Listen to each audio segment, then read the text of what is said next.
You've been here before, cause you had fear before, you said it before. I despise him, girl, he don't deserve you, girl. I took away what you should only serve, girl. And I see you looking through my soul like you've been with these slow lies, like those pretty blue eyes follow so dearly. I know you're trying to check twice, peeking through the sex flash. Baby, we can slow up. Tell me how you feel. You're going back and forth, back and forth.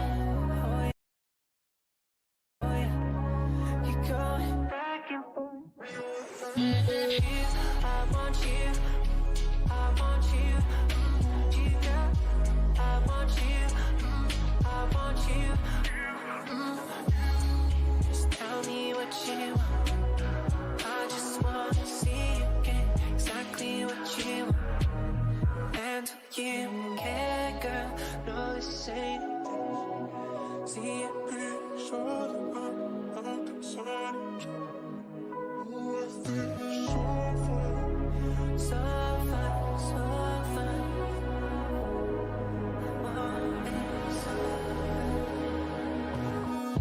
Tell me what she wants, I'ma do it all. Pussy sweet like a cock, can't get her all. Caress hands on your breast, feel so soft. Touch us, kiss nice till I get you all. Say shit that you never really heard before. Side pass like you never really heard before. Give you love like you never really had before. I want you, I want you, you got. I want you, I want you, girl, this is the truth. I want you, I want you, I want you, I want, I want. Fuck you too, come girl, I won't leave. Except your legs so sore when you're walking around my room. Baby, move like a model, and she just turned 22. You can tell me what you want, girl, I don't like to assume. If you ask me what I want, baby girl, this is the truth. I want you, I want you, I want you, girl, I want you.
you knew that. Said you were struggling to breathe, but you couldn't leave it. You needed it, all of it, all you could have, all of it, all you could grab. Said you were struggling to breathe, but you couldn't leave it. You needed it, all of it, all you could have, all of it, all you. Let me twerk it down, show me what you got. Booty pop, bitches, turn it up. Let me twerk it down, show me what you got. Booty pop, bitches, turn it up. Let me twerk it down, show me what you got. Booty pop, bitches, turn it up. Let me twerk it down, show me what you got. Booty, booty pop, booty, booty pop, pop.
Chingaling in it. DJ Candy, I see you. Roll with it, roll with it, roll with it. Hey, hey.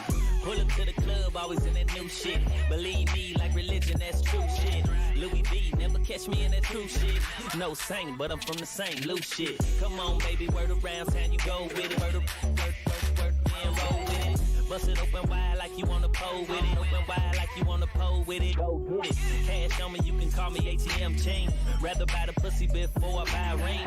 Fly as an eagle, yeah, I should have wings. Your body bloom beautifully like you growing spring. Dip low, yeah, dip low. I wanna see you do it. Give me lip no. Is you with it? If not, in my whip no. Say she never drove a stick, get a grip. Oh, go get it. Come on, baby, word up, dip low. Damn, go get it. Come on, baby, word up, dip low, then roll. Let me see you dip low, then roll with it. Let me see you dip low, then. Let me see you dip low, then roll with it. Let me see you dip low, then. I I've been trying to get you to my pad all night. Pitbull in the bed, baby, I bite. Money got me up, go down, I might. I'm the flyest in the room, check your eyesight. Roll with it like skateboard B, baby. You know me on a different frequency, baby. Let's get exotic, freak with me, baby. If you bad, we can do this frequently, baby. Dip low, yeah, dip low. I wanna see you do it. Give me lip, no. Is you with it? If not, in my whip, no. Say she never drove a stick, get a grip. Oh, go get it. Come on, baby, word of dip low, damn. Go get it. Come on, baby, word of dip low, then roll. Let me see you dip low, then roll with it. Let me see you dip low, then. Let me see you dip low, then roll with it. I love the way you put it down like that. Baby, turn around and shake that ass like that. Bring it to the floor, make it bounce like that. Going boom, boom, boom, boom. Let's take another shot and get drunk, baby. Nobody can ever hold us back, baby. It's time to get away and get nasty. Going boom, boom, boom, boom. Girl, you make me go crazy. And girl, I make you go crazy. Make that body go. Make that body go loco. Make that body go loco. Make that body go loco. It's so hot when you jump on a poco. Make that body go loco. Make that body go loco. Make that body go loco. It's so hot when you jump on a poco. Make that body go loco. Let me love you from the bottom to the top tonight. I know that we can make it pop tonight. Look, mommy, I swear that I would do you right. Like boom, boom, boom, boom. Let's take another shot and get drunk, baby. Nobody can ever hold us back, baby. It's time to get away and get nasty. Going boom, boom, boom, boom. Girl, you make me go crazy. And girl, I make you go crazy. Make that body go. Make that body go loco. Make that body go loco. Make that body go loco. It's so hot when you jump on a poco. Make that body go loco. Make that body go loco. Make that body go loco. It's so hot when you jump on a poco.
Baila sucio conmigo, déjame bailar contigo.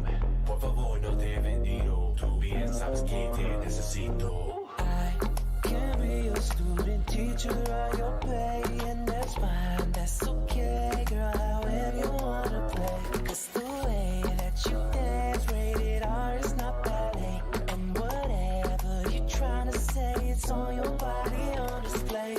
Yeah, mi ballerina provider. The way you move makes me harder. Your snake charmer with those hips. Now I feel my love growing stronger. Mi ballerina provider. She knows how to make it rain dollars. I got a Jones only you can fix. Now baby, let me see you dance, dance, dance, dance. Girl, please do it with no hands, hands, hands, hands. Now baby, let me see you dance, dance, dance, dance. Girl, please do it with no hands, hands, hands, hands. Now baby, let me see you. And I'm following your motion, but baby girl, I'll leave any moment. I love it when you open. Got that drip, drip, wet like the ocean. Bring me closer, say I'm chosen. Get real, real deep with emotion. Did you notice? You're my motive. A-class, you don't need courage. Love it when you whisper in my ear. We can make it nasty right here. The things you say you wanna do. The way you move, I already know. Yeah, mi ballerina provider. The way you move makes me harder.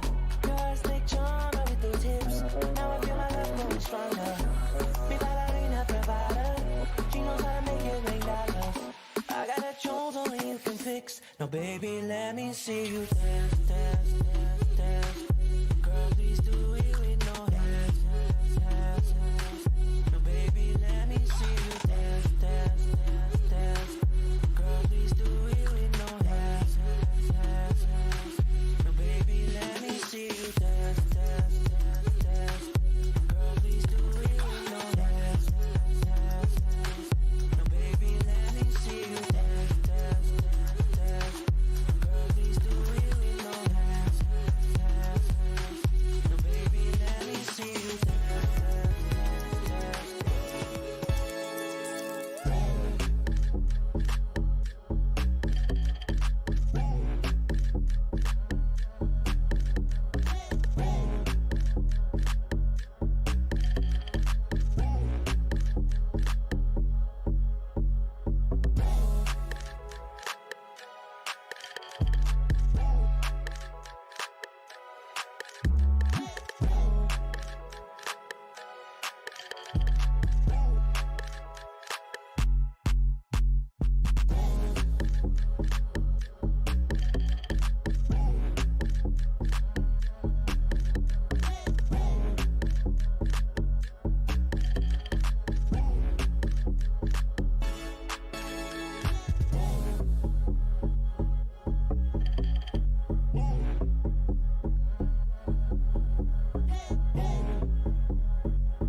I'm a victim of your sweet love is gone bad.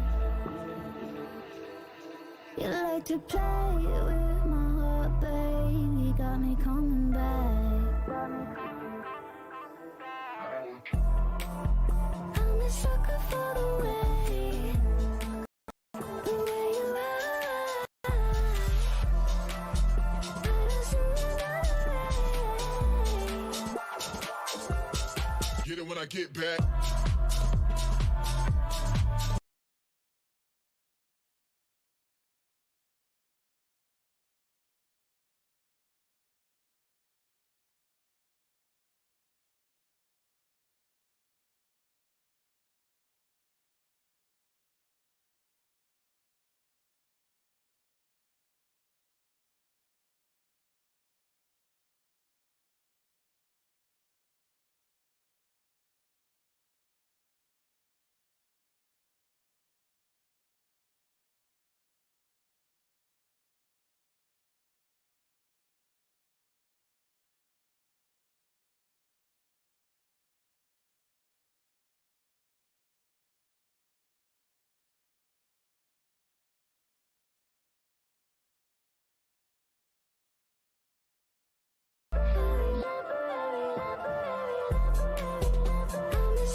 Get it when I get back.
Yourself in a this your time. Sissy don't care, it will blow your mind. From an increase and it not decline, which rhyme me a talk. And it do. When about yourself in a this your time. Sissy don't care, it will blow your mind. From an increase and it not decline, which rhyme me a talk.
I wanna break down the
shake.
Shake.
floor and grab somebody, body, grab somebody.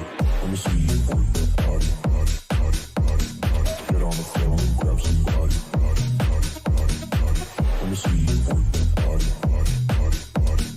Get on the floor and grab somebody. Come on. Get on the floor and grab somebody, Let me see you work that body. Get on the floor and grab somebody, body, grab somebody. That body.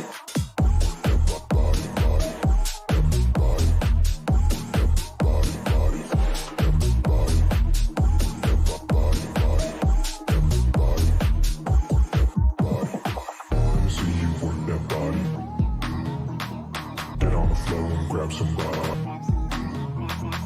Let me see you work that body. Get on the floor and grab somebody. Let me see you work that body. Get on the floor and grab somebody. Let me see you work that body. Get on the floor and grab somebody. Let me see you work that body. Get on the floor and grab somebody. Let me see you work that body. Get on the floor and grab somebody. Body, grab somebody. Get on the floor and grab somebody.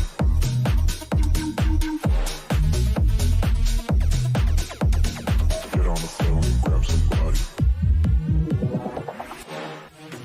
Come on. Get on the floor and grab somebody. Let me see you work that body. Get on the floor and grab somebody. Body, grab somebody. Yeah, all this nigga got. Tell you what it's about. We all about to push. We all about to push. Yeah, all this nigga got. Tell you what it's about. We all about to push. The greatest will always reign supreme. The greatest will always reign supreme. The greatest will always reign supreme. The greatest will always reign supreme.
Let us run away.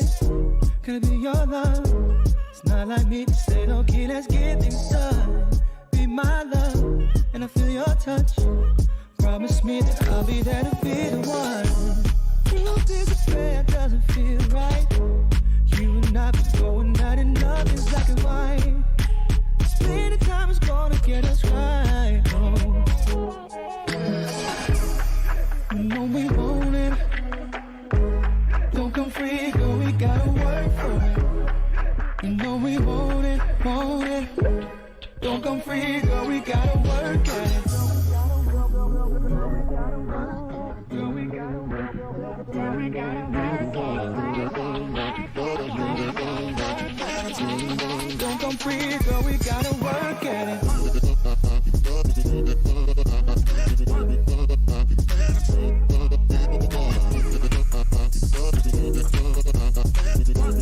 Don't come free, girl, we gotta work at it. So let's fly away to a higher plane. We can stay okay, baby, let's just take a break from the world, and we'll be just fine. I promise you that we as one will be alright. Proof is afraid doesn't feel right. You and I be going out and nothing's black and white. Spending time is gonna get us right. Oh. You know we want it. Don't come free, girl, we gotta work for it. You know we want it, want it. Don't come free, girl, we gotta work at it.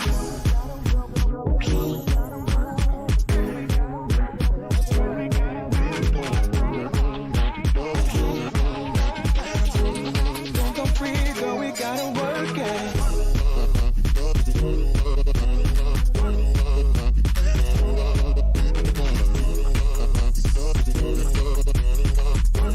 Don't come free, girl, we gotta work at it.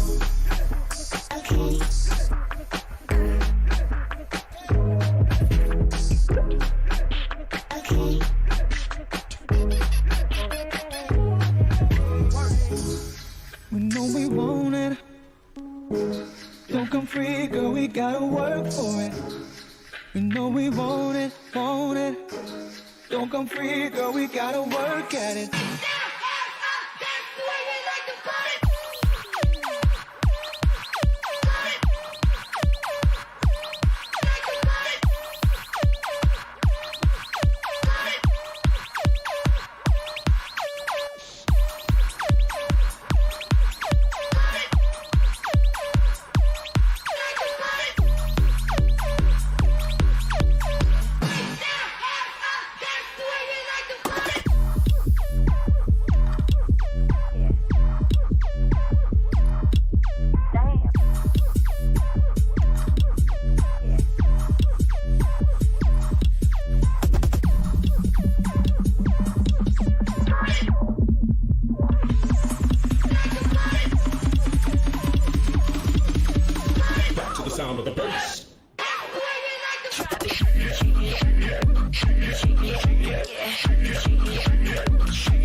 Got the money on my mind. I'm going savage. I'm going savage. Got the money on my mind. I'm going savage. I'm going savage. I'm going savage. Ain't no vandals, ain't no rides. I'm going savage. I'm going savage. I'm going savage. Got the money on my mind. I'm going savage. I'm going savage. I'm going savage. I'm going savage. I'm going savage. I'm going savage. I'm going savage. I'm going savage.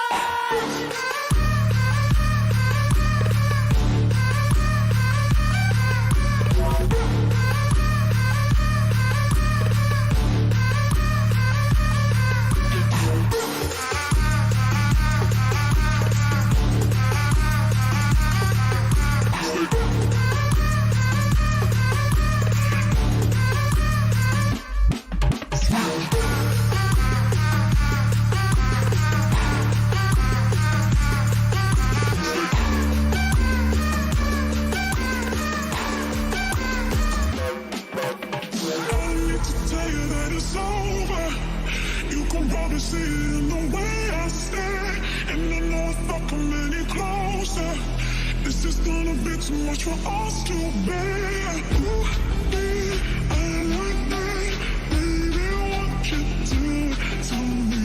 Ooh, yeah, I like that, baby, come and do it to me.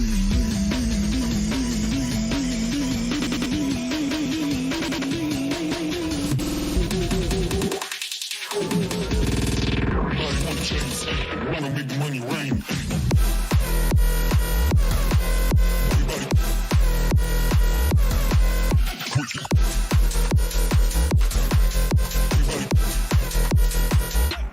Everybody wanna chase.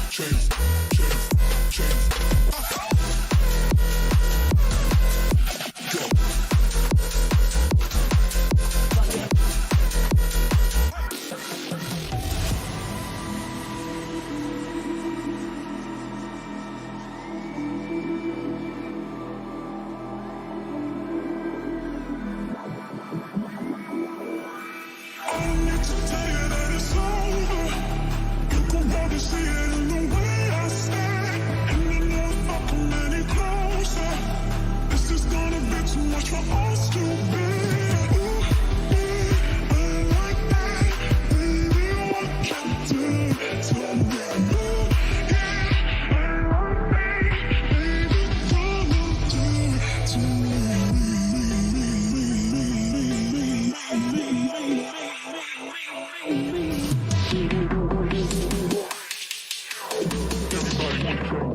Wanna make the money rain.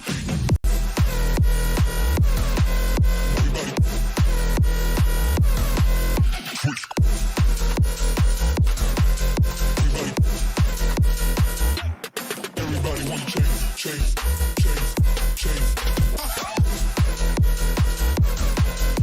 Go.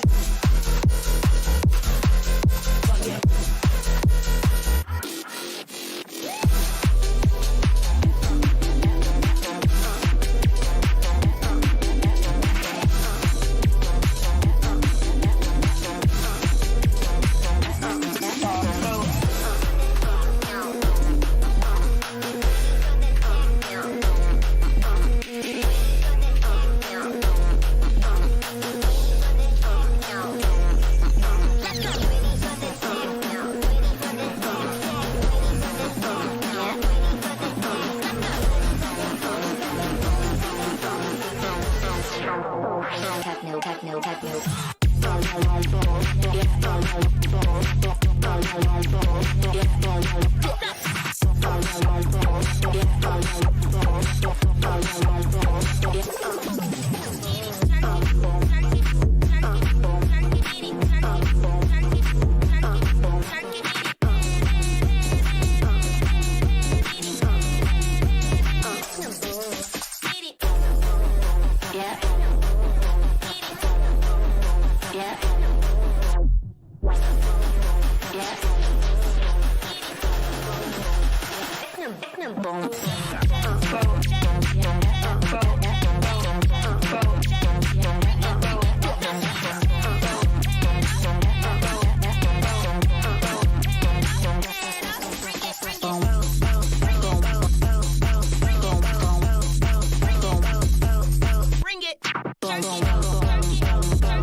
One chance,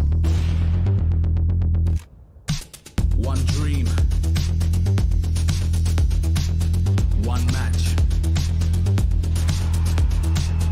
one energy, one fight, one aim, one action, one hope, one expert.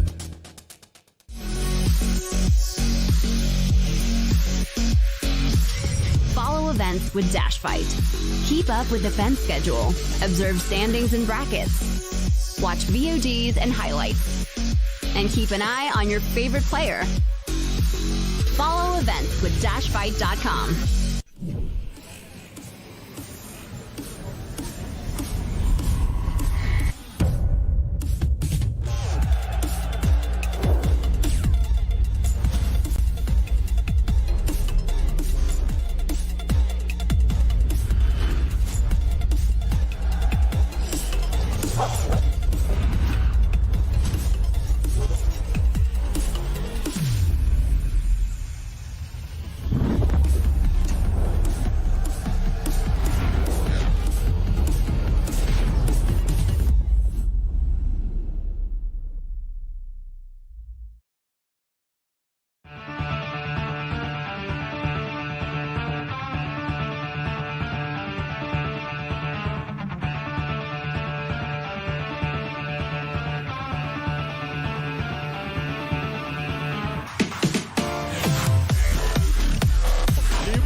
Bueno, buenas tardes.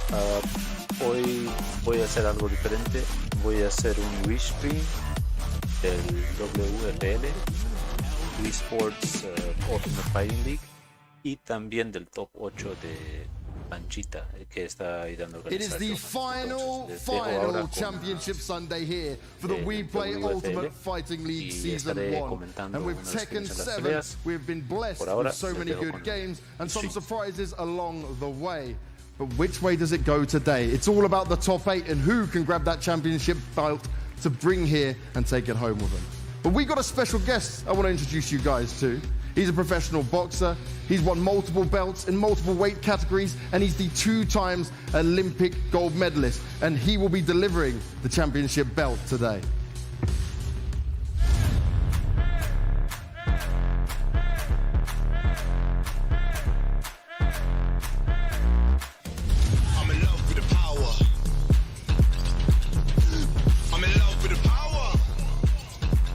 ahora están presentando a un boxeador profesional que va a ser el que va a presentar el cinturón de premio al ganador al final del torneo. I do it for them, I do it for my pride too. Simba had to fight for the pride too. Saw a window of hope and I climbed through. When you're hopeful, hope they ain't for the spite too. I'm in love with the power. I'm in love with the power.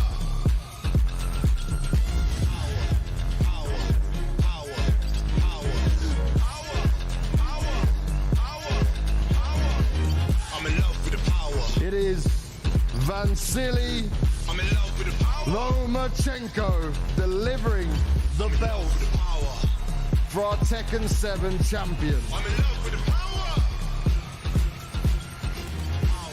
Thank you for being here, man. It's a pleasure to have you deliver this belt down.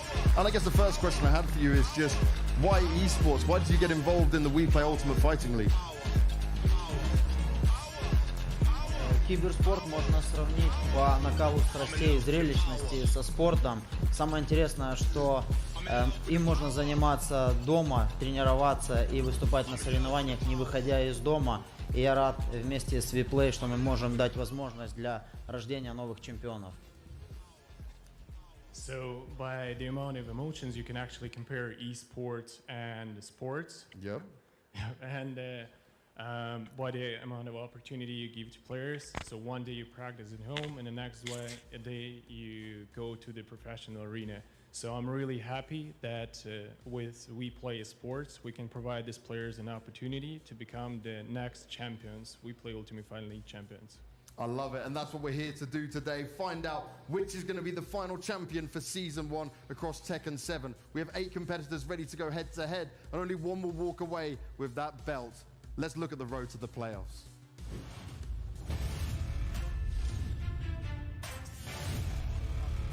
Yeah, how are you gonna beat him? Oh my God.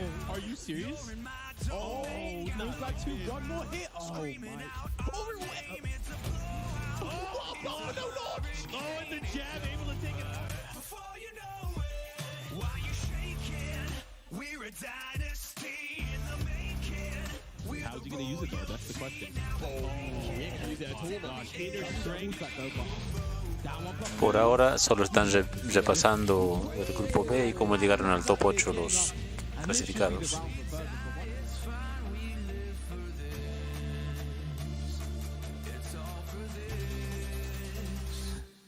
Oh my gosh, he went for the move the ball. Here we go. He might be able to close it out here. He just goes for the VP, and that's gonna be it. Oh, waste money. Oh my God, doubling. Forgery. Oh my God. Oh my God. Oh,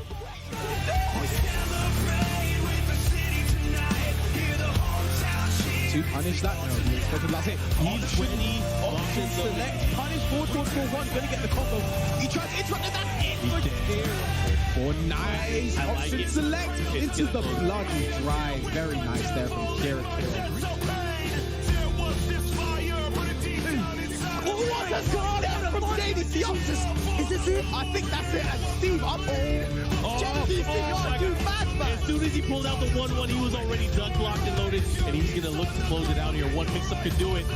You are just a witness. Watch me as I fly. Somebody wants to kill her within. This is the sickest I've ever been. Still with the option, I'm gonna win. And I'm gonna do it. That was nice. Good stop the block. This could be it. Gotta be careful. Oh, the timer. Rage bed. Oh, the timer. Oh, nice. Caddy corner combo to the wall. Finish it. Reset. Oh. I'm becoming a monster. The fire inside me is stronger. We want to fight and conquer. Stand on top with our hands in the sky. Oh, not this time. Follow up. The clap. That was so good there from St. Right now. Windshield right to hit confirmed. The confirmation. He should be able to end it here. Oh my God. Oh, that's a nice.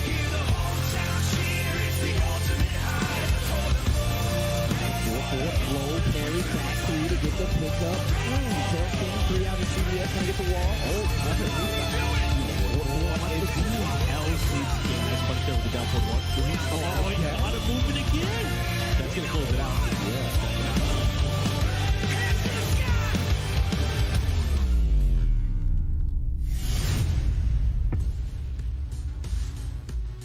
We've made history in multiple ways across the last 4 days, and today we have that final chapter to be closed. Who will be our Tekken 7 champion when it comes to the end of the day? And really, it's still up in the air, guys. I've got Rip, I've got MYK with me. We've been kicking it all week long, and it's been ups and downs for some of these players. Surprises coming through as well. Of course. But for you guys so far, what would you say has been the highlight?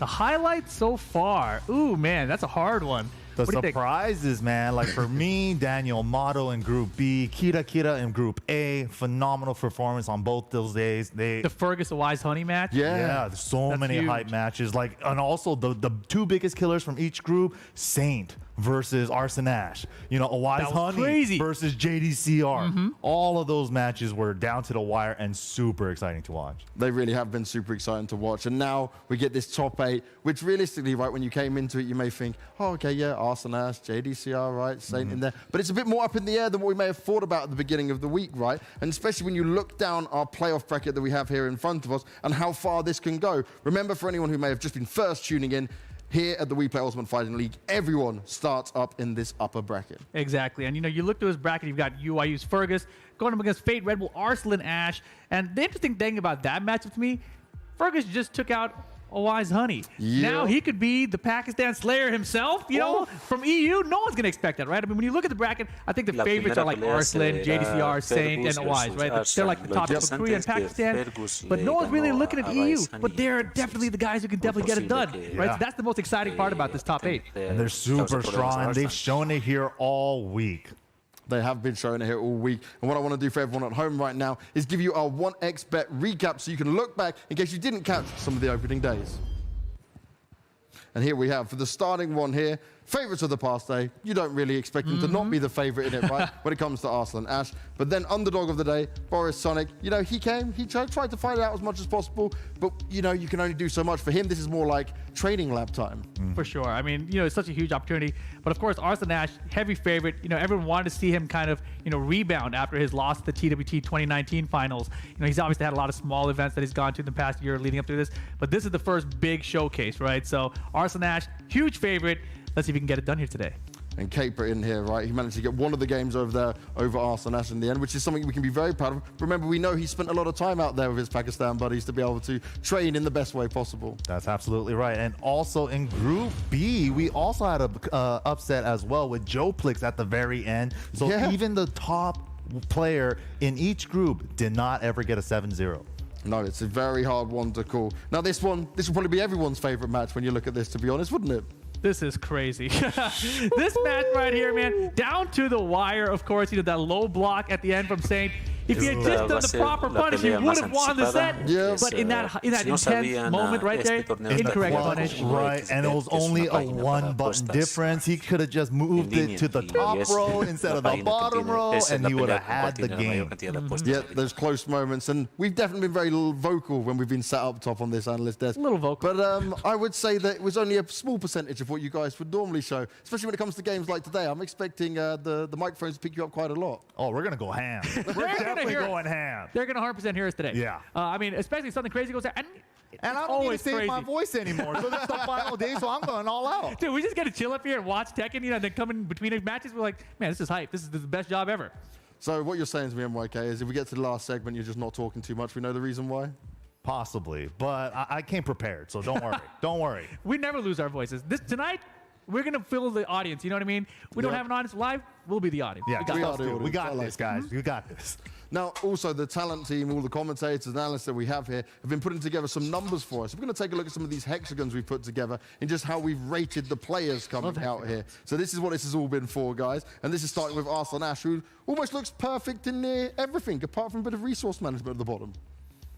That's pretty interesting. I'm trying to think of what the numbers that I was assigning. I'm thinking about it. I mean, obviously, you know, people think very highly of him. Looks like 9s all around the board, except for resource management, right? And that's primarily because he doesn't really use resource characters. But he does have like a Geese Howard we've seen in the past. Right. You know, we've seen that. So I think he has it all. I think he could be a solid 9 all around. And then Fergus, obviously you expect to be a little bit lower because maybe a lot of people didn't even expect him to make it to the playoff stage. Yeah, I mean, he's kind of been flip-flopping around, turning more into a streamer these days, but it's good to see the GOAT Fergus is here this week. Yeah, exactly. You know, he's got the Asuka. As I mentioned, he took out a Wise Honey. So in this matchup here, could he get it done against Arslan? I think it's possible. First to 3, obviously, instead of first to 2s like we were in round robin, but he could get it done. Ooh, and Kira out here. He's been given the resort management. Makes sense with his Eliza in play, right? Yeah. We were a big fan of what he showed in that. But in terms of the rest of it, a little bit lacking there. Yeah, definitely the consistency seems to be an issue here, as well as his versatility. I mean, we've seen primarily just the Eliza out of him in this tournament. Consistency-wise, we've seen the moments where he drops the things that he needs, so it kind of makes sense to me. And in terms of experience, a Wise Honey, you know, coming from the offline Pakistani scene, obviously full stats on the experience part, and also being able to play Akuma at the highest level is going to grant him the full score on the execution part as well. Oh yeah, he's so good at it. All the combos. So good. And then we'll move on to our next one. And who'll be coming up next? Oh, JDCR. a monster. Okay. Absolutely a monster. Look, he's trying to fill up the hexagon. He's got the execution. He's got the full experience, the clutch. Resource management, you know, he doesn't really use resource management, but he does, you know, resources also include rage, right? Like his rage drive usage. Rage drive. He doesn't really hit the rage drive a ton. Yeah, and he's not really like one of those Korean players rage like art guys? Kudons or Saint as well, like those clutch rage art moments. He'd rather just play normal Tekken game. Now for Caper here, he's in a position right now where he's got to prove himself, right? He's a very good player, but now he's going up against some of the very best. Yeah, this matchup with JDCR is huge, right? Because it's Fang versus probably JDCR's Dragunov, which is a matchup character-wise that we saw with JDCR and Knee many years ago in the Philippines. So if that matchup plays out the same way, it could be bad news for JD. And he did say he was worried about the back tempo, even still. Yeah. But moving on to Saint now, you know, Saint very well-rounded all-around resource management, probably on the weaker side, versatility on the weaker side, and the consistency has kind of been hindering over the years. That's the key about Saint, right? Yeah. Like over the years, you've seen him kind of fall off a little bit. Consistency-wise, he's just not there. He had that little phase after the split up between him and JD and with the Echo Fox, you know, dissolving whatever. Right. And it seemed like that was kind of the moment where he fell off. But since coming back to GG, I think like his consistency's coming back up. Right. Yeah, exactly. And Daniel Motto, the pride of Italy right here. Man, super solid, super impressed by his play this weekend. I don't like this hexagon at all. All those things should be pushed out a little bit further. This is hella underrating Daniel Motto right here. I think so too. Yeah, I expect a lot out of him this weekend. I mean, he's going to have some hard matchups, but he's definitely one of the guys to keep an eye on for this finals. Yeah, every one of these guys are killers. They definitely deserve their spots here. And man, we're just going to see how well they can do in the tournament format. It is bracket play. The brackets do play a part in it, and the matchup. So we'll see how well Daniel Motto can do. Every top player here that has played him has only given him the best praise. No, yeah. Now, guys, I'm going to have to make you just stop talking for a little bit and take center stage once again. But thank you to MYK and Rip for going through all the hexagons down here. Because it is time for us to get our matches started. It is time for us to learn a little bit more about some of these players. Now, Arslan Ash is a person that you guys know a hell of a lot about. But maybe we can show you a thing or two more. My name is Arslan Ash. My real name is Arslan Siddiq. I am from Lahore, Pakistan. I'm 25 years old and I love playing video games, only fighting games. You're going to head what? You're going to down for 3? Are you going to make this comeback? It's been long since I haven't done an international tournament, so you know, I don't have that momentum, but I'm so excited. I'm going to play the character I love to play. He is the juggernaut right now. I mean, you got to think about it. Arslan Ash, probably the favorite here in the group stage. My play style is more like defensive play style, making my opponent to make with mistakes so I can launch him, you know, with movement, coming closer to him and doing back. Every hook that you hit on me was catching me touching the ball. Every single time. Since I was in schools, I love to do competition with my classmates to be #1 in class, and you know, a competition is in my blood.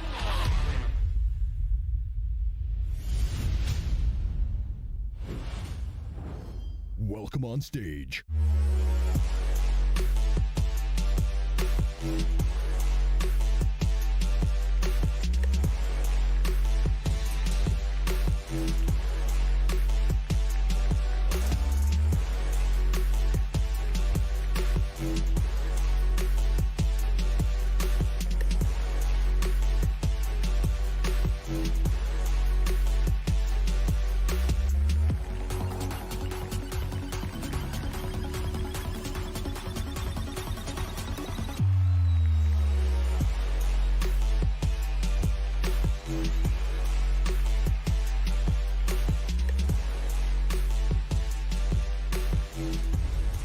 his opponent, a man that many did not expect to get here, but he's ready to try and take down some of the best. It's Fergus. I'm Fergus. I'm here for the WePlay Invitational. I'm super happy to be part of it. I'm kind of known as a female character player. So I have one character, Asuka, which I've used successfully for years in tournaments. But recently I've been adding more and more characters. So I think it'll be safe to say in this tournament I'll be using Asuka, Julia, and Kunimitsu. What? Yeah! I would describe my playstyle as kind of a hit and run kind of style, as in I will kind of chip down the opponent a little bit, like use little quick pokes to harass them, and then look for whip punish opportunities. My strong suit would be my ability to convert off things. Like I mash a little bit sometimes, but my ability to convert off these situations would be my favorite because I know how to carry to the wall properly. I know how to maximize my potential of these situations.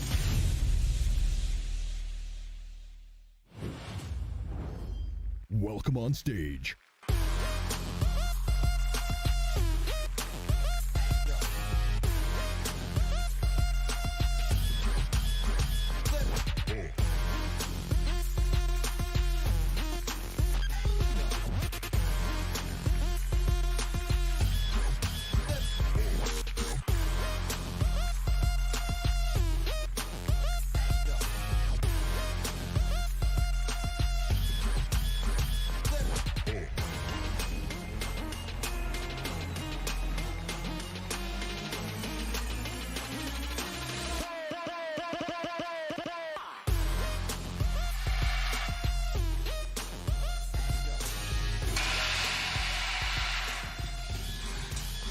Now, Fergus, I'm going to start with you because we saw your emotions when you found out you qualified. Obviously, this means a lot to you, but how do you feel going up against him?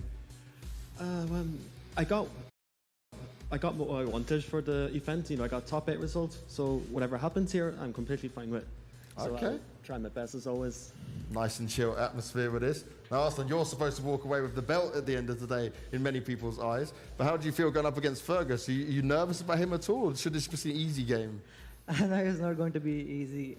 Le preguntan si va a ser una pelea I think fácil. I'm not nervous. Y él dice, no, I will do no my va a ser 100%. fácil, I no have estoy nothing in my nervioso. mind, nothing specific. I just play my game as I am playing. Pero That's not the way conozco to mi get it juego done. y Guys, voy a shake jugar. hands and go and take your seats. Dense la It's mano time for our opening game y a here, sentarse y a for the jugar. playoff stages to see how this is all going to go down. But we best get up with our commentators. We're going to let Spag and Kwis take it all away to open up your top 8. Ladies and lads, mums and dads, brothers, sisters and friends, here we are. It is We Play Ultimate Fighting League, the playoffs day, top 8. I am so excited. The first offline invitational international event. My name is Spag. John McKay, how you doing, brother? Bro, I've missed you. I'm not gonna lie, I've missed you. We haven't done this. We haven't done this like this in a while, and we have a great match ahead of us now. Fergus going up against Arslan, Ash. You know, you have to say Arslan the favorite going into this. You know, the whole tournament people had been expecting him to win, but Fergus has really been blowing people's expectations, doing really well, and he's been rocking the Asuka. He's here now, and he's doing the best he can. Bro, he's the people's champion. Oh, yeah. I'm sure everybody will want this guy to win. And you know what? He says, I got no nerves, man. You know, I made it to the top 8. I didn't even expect to even make it here. I didn't even think to be in this top 16 at all. And now he's here in top 8 playing against arguably the best player in the world. It's going to be an amazing, amazing match. But remember, it's first to 3 now, Kwis. Longest set. And I think this is a set of kind of like, this is the person everyone expects to win versus this is the person everyone wants to win, right? Right. You know, Fergus, he built a lot of fans over the weekend. And, you know, I've always been a Fergus fan. I'm a Fergus stan. We Fergus stands out here, boy. I've been a huge one for a while now. It's great to see him playing well. I want to see that confidence here. You know, both of us have been kind of preparing him for this game. Por si acaso este torneo, bueno, este top 8 es FT3, no es FT2 como usualmente No, you se can never, acostumbra. man. I mean, Arslan Ash, like Mejor James de said, you know, cinco, he is the FT3. favorite to win this tournament. A lot of people are expecting him to walk away with that belt, right? By the way, Lomachenko, seriously? That was crazy, dude. But yeah, as you can see, Arslan clearly a favorite. Swear down. But yeah, I mean, and we're probably going to be seeing the Zafina versus Asuka. What do you think? Yeah, I think that's what, again, here, you know, we've been talking to Fergus, and I said, who do you think you're playing? You saw in the trailer, he said Asuka, Julia, Kunimitsu, but later on he's been saying, you know, just the Asuka. He wants to go with the main character. Yeah. I agree with the decision. You know, Asuka's got him so far, done so well. And the few times he strayed away, like, how many losses did Fergus have on his day? 3? I think 3, yeah. Yeah, and 2 of those losses came from being Katarina and Lydia. Right. So, you know, stick with the Asuka, and you can get those wins. I really believe in him here. But, you know, Arsene Ash, definitely a tough opponent. Yeah, definitely a tough opponent. And, you know, interestingly enough, you know, we talk about Pakistan and how they see Asuka. I think I even spoke about this with Arslan, and he said that, you know, it's not really a big threat character. We don't see her as a threat, right? But funnily enough, you know, Fergus, he was the one who beat Always Honey, right? Oh, yeah. You know what, they don't see Asuka as a threat. You know what else they don't see? Down 1+2. Down 1+2. They don't see it. It is unseeable, especially Fergus. Well, let's see. Is he going to be even able to use that move here against Arslan Ash? I know these guys played some sets in the practice room, but, you know, it's a completely different story when it comes out here on the big stage here. We play on the Ultimate Fighting League. Yep, and, you know, Arsene getting ready, see him taking that sip of Red Bull, giving him wings, ready to fly all over Fergus. But as we said earlier, Fergus is here now. He's doing the best he can. Yeah. Where are you now? Yeah, I mean, that's the thing, man. You know, it's first to 3 as well, so it's gonna be a bit of a longer one. But here we go, the first match coming up, ladies and lads, for the We Play Ultimate Fighting League Top 8 playoffs. It is gonna be Fergus versus Arslan Ash. EU versus Pakistan. Let's go. No surprises here in character as well. You have the Zafina and you have the Asuka. Crazy thing about this, you know, there are not a lot of Zafinas in Europe, you know. I mean, she's a very strong character, but in the right hand, she can be impossible to beat. Oh, yeah. I mean, you know, she's such a difficult character. And I think with someone like Arsene Ash, whose movement and fundamentals is already so strong, with a character like Zafina, so good, but excellent low parry there from Fergus, is ready for this matchup, though. He's been training for this specific situation. Absolutely, man. And there we got the 1+2 as well. I mean, Fergus knows about this, right? He knows that these are going to be the moves that Arsenal's going to throw out. And 1+2 is a very good move to use versus Asuka. Yeah, I mean, Zafina just has so many good moves in general, you know, but nice chase down there with the forward 2. The tackle. Okay, what's the okie dokie? Go to the low. Rage available, I got to be very careful. Down 3. Nice step there from Fergus. Down by 1, he didn't confirm it. Oh, man. 3 plus frames. Oh, the sneak edge, but the wall is going to save Fergus. Raise drive. This is very, very plus. Down for 1-4. No duck on the string. Down for 1-4 again. Oh! Okay, Fergus, you're getting hit by that snake edge and not ducking the down forward 1-4. These are moves that Arslan does like to use, right? So Fergus needs to send a message early on here, Kawis. Yeah, but a very good start here from Fergus. And there's that tackle again. You know what's interesting? I was playing against Arslan and, like, I was reversing the tackle against him. He was just like, how do you do that? he didn't know how to reverse the tackle. And there it is once again, the 1+2. We said it is a very good move to use versus Asuka, right? Her punishment game isn't the best. There's the back 3. Let's go, baby. Fergus's back 3s have been giving him so much mileage. He gets on the board 1-1, tied up in rounds in the first game of the upper bracket. Do you see that, man? Fergus with a little bit of a cheeky smile there, but there we go. That smile is gone now. As a wild standing 1+2 comes out. What's in 1-2, sorry. Here we go. Nice converts the combo properly, even with the low wall splat there. Nice, Fergus just keeping Arslan in check here while standing through. That is a safe wall bounce. Yeah, you got to be careful though. You don't want to whiff versus Arslan. There goes the down 3 again. 1+2 counter hit. Fergus gets counter hit again. Going to be big damage for this wall combo. What's the Oki here? Nice block on the low. Okay. And the down forward 4 string comes out to get the round there, Arslan. Once again, that 1+2 we talked about, right, is getting a lot of mileage here for Arslan. Let's see if Fergus can adapt here. 2-1 in rounds. Is that back 1+2? The daddy long arms. Here come the jabs now. Arslan want to play at a bit of a slower pace right now, but there we go. Forward 4-3 counter hit. Yep. We're going to be just shy of the wall here with the combo. But it's a big chunk of damage. Okay, and there we go. The confirm on the 1-2 again. It's going to be a full combo. And what's going to be the Oki here? At the wall, he's in the corner here, Kawis. Oh, the punch parry. That's just a regular parry, actually, right? You know, takes all moves. Yeah, good parry there from Arslan Ash. Takes the first game, and Fergus nodding his head, knowing, you know what? Yeah. He's kind of good at this game. He's pretty good. But you know what? Fergus actually could have been 2 rounds up there. You know, he didn't block the snake edge. He, you know, he didn't duck the down forward 1-4 string. And when he did, he didn't complete the punish, right? And both of those things, if he had done it correctly, would have given him the round. That would have been 2 rounds up. But still, Fergus showing signs of knowing the matchup here. Yeah, and going straight into rematch as well. No thinking, no stage select, no character select. Going straight into the rematch. He wants the hammerhead. Yeah, absolutely. There we go. Nice duck that time. Whilst in 4 punish as well, he's keeping it safe. Okay, 1+2 once again. There you go. Nice. And again. You see Arslan really ducking the 1-3 there? Oh, okay. That's a safe mid-launcher there from the stance. Nice life feed there. You know, it's very hard to get the life feed back from someone like Arslan Ash, man. Let's see what Fergus can do here. Especially using a character like Zafina that's just going to backdash into infinity. Yeah. Okay, Fergus getting that wall positioning. Back 3. Okay, nice. 4-4-3 plus frames. The Scarecrow 1+2. He has the interrupt. Yeah, nice, but Asuka not the best 10 frame. Ooh, he really wants to catch Arslan ducking, but the defense is holding up here. Oh! Nice! And punish there from Fergus. Going to the wall. The max damage might be the round. No, just one more hit should take it. Yeah, let's go. You see how Fergus delayed the timing on the low there just a little bit because he knew Arslan was ready for that low parry. Yeah. Okay, Fergus. Nice. He actually could have finished that string. Oh, again. Here we go. This is what we like to see. Offline Fergus with the forward 2 whiff punishes the Tooth Fairy. He's seen the dentist. That's what I'm talking about, man. When Fergus gets those Tooth Fairies, that's when he's feeling good. Here we go. Nice. Picks up the combo as well. Going to be a huge life lead here for Fergus. Just don't get hit by the raise drive, and you should be all good here. Oh, don't whiff. Fergus just trying to keep Arslan away right now. Up forward 3. The down 3 count hit, but Arslan not ready for the combo. Yeah, he didn't go into the stance, right, so he didn't get the full combo from it. No punish on the down forward 1 string. Oh, good block. Raise drive blocked. No more resources here for Arslan to make the comeback. He has to do something big. He might go for that snake edge again. Who knows, man? Yeah. Oh, wants to finish. Wow, okay, we excellent punish there from Fergus, and he goes 2 rounds up. That's what I'm talking about here, man. Fergus has definitely prepared. Good. Oh, very unfortunate there. 1+2. The down for 1's coming out. Zafina's down for 1 so good. Such a good hitbox on it. You know, the down for 2 going under there as well. Speaking of good moves, Zafina has so many of them. Yeah, but the timing is what really caught him there, right? Yeah. No. The 10th string. The 10th string. Oh, he doesn't know. The 10th string. Wait, it's gone behind. Lucky. As Tishon would say, lucky boy. Lucky boy. Oh, 4-4. Down forward 1s are coming out. Now, this is a huge life deficit for Fergus. It's going to be very hard to come back from. Especially for a defensive character like Asuka, right? Yeah. You need that launch. You need to be able to use that raise drive if possible. Oh, great step there from Arslan. Knew the raise drive was coming in. Fergus was nodding his head. Doing that comeback was going to be very difficult without using that raise drive anyway. Yeah, absolutely. It's not over yet here. Nice. Threads the needle there with that 1-3. Down for 1-4 again into the hard kick. This is the thing. Arslan is playing the mind games now. He's read something. He's seeing something. And yep, Fergus needs to calm himself down here. No punish on the... Oh, the man is down back 1 goes under. Down back 1-2.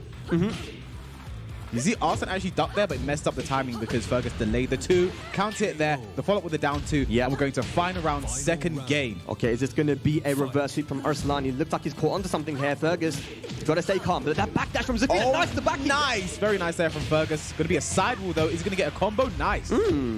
Pretty good. Oh, nice interrupt there from Arslan. The disrespect? Yeah, not respecting. Asuka here forward 4-3. Oh, my God. Life lead here for Fergus. Wow. Now runs into the down 4-2. I think this is dead with a wall combo. It's going to be sidewall. No! Okay, not the worst thing here for Fergus. Rage available for Arslan. Snake edge, nice punish! Nice punish there from Fergus. And you know why he didn't launch and went for that punish?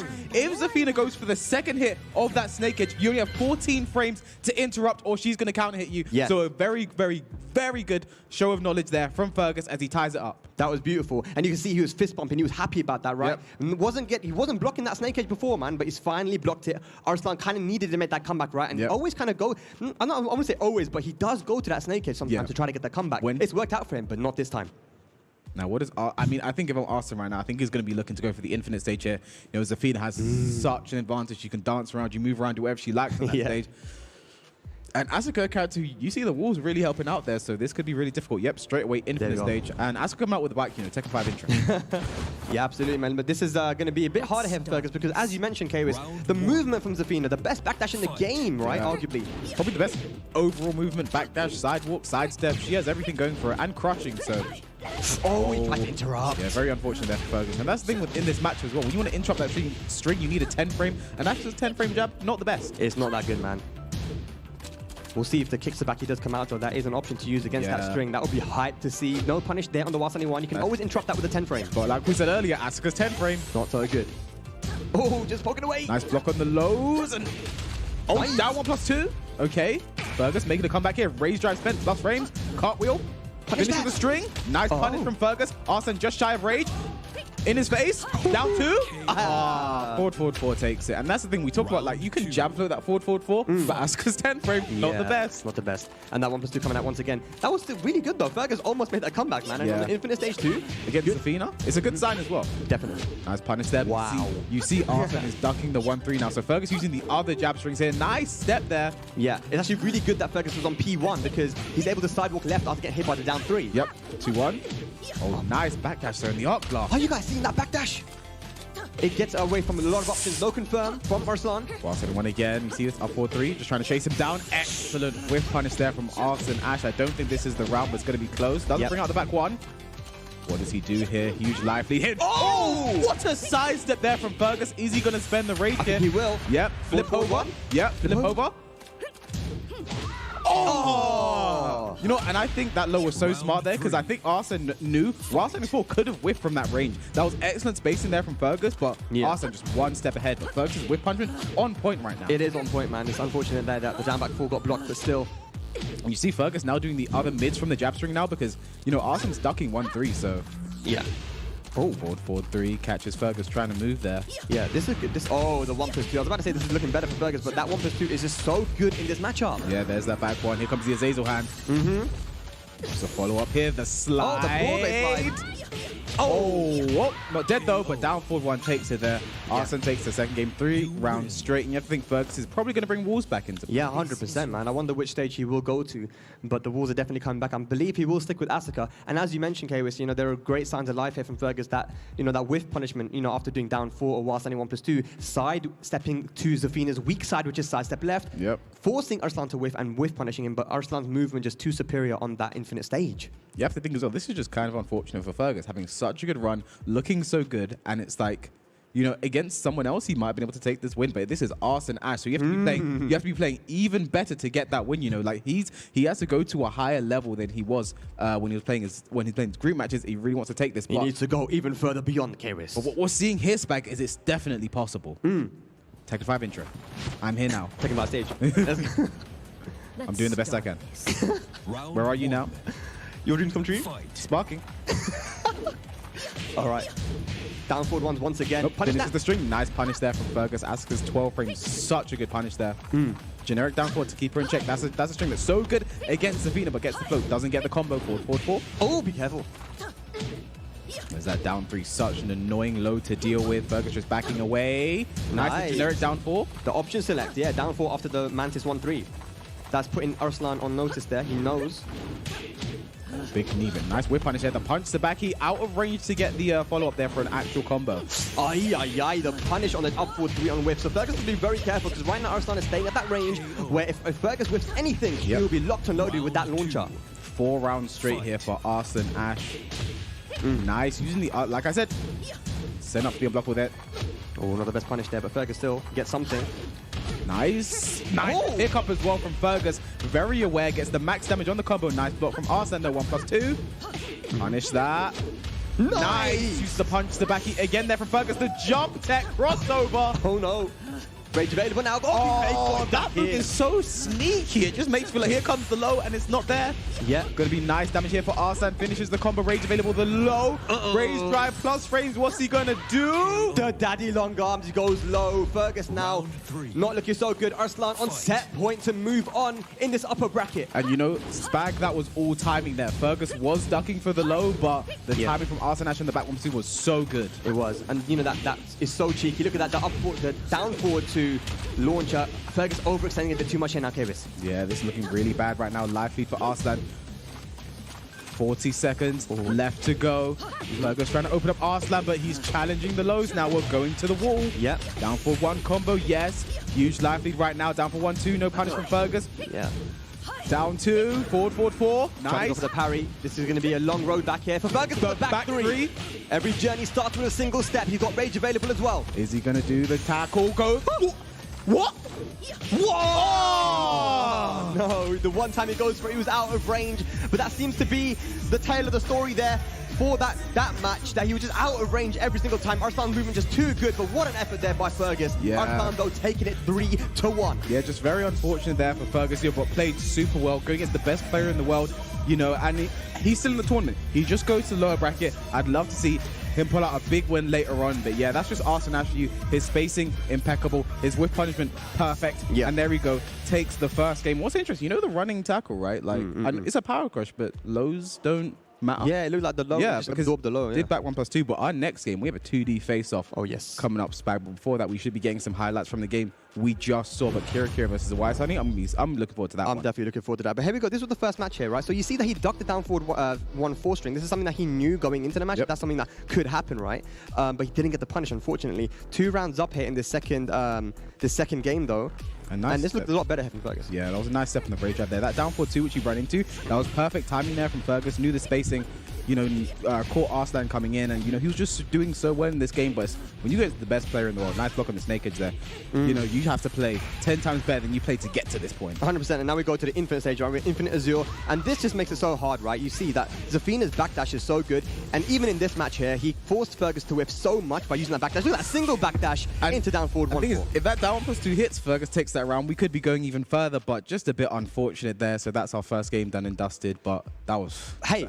Fergus looking good though. Yeah, looking very good in the lower bracket. That's something to really be scared of because his mind game is so strong. Yeah. Where he plays is so strong, you know. And those back threes, I think almost every back three he's done, the whole tournament has just hit. Yeah, he's been playing very solid, right? He didn't do a lot of down 1+2, not a lot of back threes. I don't even think we saw a can. Maybe we saw one. Yeah, I mean, just very solid play there versus arguably the best player in the world, right? It's just gotta, you know, the thing about these high level matches is that sometimes it comes down to very small, minute scenarios, right? Yep. Intricate things. So like that one backdash, if Fergus was able to chase him a bit better, then, you know, could have been a different story. Yeah, that was a great showing there from Fergus. So that was our first game done and dusted. We're going to head over to Banks, who's going to introduce our next one.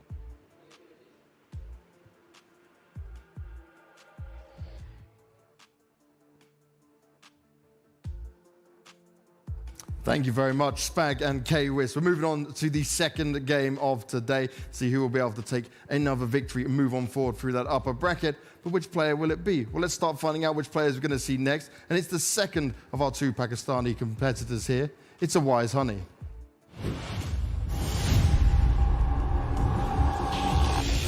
My name is Awais Honey. I'm professionally taken 7 player, and I'm sponsored by Genuine Gaming. So I belong to Pakistan. I played Megan, Akuma, and Steve. Everybody hates Akuma. I don't know if this is dead. He's not dead. Wait, the demon. Whoa. He's not dead. He's not. I don't know. He's defensive, a little bit aggressive as when I need.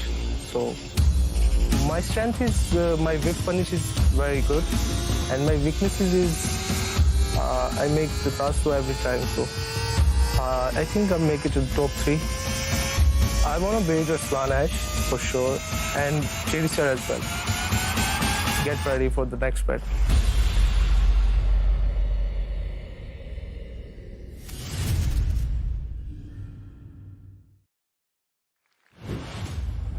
Welcome on stage.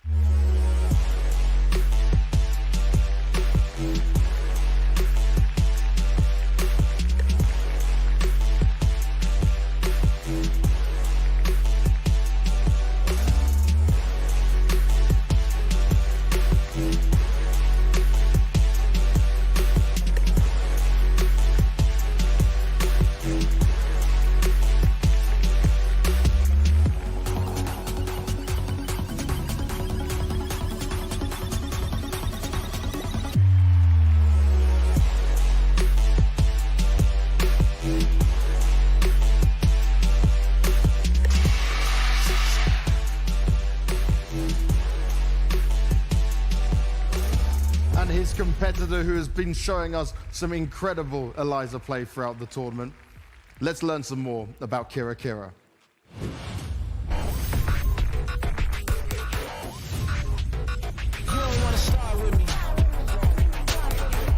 I'm Kira Kira. My real name is Mathieu. I'm from Switzerland. I'm a Tekken player since Tag 2, so it's been like 5-6 years. Everyone knows me for being an Eliza player, or Elisa. She has a custom where she wears a bikini. She's the only one who has one, and I'm famous for that. I'm the boogeyman, I ride in the boogie van, taking all of your clothes, call me Fly? He's safe. There is a new character that came out recently, Kunimitsu. I really like her, and I played her a lot recently, so I might pull her out too. My playstyle is really defensive, really slow-paced. I don't like big aggression.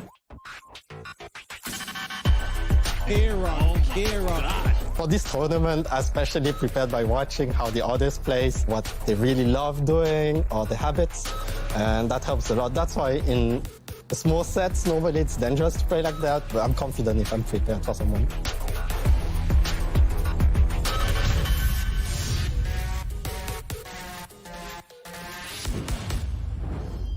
Welcome on stage.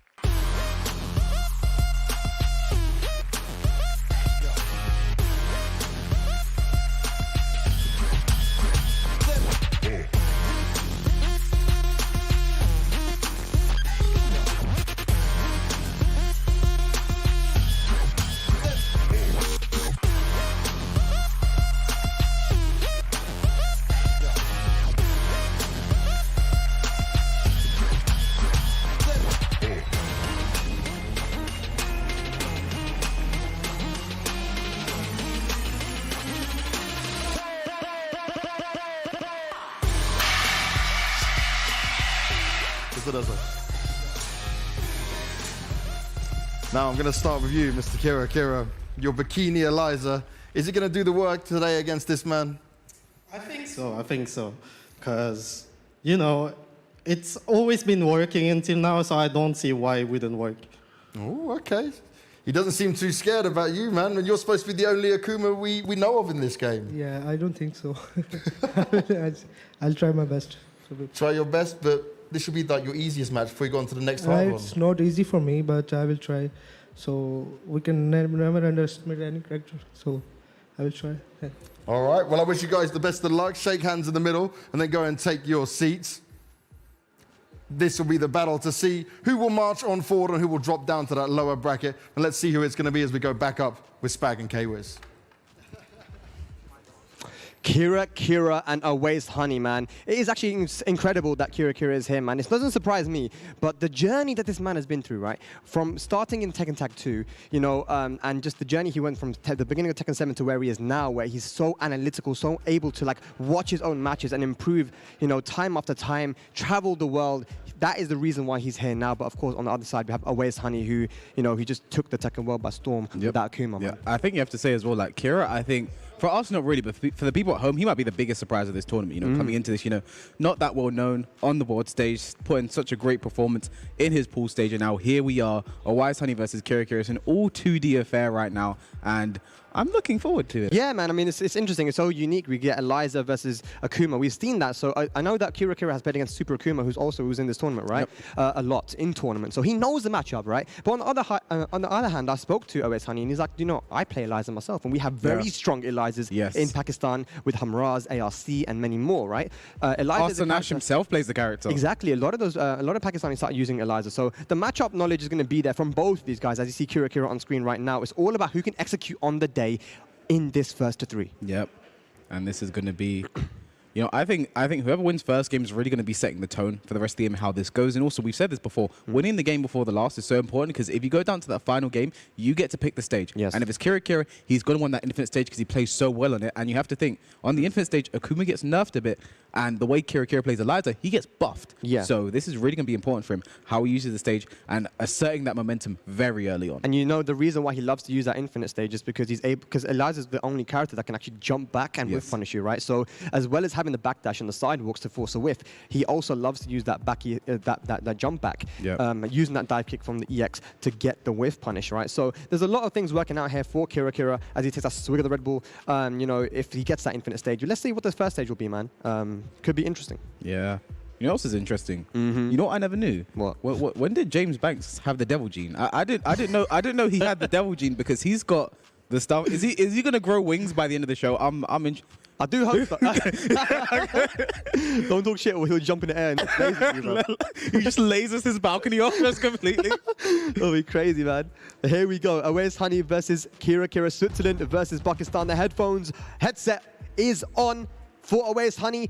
Do you think Negan's gonna come out? I don't. We saw the Negan yesterday, man. It was sick. I think the Negan's been so good. You know, when we do get to see the Negan, I mean, he famously beat Nobi. Yeah. Nobi Steve in the first 5 using the Negan. And even the JDCR match was quite close. Yes, as well, that was very close. You know, it came down to like the little minute details, and that's what really like let people establish. Because when like Awais and Atif came on the scene, people were like, oh, these are just Akuma players, right? They can only play Akuma. They play 2D. Yeah. And then you know, Awais like, oh, I got this Negan as well. And Atif was like, I'm secretly a Mokujin main. Did you know that? So you know, that was something that's been super exciting since these players have come onto the scene. Yeah. And you know, I'm expecting Akuma versus Eliza. Yeah, I'm expecting it as well. But we could get the Negan, because you know, Awais does know that Kira Kira has the experience. He knows about Super Kuma, so maybe that's in the back of his head, because when it comes down to Negan, you know, not that many people have proper experience against the character. Yeah. Not really many high-level Negan mains. You know, there was one Negan player, Elix from France that we used to see quite a bit. But other than that, not many like solid Negan mains. You know? I think we want to see the Akuma and Eliza, and there it is. We're going to be starting off on a G Corp helipad night with the best soundtrack in the world, not just in Tekken. Wait, this is what we want to see, Spag. That's what we want to see. We want to see 2D Tekken? Yeah, we do. Okay. We do. You've changed. Right, here we go. I'm expecting air-to-airs, EXDPs, fireballs and all sorts. Here we go. Pakistan versus Switzerland. Kira versus Eliza. Kira versus the way. Kira versus Eliza. Kira versus Eliza. Can we get an A or Eliza to come up and fight Kira? Now here we go here. This is what we're going to see. I mean, both these two know the other person's character so well because of the experience they've had. So it's going to be interesting to see how this plays out and who's able to establish momentum first. Yeah, absolutely. And you see there, guys, on the bottom left and right, we have the meter. And the meter with Akuma, this one thing that I always said is that the meter with Akuma is so slow to build now. Yeah. But on the other hand, for Eliza, it's very, it builds quick. So fast. And yeah. You know what? Imagine if the BPM and the meter linked. Oh, nice interrupt there from Kira. Could have got more back 1-2. Nice counter hit. Going to be a sidewall, but still confirms into a nice combo. Oh, excellent option select there from a Wise Honey. Just knew one EXDP deletes this mix-up, and with Kira's help, he wasn't going to survive. Yeah, for sure. Great use of that meter that gets the round on the board here, Wise Honey. Oh, standing 2 there, but goes for a flip. You got to watch out always, man, when it comes to OS Honey, because if you whiff at all, that standing 2 is always going to be ready there. You know, that's the one thing I noticed when I got to actually play against him for the first time, was that I whiffed anything standing 2, I was deleted. Yeah. As we go just shy of the wall, and the down 3, Tatsu not going to be dead. Down for 1, takes it 2 rounds straight here for a Wise Honey. Yeah, he didn't choose to use the meter there because he had such a big life lead, right? He wants to take it into this round. And here we go now, both guys have 1 meter, and there it's the usage, the down jab on counter hit. Gonna use the meter to get the combo, drops it, but the down reset. 3 Tatsu. Nice counter hit there for Kira, should get the wall with the combo. Okay. Gonna build 2 bars of meter, no, messes up the combo. Very unfortunate, but 2 bars of meter to work with. Down 3 Tatsu, and this should be it here for a Wise Honey. He spent the meter just to make sure, just to be 100% certain, I am gonna kill this guy. Yes, I think Kira, what he needs to do is just take a deep breath, because he didn't really get to get anything started.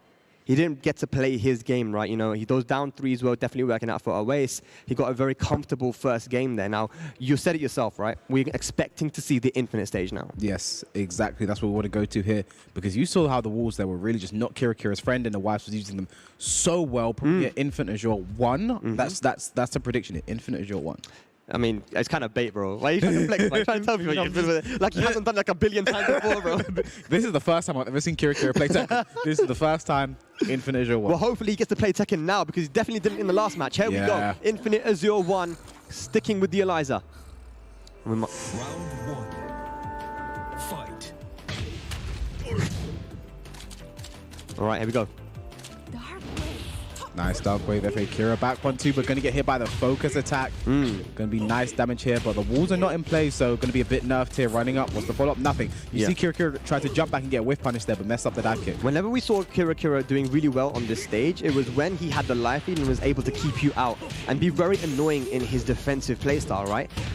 He's not had the chance to do that here because Oasis has the life lead early on, but that's a nice counter hit on the down 4. Yeah, built a bar of meter as well. In rage as well, so every hit he is doing does extra damage. Running 3+ frames. Kira tried to jump back. Was probably expecting a down 3, but didn't come. 4-4-2-1 to end the combo. Now 4-1. Nice stock, but just a second late there on the punish. There was a tiny bit of hesitation there when he did that punish, but a great duck on the down 4 run either way. Nice. The moon glide 4 into the EX dive kick. You see that though? A little bit of a delay. Is he going to go for the big... he didn't go for the Dunkin' Donuts. Down 3, Ado. Nice damage with the combo as well. What's the Oki here? The full-on demon flip slide while standing 2. Nice option there from Kira. Gets a full launch as well. That is just matchup knowledge. Back roll catch. Yeah, nice. He didn't back roll. He knew. But the rage art. And Eliza can jump back and... Whoa, the down 2 Ado. But this isn't going to be dead. No rage available here for a Wise Honey. But he's going to go for the mix-up. Yeah, nice. Goes for the sweep. There is a counter launching. Kira gets his first round on the board. Here we go. This is what I'm talking about. Showing us the setups. Dark wave. You know, one thing I've realized very recently is the Dark Wave depends on Eliza's hand. I actually never noticed that till I played a Weiss yesterday. Why are you noticing that? Because, you know, why look so closely? because there's the one that actually is a projectile, then the one that's just like a shield in front of her. Yeah. So I finally noticed it depends on the hand. I knew the animation was different. I didn't realize it was actually just the whole arm. I'm clearly not very observant. I've been playing against Kira for years. Oh, the EX dive kick. But it's okay because remember, Eliza builds meter very, very quickly. Yeah. Should be getting close to another one soon. Running 3. Here we go now. Kira just jumping back, looking for a whip. The down 1-2, but no, messes up the combo. Oh, man, but he doesn't punish the demon flip. Yeah. 14 seconds. Time is becoming a factor here. He's got a 1 bar meter to work with, but Away's poking away now. He's taking the life lead. Oh. Spends it. What's the Ogi? Goes for the mid option. Down for 1-1. Things are not looking good. Forward 3 takes it with 4 seconds left on the clock. Kira just kind of fumbled the bag there. He did, and you see, that's the thing about Away's Honey, man. He loves to just get in your face and start poking. Man, it's not only about those down 3s and those launches. Well, setting 2 red fireball. You have to sidestep right to beat that. Yeah. And the red fireball actually is unsafe now anyway, but now he gets the counter hit sweet. Yep. We see that Oasis is playing very aggressively, so these down 4s are actually getting the counter hit for the back one. That's going to be it. Something like the heavy DP is like you see all of those hits, you're like, I'm going to launch. In that situation, why I think you just spam back one on his stick, just tap it over and over again because you just got to sit there and wait for it to come out. So an unfortunate start here for Kira. Yeah, I mean, maybe a little bit nerves kicking in here too for Kira. You see that the heart rate was going quite high. I don't know. I mean, he's gone straight back in, of course. You know, this is where he has the biggest advantage, right? Yep. And we could have seen a different game if he just guessed correctly on the Moonglide mix-up, right? That's the thing. Sometimes it just comes down to 50-50 carries. But here we go. 2-0 now for Away's Honey. If he wins this, he's going to move on in his upper bracket. Just guess right. Okay, the Dark Wave working out there for Kira. That was the left-hand one. Bro, did you just twitch on it? I was just looking like you're playing, bro. Here come the lows. Oh my god, it beat the jump back as well. We call that the Tekken low because it's just such that's a static kick, right? Okay. That was the left-hand Dark Wave again. Man, he just jumped over the Moonglide mix-up. Oh, big counter hit there from Away's Honey. Spends the meter just to make sure he gets the kill here. No, he drops the combo. Is he going to regret that? Dark Wave. Okay, Moonglide 4. And again. Moonglide 4. Do it again. Moonglide 4. Oh, the while standing 4. 4's everywhere, man. Nice challenge there from Away's Honey. Gets the round on the board. Kira almost did it. That was a punish. Yeah, running 3 over the right-hand Dark Wave. There's the left-hand Dark Wave. Down 3. I don't know. Out of range for the punish. Yeah. Left-hand Dark Wave. It's so active, that Dark Wave. Right-hand Dark Wave. Nice step there from Kira. The 2-2 string in the back. Going to be nice damage. He's going to go for the back row catch. No, he didn't this time. Yeah, tried to reset. Nice jump back there. But the thing, forward 3 has such good whiff recovery that he couldn't get the punish in time. It's going to be nice damage here for Away's Honey. Oh, we got to be careful now. When Rage available for both players. 1 bar meter for Kira. I think Away's was trying to bait. Oh, the movement from Away's Honey. Baiting out that sweep, ducking and launching. And there we go. And a set point for Away's Honey to take this 3-0. I think you could see as well, Away's was trying to bait an EXDP there. Nice in the back. Oh, you see the slide? He gets away? Yeah, that was sick. He said, you're going to whip punish me? No, I'm gone. Slide back the scene. Oh, man, the focus attack. Here we go now. Away's Honey looking closer and closer like this is going to be a 3-0. Oh, went for the Tatsu reset. Down 3, Tatsu. Things are looking good right now for Kira. Running slide. He's going to have to do something here, man. He's going to have to take some risks here, Kwis. If he wants to get this round, Rage available. Oh, the jump over. The right hand Dark Wave was just deleted. Deleted. Man, Away's Honey just looking so dominant there. That is going to be a 3-0 against Kira. He was super ready for that Eliza matchup, and he will move on into the upper bracket. What a performance. Yeah, Kira isn't done yet. That he'll go down into the lower bracket, but you know, I think that just came down to Away's knowledge of the character, knowledge of the matchup. He's played some of the strongest Kira's. played some of the strongest Elizas over in Pakistan, and you know, he's showing just how to play against that character. You know, Away's looking super strong right now, and you have to think it's going to take someone big to stop him. But there are people out here that probably could do it. It's pretty near. A couple of those people are right here as well. You know, we see Hyper versus JDCR. This is going to be our next match, and we'll talk about that a little later, man. I think we're going to get some highlights, but that's going to be a crazy one. You know, I've got some things to say about this matchup. You got some things to say? I got some things to teach. You got some things to say? Yeah. You want me saying some things? I got something to say. Saying some things? All right. But yeah, Always Honey, man. This is, you know, a lot of people have been talking about Arslan to be the person who could, you know, win the tournament, right? But Always Honey, people are sleeping on him, man. I think that he is definitely a shout to win this as well. Yeah, I mean, he did so well against JDCR using Negan in his full play. And it's like, that wasn't his main character. But you see that EXTP there? That's what I'm talking about when it comes to that matchup knowledge. You know, EXTP is normally a risk, but in that situation, completely safe, basically. Because you have to do something. Absolutely. And those downfalls are definitely working. You saw the downfalls on counter hit. They're working super well because Awais was being quite aggressive with his pokes in close, right? But, you know, he knows Kirakira is a defensive guy. He knows Kirakira likes to jump back, likes to stay back and play keep out. So Awais was just in his face. Yeah. How many down threes hit him? You know, this was just very unfortunate. This is the Moonglide 4, you know, into the Wild Standing 4. That was such a good option there from Wise Honey, you know, because he knew Kirakira was feeling momentum, feeling that he had some pressure going. So, you know, Wild Standing 4 deleted all that, and the right-hand Dark Wave just completely deleted there. I don't know where it went. Did you see where it went? I don't see where it went, man. Yeah. I've got these sunglasses on. It's hard to see, you know, but don't take them off. You know what happens when you take them off. Yeah, you know exactly what happens. You know, it's like Cyclops. You know, we talked about James Banks with the Devil Gene. You know, the laser. Like, these guys are ready. You guys are not ready. You know? But we're gonna go down to James Banks to introduce our next match. Take it away.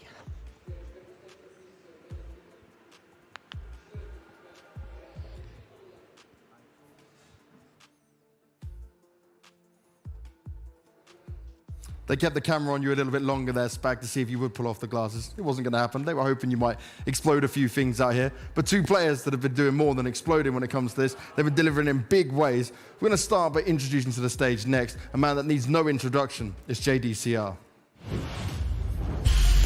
I'm JDCR from Korea. I've been playing competitively like 10 years. I would say I play safe, but I kind of want to do something crazy as well.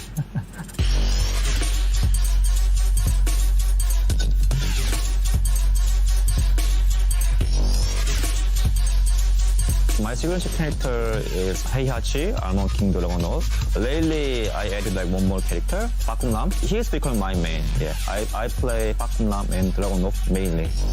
I really like the mind game, like deep game from Tekken, including like back movement, side step. I want to utilize them. Down for 1-1, no shot this time. Rage drive, bent back 2. Oh my god, from JDCR. Is this it? Oh my god. Players and even viewers, they know my style too, because they've been watching me like a long time. I'm gonna press more button. Welcome on stage.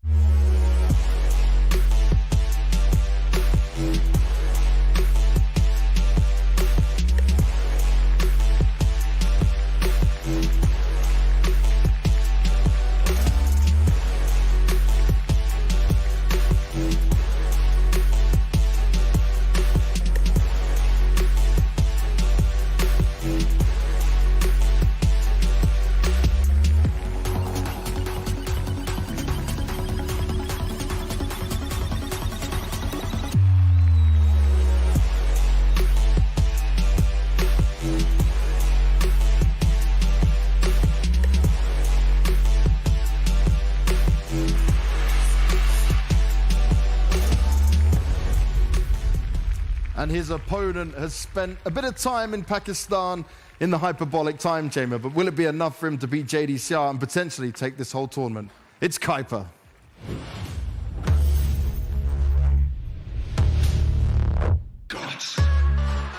I'm Kuiper. I'm a 29 years old player from Spain, from Malaga, a city at the south of Spain.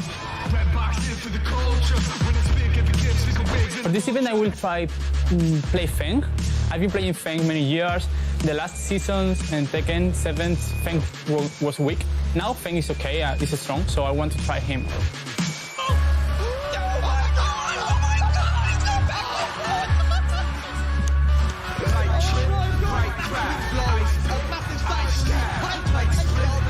I feel my playstyle is kind of aggressive. I attack too much. I don't respect too much the frames of my opponent. My mindset in this tournament is everyone is strong, but I can defeat everyone in this tournament. So what I want to do is play my best way possible and try to win every round. People think sometimes I'm training to defeat this guy or this guy. I'm training to defeat myself. And In 2 years, I will be 31 years old. I must be better than today. So this is very difficult because you are competing against yourself every single day. This is the reason because I'm here.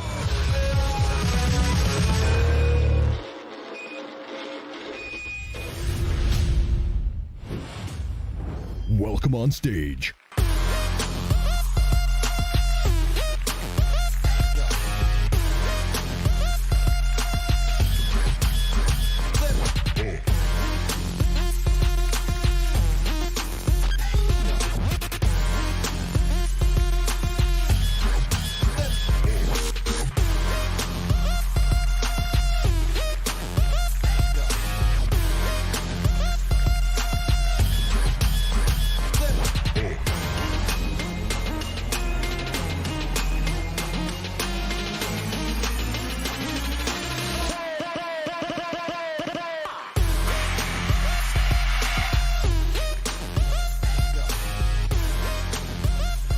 Now, Kaifa, I'm going to start with you, because you spent that time in the hyperbolic time chamber. But did it do enough for you to take down a man like JDCR? Of course, he's a super strong player, everyone knows. Every player in the top 8 is super strong. But I will try my best, and I'm sure I can do it. You're sure you can do it? Okay. Now, JDCR, you're no stranger to stages like this, but how badly do you want this win over him today? Hyper and me, we played many times in tournament and casual. I know that how strong his Feng Wei is, so I'm gonna do my best as well. All right, well, both of you shake hands in the middle. Let's see if your best is gonna be good enough on an important day like today. It's time to see how these guys will battle it out, but let's get back up with Spag and K-Wiz.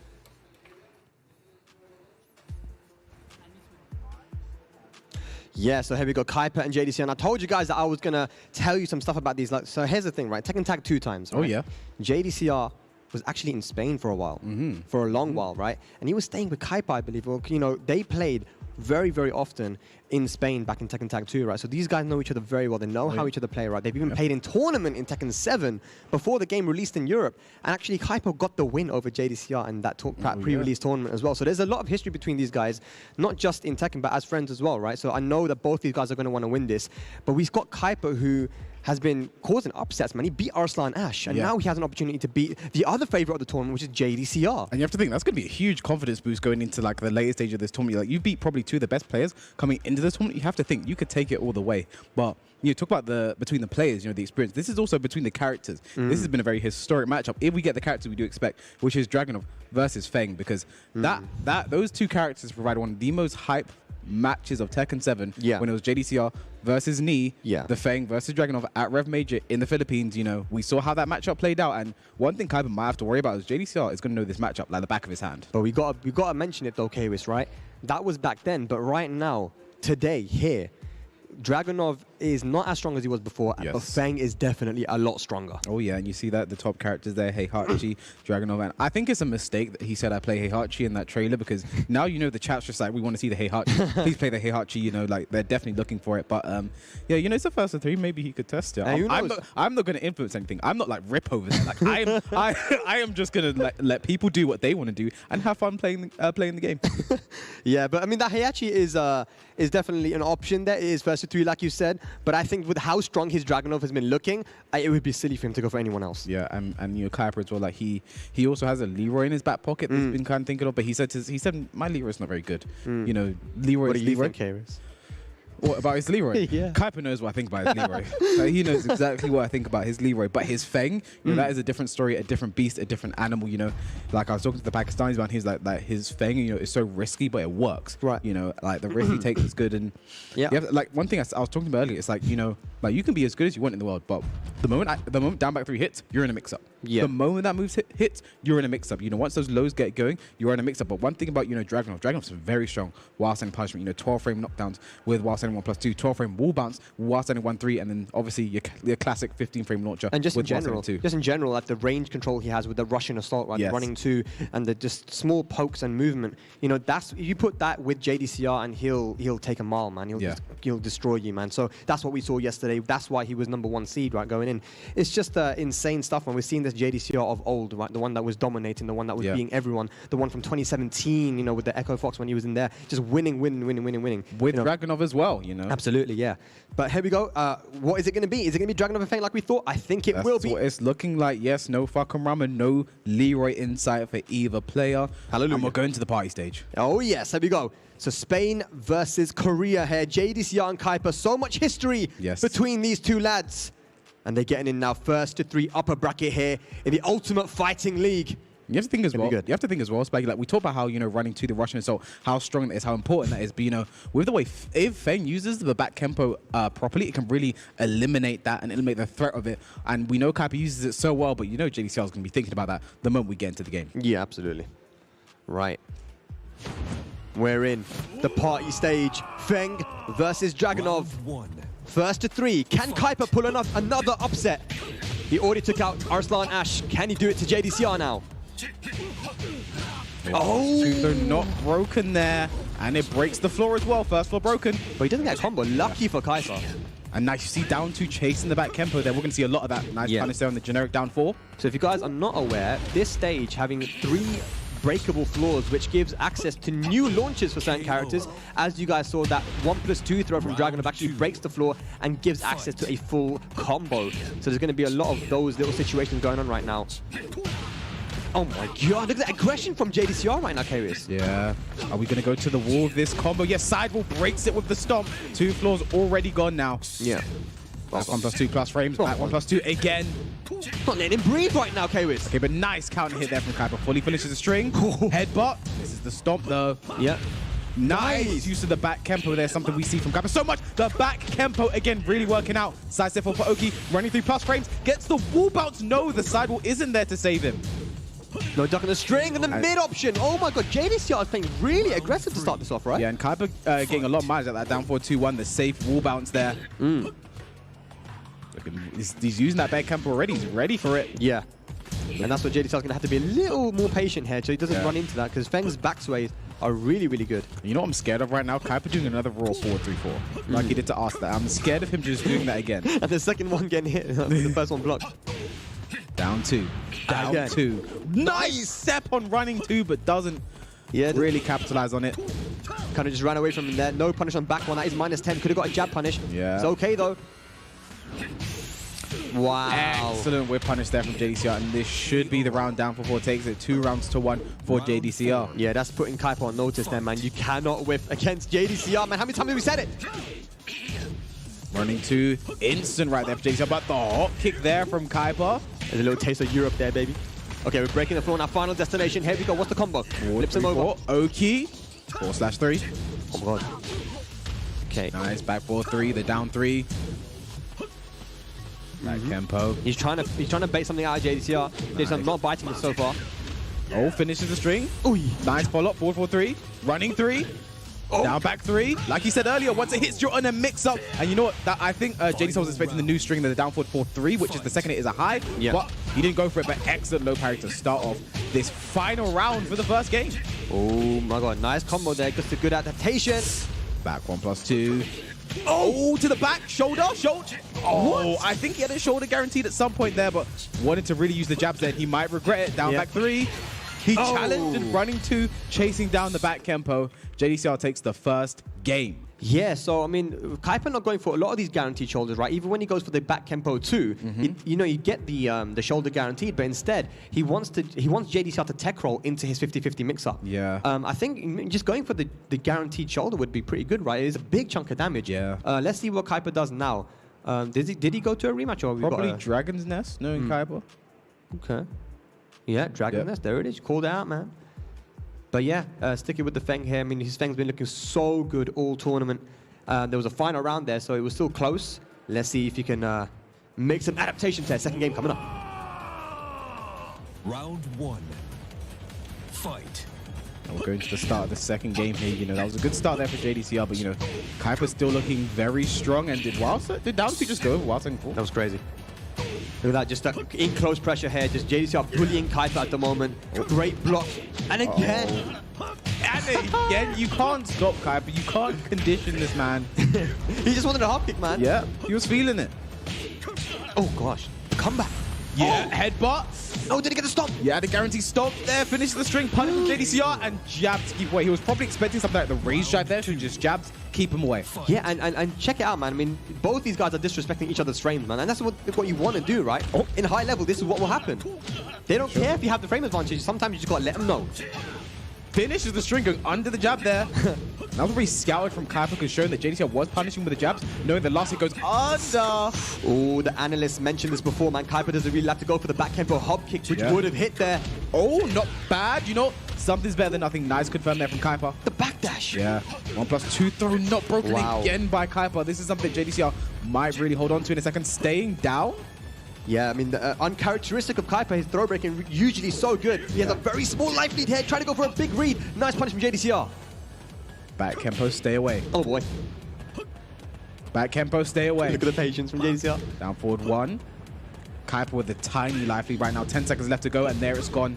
He hasn't got that string. 5 seconds. Oh, what a block from JDCR, and you have to think this is looking all... JDCR right now! Oh, the wild standing forward challenge from JDCR. That was so smart there. Fight. I can't believe that actually hit, though. It was like 1 second left on the clock, and Kaipa didn't go for anything. Yeah, but how many times have we seen Kaipa just do down back 3, down back 3, down back 3, right? Yeah. You know, that was JDCR saying he's going to do another down back 3 to try and take away from this life lead. Wild standing forward takes it. There's a great low parry there from JDCR. We should be going to the wall with the combo for 1. Flips him over. What's going to be the okie dokie? Stays on the floor there. Just kicking him on the head. Oh, nice life lead from JDCR. Running 2 hits this time. What does Kaipa do? Huge life deficit. Forward 4-3. Doesn't go for the guaranteed stomp. Down 2. He has a lot of work to do here. The resource has been spent. It's going to be even harder now. Oh, finally. Okay, back Kempo hop kick. Going to be a side wall, though. Side step 4. Oh. The patience. Back Kempo.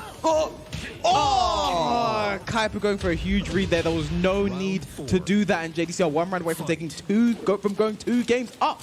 JDCR has just been, you know, he's changed up his timing a little bit. He's waiting a lot, you know, for Kaipa to throw out the back tempo and the backswing blows and the hop kicks. Yeah, nice punish from JDCR. Nice side step 4 there, beats out the string. Yep. Great start here. Goes for the stomp. What's the Oki? Goes for the mid option. Oh, here come the strings now for Kaipa. He's doing strings. Yep, starting the 10 string. Oh, nice use of back Kempo, but the second hit just catches him. Yep, but be careful. Kaipa has a life lead. Don't overextend. Finishes the string, punish from JDCR. Running 2+ frames. Goes for the hop kick. Kaipa trying to make some big reads, but he does get the float. Can he get the wall here? I think he can. Oh! Goes for a special combo. 1 more hit should take it for Kaipa. The patience from JDCR almost paid off for him. We'll go to a final round. Second games back. Once again, final round. Here we go. Can Kaipa get on the board, though? Very important round. The difference between 1-1 and 2-0. Okay, the back one now. Kaipa looking good in this round. Built a life lead just by poking. This time, Kaipa being the one to push the aggression onto JDCR. 2 back Kempo. Like we said, the hop kick might work out for him there. Yeah. Small life for JDCR. Nice punish there for Kaipa. It's gone now. Down forward 2. Oh. Plus frames. 1+2. Running 2. Frames. 2-1. Gets some flow, and I think this should be it here for JDCR. Very unfortunate there for Kaipa. He gets floated. In a normal situation, that would just been a knockdown into Oki, but because he probably did the hop kick or something, got floated, went to the wall, and that was the round. Man, it's got to be so tough mentally, right? When you've just got 2 times final round with JDCR, but just haven't been able to clutch it. If you're Kaipa, though, you're playing good, to be honest. It's just these like little situations where you're not capitalizing. And as you can see from JDCR, he's using his plus frame beautifully. And that's what Dragunov can do, right? Back 1+2, running to the Russian assault. So many plus frames to apply pressure. Oh my god, the instant! Gets a count hit on the running 2. We should be going to the wall here. Yeah. Hey. Down back 2 combo to flip for Oki. Down 1+ frames. There's that back 2. Oh gosh. JDCR really asserting a huge life lead right now. Gets floated again in that exact same situation, but JDCR doesn't confirm. Running 2 hits. Kaipa a huge life deficit right now. Nice. Patience there from JDCR. Waits it out. It seems like every single time Kaipa wants to go for back tempo, JDCR recovers crouching because he went for a low, right? Yeah. And the 2 doesn't hit because it's a high. Yeah, look right there. Gets another float. Oh, do big whiff, but no launch there for Kaipa. Gets the wild standing 1-3 to get the wall bounce. Wall bounce. Here we go. Kaipa, you have the wall positioning. Can you make use of it? Back Kempo again. All these lows just chasing down the back Kempo. Nice low play there from JDCR. This won't be the round, but it's going to be good damage. Running 2. Nice step from Kaipa. Nice punish, but... Oh, Kaipa, no! Unfaithful spag. Bear Wafa. Bear Wafa, man. All right, here we go. Final round potentially here for JDCR to get a 3-zip. And he started off really aggressively. No launch on the shoulder, but still gets a punish. Kuiper on the back foot now. What can he do? Down 2, counter hit. Huge life deficit right now for Kuiper. Down 2, down 2, forward 2. More down 2s. Okay, Kuiper, he's going to get a full combo from this, but... Okay. Okay, QCF1. Kuiper, can you do this? Huge life deficit, but a great block there from JDCR. Scouted out, and JDCR takes that 3-0. Yeah, so Kuiper going to be going down into the lower bracket. JDCR, you know, I guess you could say no surprises there. I mean, Kuiper's been playing really well, but I mean, JDCR has been looking incredible all tournament. That's one thing to notice as well, Spag. So far, like, the expected results have really been working out. We haven't had any upsets yet, but we're still having some close games. And with Kuiper, you know, the first...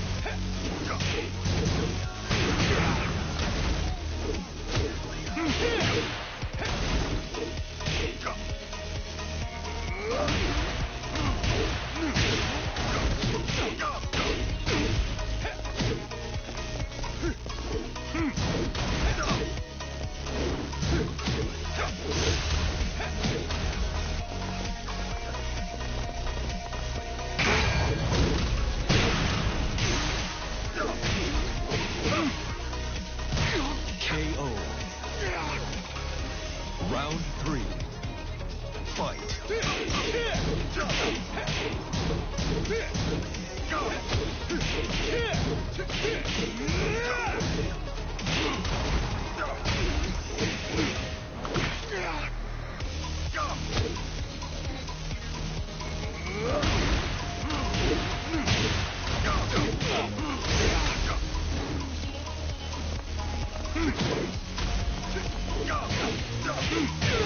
KO.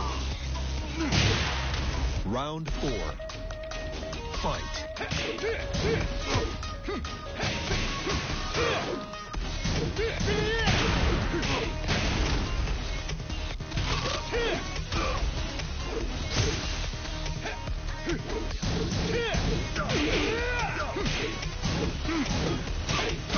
KO.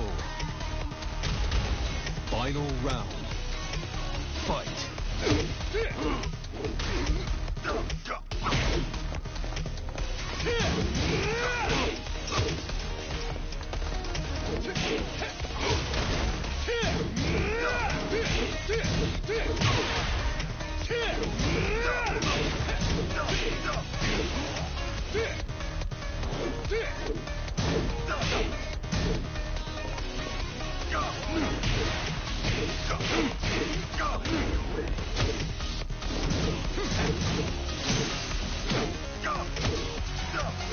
KO. I'm number 1. I'm number 1.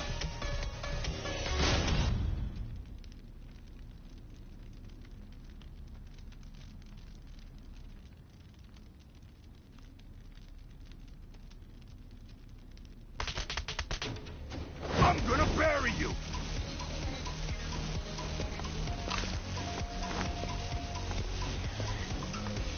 Round 1. Fight.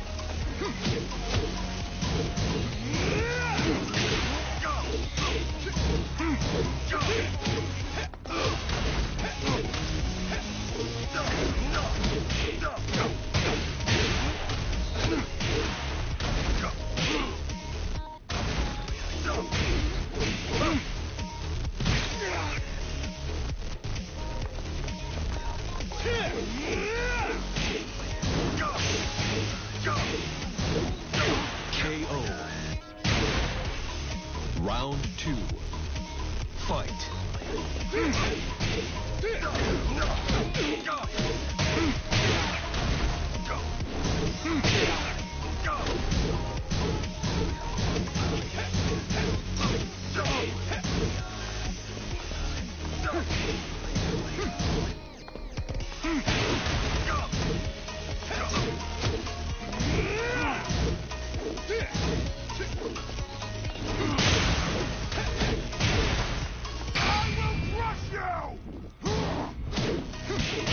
KO. Round 3. Fight.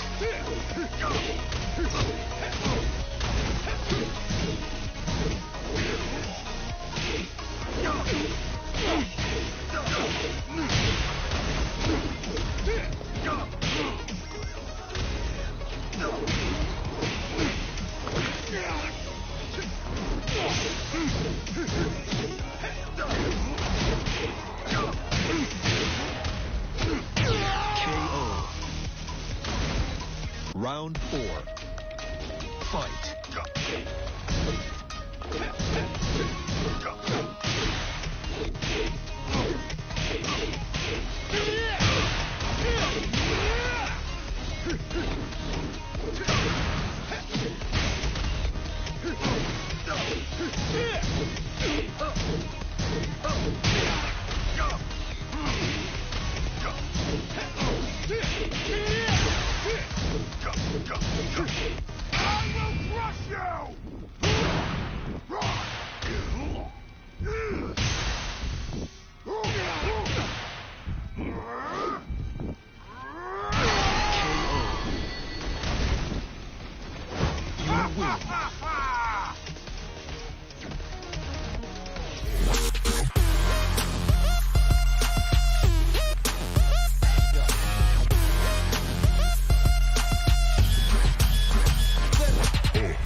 Now, Saint, I did not expect you to say you're going to be breaking legs. You feeling that confident?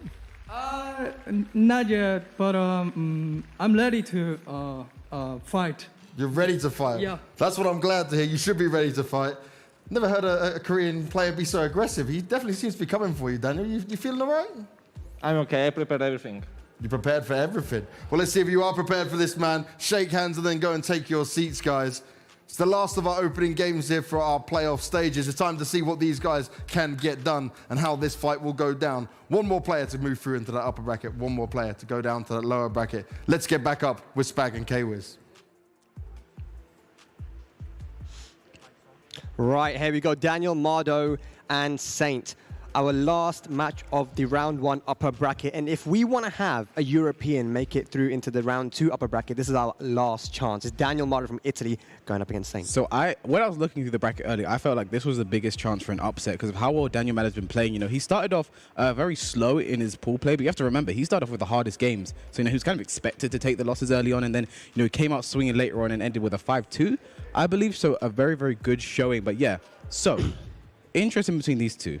These two played a lot of casuals, you know, in the days leading up to this. And every single time they played, I just saw Daniel Mardo getting bigger and bigger and bigger streaks every single time. However, Spag, okay, all right. However, what, mate? That was with the Jack. That was with the Jack 7. Okay. Saint was playing the Jack 7 in that, and we've seen Gamryu only throughout this time. So maybe Saint was just hiding some things. He was like, you know, I'll let this guy build some confidence. Then when we play, I'm going to break his legs. You reckon there's a bit of bags of sand in there? Oh, that's what I'm thinking. That's potential, you know, like, it doesn't need to try hard. It's just, we're not in the tournament yet. There's no money on the line, you know, let's just have some fun. A false sense of security, man. You know what I'm saying? Like, I'm banging up his Jack, man. It's going to be easy, man. Oh, hold on. What's going on? But the thing with Daniel Mardo is he's someone who won't be getting overconfident or, you know, losing himself to that. He gives every opponent they respect that they deserve before they go into the match. You know, just see he's cleaned the glasses. Like, I need to see this guy properly. I need to see everything properly if I want to get ready to play. So, well, yeah, talking about seeing. I mean, you know, when you talk to people about how, you know, Daniel plays, it's very much about reactions. He's got great reactions, and he tries to see things to low parry and to sidestep. You know, is very, very fundamental play, right? And you know, he's traveled around to Japan, to Korea and to Pakistan for long periods of time, and played with the best in the world, right? And it started off with him in Italy playing with Tishumon. Shout out to Tishumon. I'm sure he's watching right now because you know, he was the one who was singing the praises initially of Daniel Mardo. Yeah, you know, saying like who's the next generation Italy, who's the guy who's really going to look out for, who's the guy who's going to be, you know, really destroying things, and Daniel Mardo was the only name he had to say. But Saint, though, he has something to prove here. I think that, you know, there's been talk about how consistent he's been recently, right? I mean, he hasn't been performing at his top level like we've seen in the past, you know, 2017, 18 times. I mean, this guy, even before that, Tekken Tag 2, you know, he was always performing at the highest level, getting first place, getting, you know, top 3 at worst, K-Wiz. Yes. You know, but here he is now, and if he's able to win this tournament, which he definitely can with the way he's been playing, right? He should have beat Arslan. Let's be honest here, yeah? So I've been saying this since I commentated that match. If he just hit the 2 button, just while standing 2, while standing 1-2 might have even got the job done, but that 2 button probably could have won him the entire game. Well, it definitely would have won in the game because, Arsene was so close to death. But it just goes to show that how strong he actually is. And he's not someone you can sleep on. Yes, he hasn't been performing the best recently, right? But he is still Saint. He's still that guy, man. He's a tournament champion, a world champion. But Daniel Mado, this is an opportunity for him now to meet the expectations of the people that have been singing his praises, you know? There's a lot of people watching at home, and they're going to be thinking, well, Daniel Mado, you say he's good. You guys all say that he's got incredible reactions and that he's amazing at adapting. But is he going to be able to show it when it matters, which is on the big stage here in the upper bracket of the Ultimate Fighting League top 8? You know, one thing I don't like people have said about Daniel Mado, and you know, it's what Banks actually said. The most handsome man in Tekken. Banks, I took offense to that one. I didn't like that, you know, like, I'm standing right here, right across from you. You can see me. Don't do that again. But anyway, before I lose myself in that, what are you laughing about? Huh? Bro, he's got the devil gene thing, man. He's gonna laser you, man. I actually shouldn't get rude to. He has the devil gene, you know. You should never. I've seen all the Tekken endings. I know what can happen with Jin. So. Yeah, these guys are getting set up, man. So what do you think about this, Kawa? So what's your prediction? Oh, I don't like. Every time. I know you don't like it, but that's every time I predict, I'm always wrong, and then I feel bad for the player because I like person. Just predict it for the person that you want to lose. I don't want anyone to lose. I want everyone to have fun. You know, that's my answer. You're a waste man, Kawa. You are a waste man. Island Paradise. That's a good start. I like that. Here we go. Italy versus Korea. Saint versus Daniel Mado. This is the last chance for a European to stay in this upper bracket here. It is going to be first to 3. Let's go. Island Paradise. And no surprises here is Gamryu versus the Jin. And I saw Daniel Mado last night at like 5 in the morning labbing stuff against Gamryu, all the in-depth stuff. So he's going to know his options, know what he should do. But will he pull it off? That is the question here. Yeah, absolutely, man. You know, the Ganryu, you said it yourself, you played a lot versus Jack, but this is the Ganryu, this is the character that he is known for. The main character here, and a very strong one at that too. Yes. Power is everything. What a nerd. Right, let's go. Fight. You're just jealous you don't have power. It's everything, you know. There's that down for 2. Nice option select there from Daniel Mado. Nice punch Sabaki right there. Starting off super strong. All right. Nice block there from Saint in the down 4 though. Forward 4 again. That's the second time it's thrown out. Second time he's got a counter hit for it. Yeah, it's good. A good start here for Daniel Mado. Let's see if he can close out the round. And it is first to 3 as well. So we saw how many times Saint would lose the first match, but then come back 2-0. You know, so quickly. So, you know, you got to stay on point. Even if he is to win this match, I mean, it's going to be tough. Yeah. Raise, drive, Sven, and ow, that's huge damage, but it's not dead. Daniel Mado can make the comeback. Back 1-2, one more hit. The dick jab to interrupt there from Saint, ready to stop his pressure. And that's one thing I've noticed about Saint from watching him and playing him, is that he's so momentum-based. He needs to be on his side, so he does stuff to stuff your momentum, like that dick jab, like rage arts, but a great low parry right back from Daniel Mado. Are we going to the beach? I think we are. Are we going to break it? Oh, yeah. Wait, let me hear it. That's just so nostalgic. 1+2, the nice break there from Daniel Mado. Very good. Forward 4 again. And nice, the classic stuff. Big chunk of damage here. What's going to be the Oki? Yeah, gonna put Saint in rage. Gets the side wall. 1-2-4, just out of range. Down by 4. Now, what does Saint do here? Huge life lead. Windshield wipers. Does go for the last hit. Nice option select punish there from Daniel Mado. Oh, the lows are coming out. Back to the 1 whiffs. Yeah, he has you waiting as well, just in case Saint throws out the last hit. You don't want to get a wall splat. You got a massive life feed, and only 18 seconds left, so just chill. Down 4-3. Down 4-3. Oh, is he being too chill though, Kawa? I don't know. Is he being too chill? Oh no! Daniel Mado, too calm with the life lead, and Saint's like, all right, son, let me delete your health bar. That man's name is Saint, but he is a sinner with the way he stole that round. Insane. Here we go. Going to the wall here. No, low wall splat there.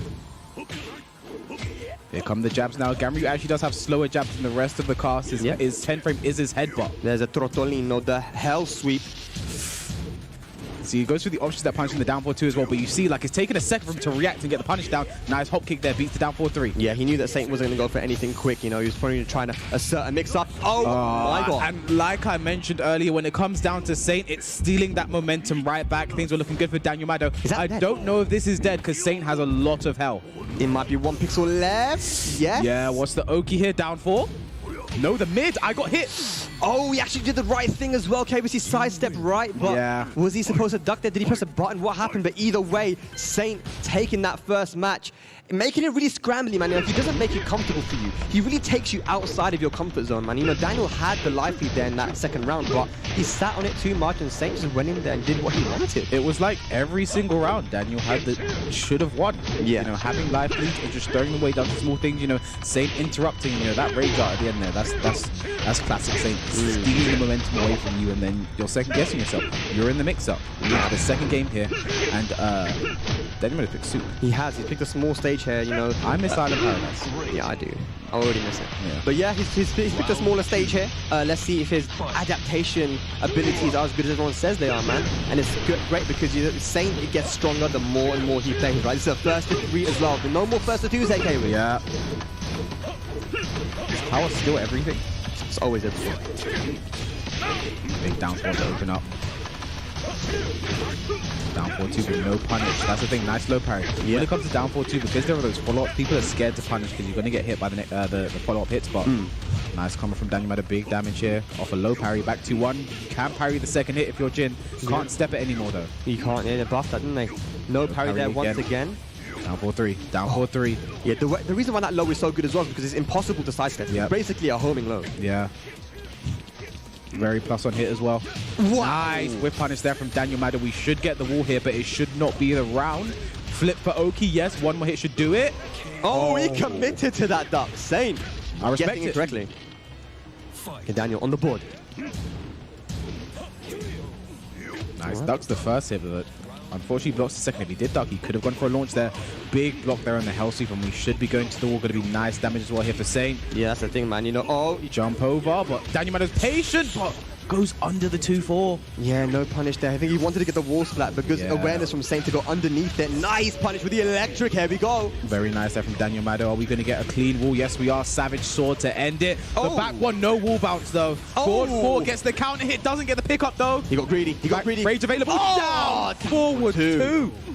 Like, the thing about Gamry's down 2 is it's so strong, and in some situations it's essentially safe because people aren't punishing because they're scared of the follow-up. You can throw that out. Saint making a brilliant comeback there. Down 4 from both sides. Forward 4. Here we go. Forward 4 into the Zen. Those Saints, those down 4-2s from Saint have been so good all tournament. And again, as I just said it. Spag, look what you did. They just look. They're unblockable cables. What can I do? The commentators curse ain't strong enough. 1+2 throw, nice break, and it puts Saints back to the wall. Oh, Saint going for the cheeky stuff. Big stop, down for 1-4. And the dash into down forward 1. Saint looking super solid here. Can we talk about how low Daniel's heart rate is right now, though? Can we get someone to look at him? Can we get that boy a Red Bull or something? He needs to get some caffeine in his system right now. But here we go. Gets the cans. Take it to the wall, son. Here we go. 1, 2, 3. Goes to down 2. Nice. Saint was ready for that. What? Just. Oh, but nice. Should get the wall as well. Going to be some 1-2-4s coming out. Yes. 1-2-4s. Down back 4. One more hit. Oh, I think he blocked. Yeah, I think he was ready for that. Very nice there from Daniel Mado. That's the thing I'm talking about. The rage arts. Daniel Mado's finally catching on to them. Final round here. This is very, very important. We've been in this situation before. You don't want to go down 2 for the down 4-2. Again, the unblockable Saint down 4-2 is going to launch him and take it to the wall. Daniel Mado's heart rate is a funny number. Nice block there, but no, I think he went for the crouch cancel 2-4 there. Hop kick, no punish. There's the parry, but no. No follow-up. Down forward 2. The wall's right there.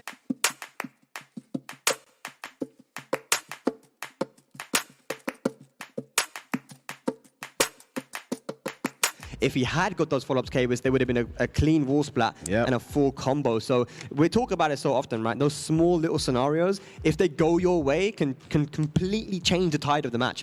But unfortunately, yeah, and for Daniel Mado, it went Saint's way. I mean, that's been the tale of this game. You know, the scenarios just not going Daniel Mado's way. Saint capitalizing. He's not going to let these things flop. You know, this guy's Saint. He's been doing this for a long time. Did you know that? I knew, yeah. He's been playing for a while, Kbis. Yeah. Thank you for telling me. Round 1. He's actually quite good at this game. He's decent. Yeah. He's all right. Let's go. Down 1. Hell Nice. sweep. I like how he went for a forward four, Zen into hell sweep this time. Yeah, he's been mixing it up a little bit now. But Daniel Mado, if he wants to win, he's going to have to get 3 matches straight. Yeah. This is an opportunity to prove himself here. With the way Saint's been playing, this is going to be a tall order. Windshield Wiper doesn't confirm the last hit. 1+2 though puts Saints back to the wall. Yeah. Nice, gets the float, but no combo at the end there. 2-1. Down 4-2, down 4. Bit of an option select there. Jab, interrupt. Daniel Mado with a lively down 4 again. Option select, very nice. Goes underneath the follow-ups of that down 4-2. Daniel Mado once again with the first round. What? Bro, okay, what's going on, bro? That down, like literally, it's just so good, and he's going for the hard combo, jump over, cross up stuff as well. Down 4-2, nice punish this time from Daniel. Yeah. Down 2 on the ground, forward 4 counter hit, catches Saint trying to mash. Down 4, this down is brilliant stuff here. again. One more hit should take it. Down 4, no! But outrage to punish. Down 4-2, down 4 again there. Good show from Daniel Mado. 2 rounds up. That was beautiful. What a come at him, Daniel Mado. Can he get a match on the board? Get a match on the board here, Daniel. Bit of a patient start here for both players. Oh, just standing in his face. Doing nothing. That's something. That's Daniel loves to just stand. You know what? He was expecting clap duck into something there, so went for the hop kick. That's some knowledge there, but you know, Saint was just waiting for it. Yeah. Nice. Oh, excellent parry there from Daniel Mado. Gets the can-cans. We should be going to the wall. Definitely, man. If you're playing Jin, you got to use that parry, man. Goes for the 2 command throw. Nice break from Saint. Forward poking away now. Windshield Wiper. Nice life lead here for Daniel Mado. Rage available here for Saint. Back 2-1. One more hit to take it back 2-1 again. Down 4-3 plus frames. Challenges as well, standing 4. He knew if this trades or hits, I most likely have the kill here. Very nice from there from Daniel Mado. And it's 2-1 now. Yeah. Saint has a stage bit. On the board, yeah. I mean, I don't think the stage is going to matter too much for Daniel. I mean, he went for a smaller one, but now Saint will be able to choose an infinite if he wants to.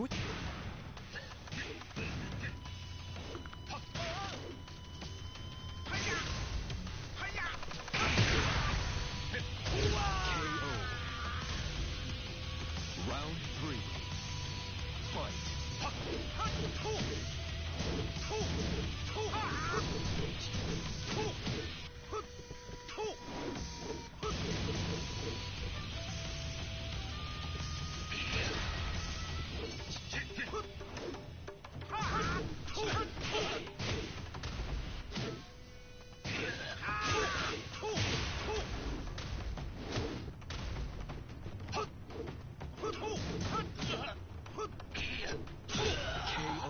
Power is still everything. Jin, you need to get some hobbies.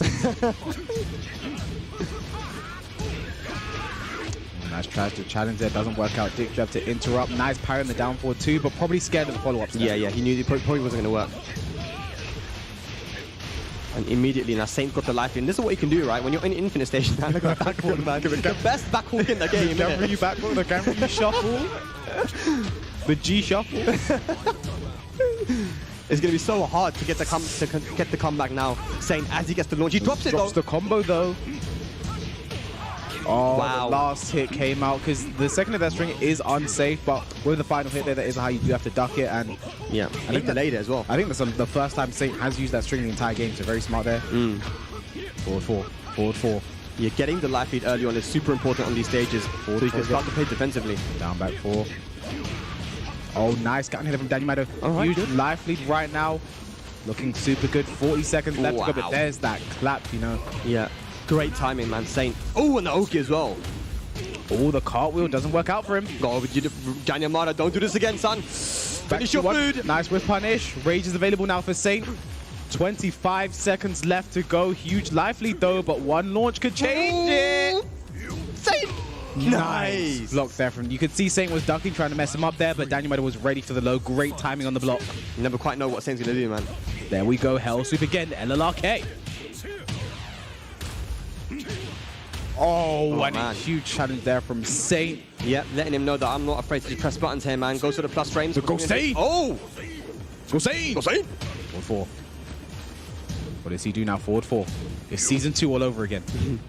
Down 4-2, no punish, scared of the follow-ups. Tried to parry that time, doesn't work. Stature kick. Oh man, Rage available now, and he dashes into down 4-2 this time. Saint moves on to set point to move into the round 2 of the upper bracket. Daniel Mado is really gonna have to dig deep right now to bring this back. Needs 2 more rounds to extend the set. Goes Sane. Oh, man, that was a huge whiff there, and no launch from Daniel. Electric. He's not been doing many of those this set. Nice back 2-1, catches the back row, went for down 4-2 there. Saint challenging now, he's pushing the buttons. No respect being shown. Look at that, interrupt again. Nice punish with the 1+2. Median line destruction. Shout out to Kane and Trench. Oh my gosh, here we go now. Daniel Matter, can you finish it? No rage available for Saint, but he's so close to it. Standing in his face. Back 2-1. Bang another one.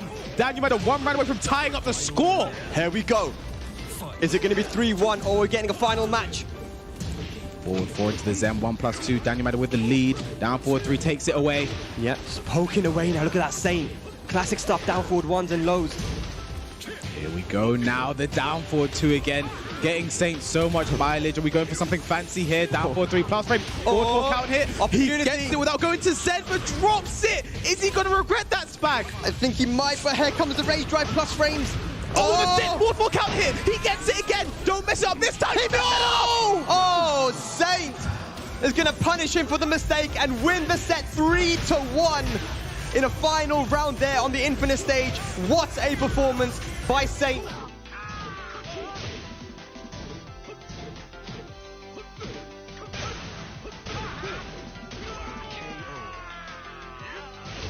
Round 4. Fight.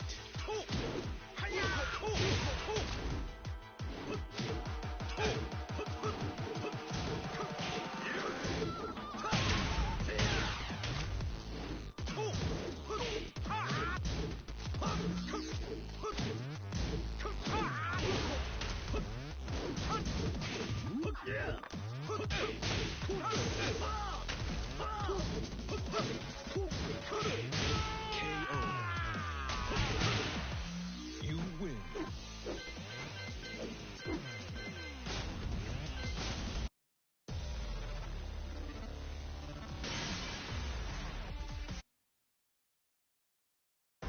Get ready for the next battle.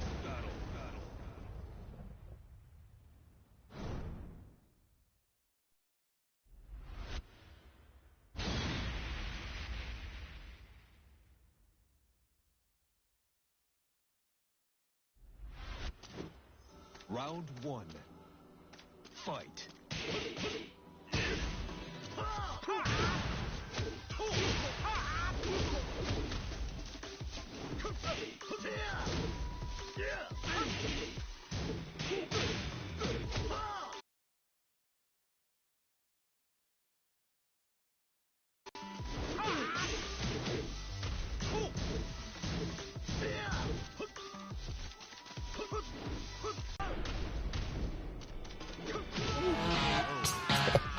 That was too much with the music. I love that stuff.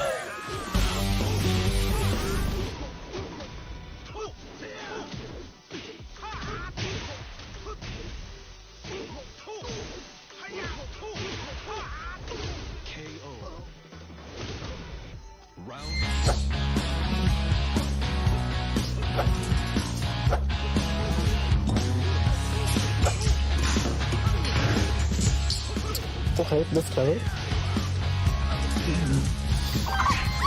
This is cool.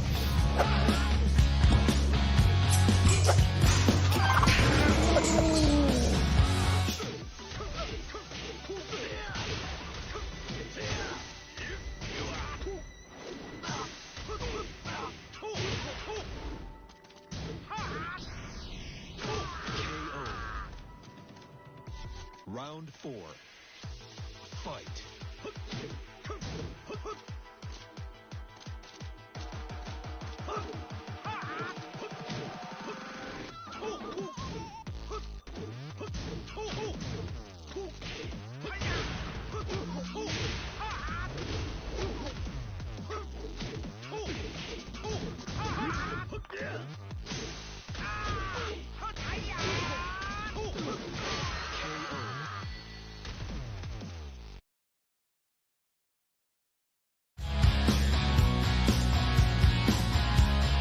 That's clever. That's clever. Okay.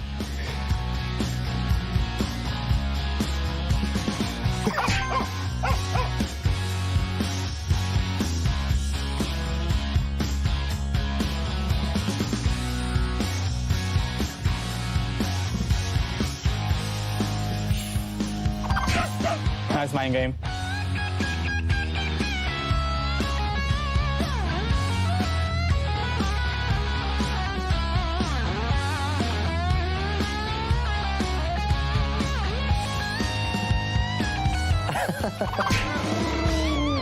Oh, I've seen this one.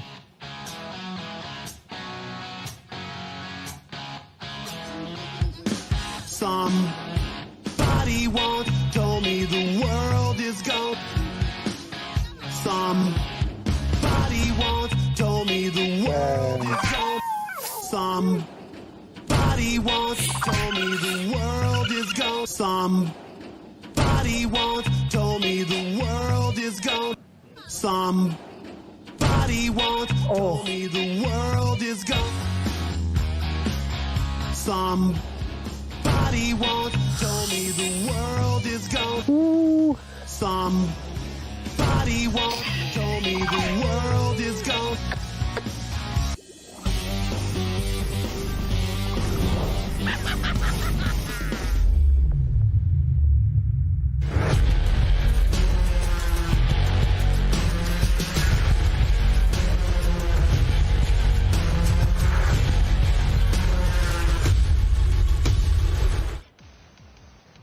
Round one. Fight.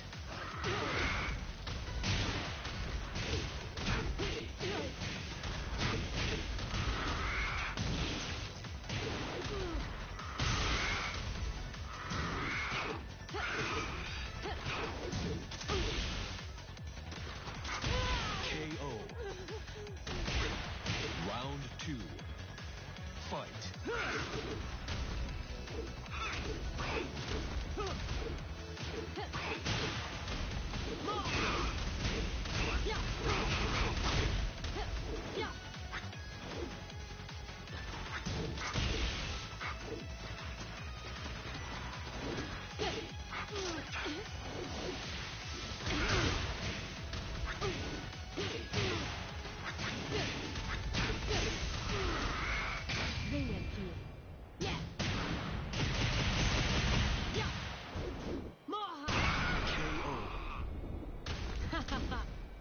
Round three. Fight.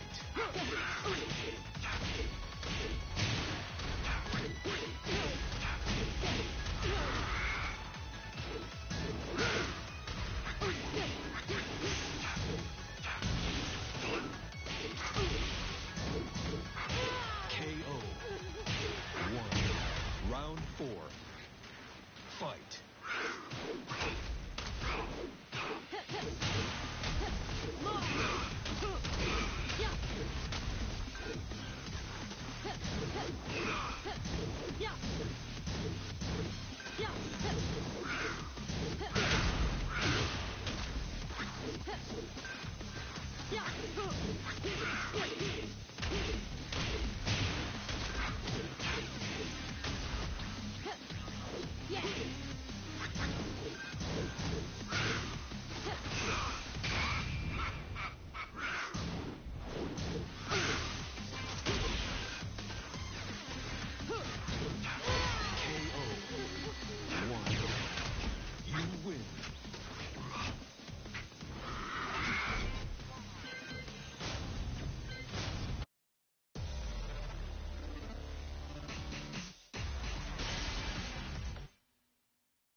Get ready for the next battle.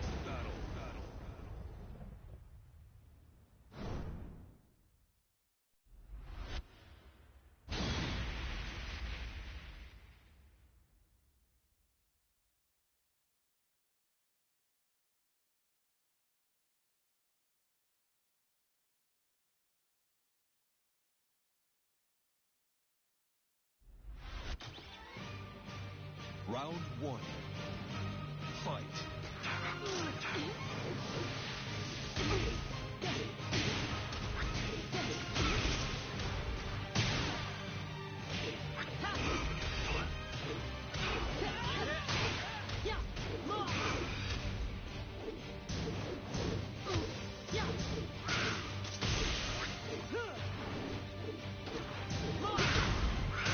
KO. One. Round two.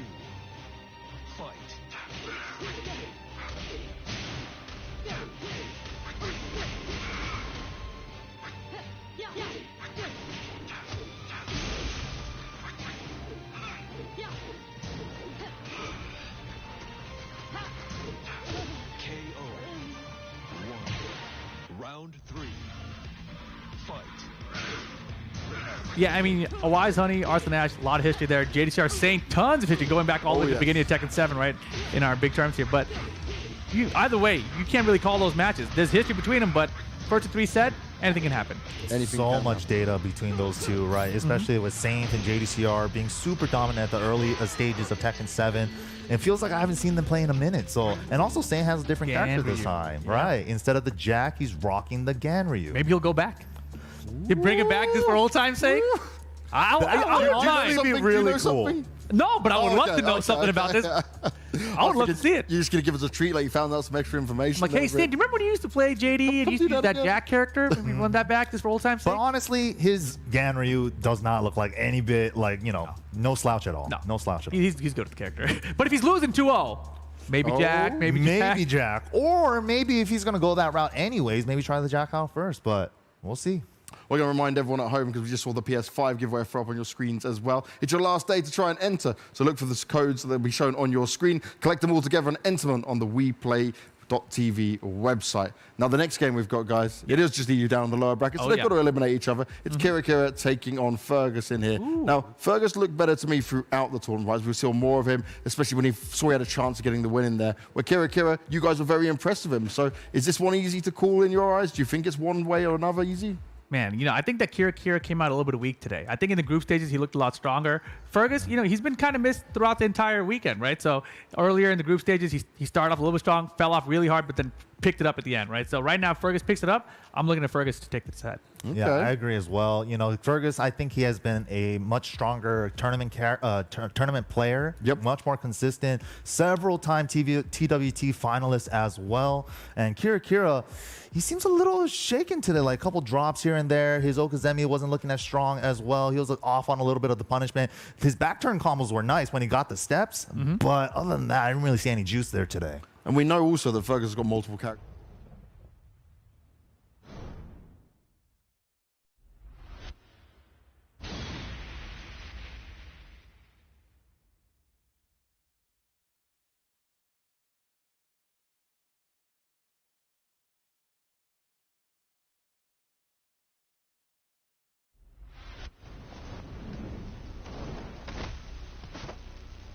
Round 1. Fight.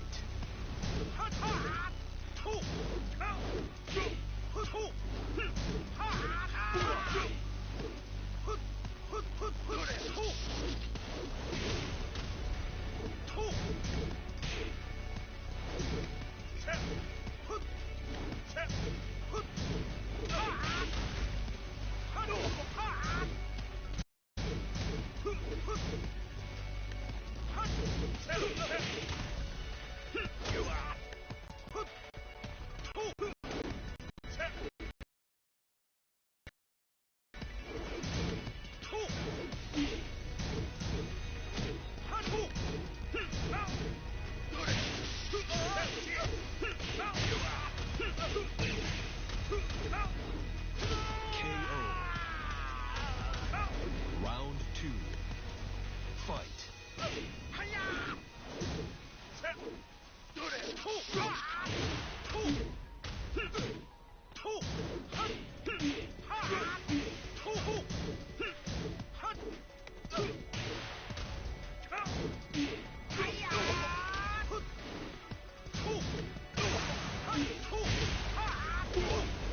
KO. Round 3. Fight. KO.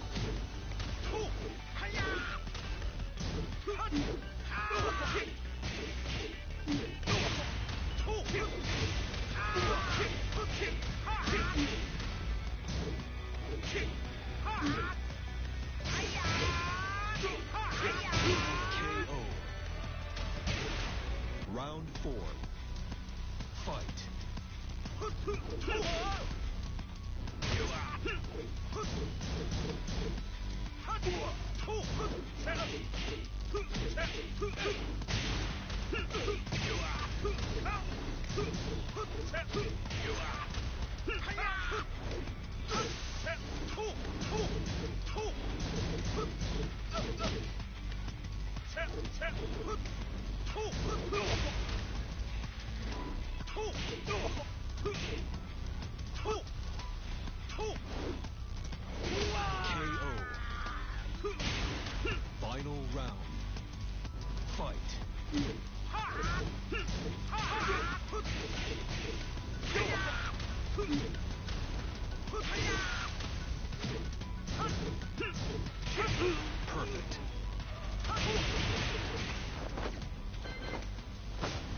You're not good.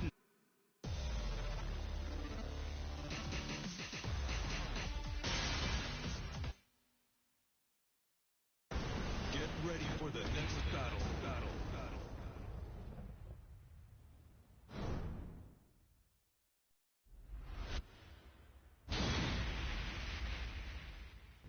Oh, sí, perfect. Oh, yes.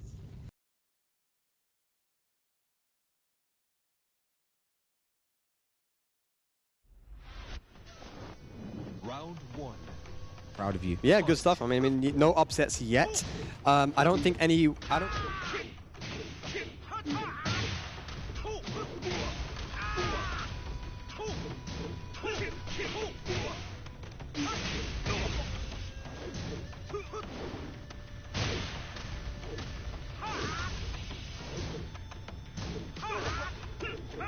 KO. Round two. Fight. KO.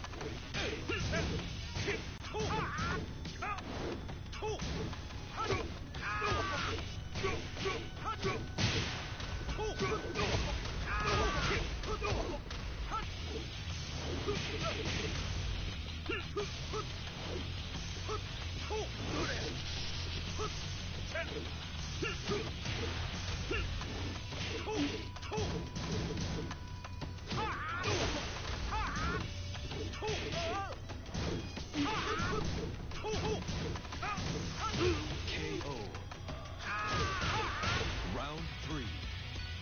Fight.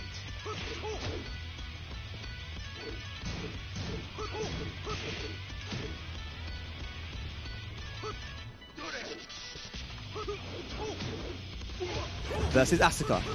And this is complete Tekken 5 intro right now. I'm here now. Let's see if Fergus can do the best he can. Sparking. So one thing about that forward 4-2 there is that the second hit can actually be parried. You know, for Asuka's reversals and also a punch sabaki, so that's something that could be used there if Fergus gets used to it. Yeah, for sure. Okay, misinput there for Fergus. A little bit of a feel around here, just people, both sides trying to find out what the other one wants to do, trying to find the intention. Like, this is a match between two close friends, so we're going to see all the shenanigans today. Yeah. It's forward 1. Poking away there, down forward. It's been a bit of a slow round. Yeah, 100%, but here we go. Gets the launcher here. I think we might be going to the balcony. No, goes for Oki instead. Oh, okay. Down 2. Rage available now for Asuka. Oh, Down, no. +2, forward 2. Rage drive, cartwheel. The back 3 beats out the low, and just like that, with 7 seconds left to go, Fergus takes the first round. You know, I heard that down 1+2 is seeable. What do you think? I disagree. No one's seen it the whole weekend. Not even Arslan. Invisible. Oh, God, the tracking, the down back 1. Such a good string, very hit confirmable, and it beats highs as well, so you're going to see Fergus using that a lot in this set. There's a dark wave coming out, down 2. See, Fergus does a lot of... went for the whip line step, but no, doesn't work out. But Fergus got caught mashing there. Fergus loves to do wild standing 4 into down 2 because it's complete uninterrupted, a frame trap there, so trying to get a counter hit. Just a poking battle here. Nice, he baits out the EX dive kick. He gets a counter hit, but he drops the combo KOs. Wanted the 3-ring circus, but just messes up there. Moon glide 4. We're going to get a sidewall confirmed. No, sidewall stay live, but not today. Oh, Rage drive! He wasn't quick enough. Oh, XDP! Not going to be... Plus frames. Slides up 2. Wow, beautiful patience there from Kira. And that's what I talked about. These guys know each other so well. Kira knew that Fergus was going to try to go for a side step 2, so he stayed patient, blocked it, and finished the round. Yeah, very nice there. Fergus yet to parry that string with the back 3. That's the second back 3 Fergus has done that has beaten out a low. Kira is going to be a little bit more patient now. He's going to bait out that back 3. The heavy dive kick might have worked out there. Punish that. Punish that. Very nice there for Kira. Fergus techs as well. Still no parry on the string. Goes to the mid option then. That's a complete 50-50 there. Oh, going under standing 4. That might be a whiff punish if you let it rock. Oh, no punish on the back 3. Very, very hard to punish. Nice. Confirm KOs. We have so much time to hit confirm there. Now up 4-3 takes it for Fergus. 2 rounds to 1. Fight. This is a very, very close battle right now. Back 4 counter here. Here we go. This should go to the wall. Yup. Get a full combo, some okie dokie. 3-ring circus. The down back one, a nice option select there for Kira, but wasn't clean hit. Down 3 dive kick. Yeah. He's just chipping him away here now, Fergus. Looking very comfortable. And the up 4-3 counter here is going to finish the match. There we go, Fergus striking first. Takes the first game. Looking very comfortable. Kira, I mean, he's going to have to wake up, man. I mean, you know what I'm saying? Like, he's looking comfortable too. He's looking like he's enjoying the poke battle, but Fergus is coming out on top. Yeah. You know, and Rip said it. I mean, Kira didn't start the tournament so well. It could still be playing in his mind, that 3-0 versus Always Honey. But he's got to get it out of his head now and just remember that he got here because he played like a beast. And Kira opting straight for the rematch. No stage pick here. So is it interesting to you that he's gone for it? He didn't go for the infinite stage. I don't think I've ever seen Kira just for rematch. You know, like maybe there's something about the stage. Maybe he doesn't like Asuka without walls. You never know. Yeah. They're nice. But here come the walls in play. And I'll tell you what, man. I mean, Eliza is not bad with walls. That's the thing. Yep. So mainly people, if you play Eliza, you'd see a lot of them wanting to go for the wall stage because she gets huge damage with the meter when you have the walls, right? And she has incredible wall carry as well. It's just Kira specifically loves to go to the infinite. Yeah, and Fergus went for some inner strength right there. Didn't work out. Nice block. Oh! Duck wave. The defense. Down 1+2. The raise drive hits, and this should be the round for Fergus. Damn, he stole it from him. There we go. Kira trying so hard. But he's still not able to get the round on the board. He would have had that if he could just see the down 1+2.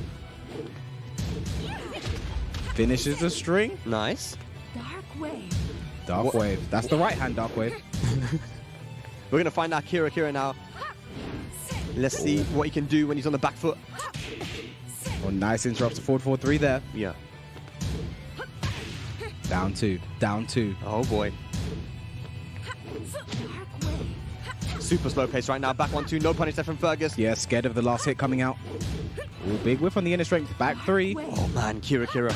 Look at the time here. Forward 4-3 counter hit. This is going to be nice. He's going to break the balcony. No, opts to keep it. Goes for damage. Nice punish. Yes. And he's going to use both bars and meter just to get the combo here. The bloody drive. This is going to be nice damage. And look at the time as well. It's becoming a factor now. 9 seconds left on the clock. He's jumping back, but he's not on an infinite. Regular throw broken, but that just wastes time. He's not looking good right now for Fergus. What does he do? Raise drive in there. There's no time. Yeah. He just jumped over the low. That was beautiful. Nothing he could do. 1 round apiece here in the second game. And this is an elimination match here, Kayvis, as well. There's all to play for the Can-Cans. And Fergus's Can-Cans and back 3s, like, every single time he's done them, they have beaten lows. Oh, 1+2. Talking about lows. Just see it. 1+2 throw. Nice break. All that down forward 2. Nice patience there from Kira. Okay. 1-2. He confirms it this time. Up 4-3, but the EXDP could be nice damage. Back to the wall. He has no meter though, Kayvis. He has no meter to get that big damage at the wall. The Moonglide 4.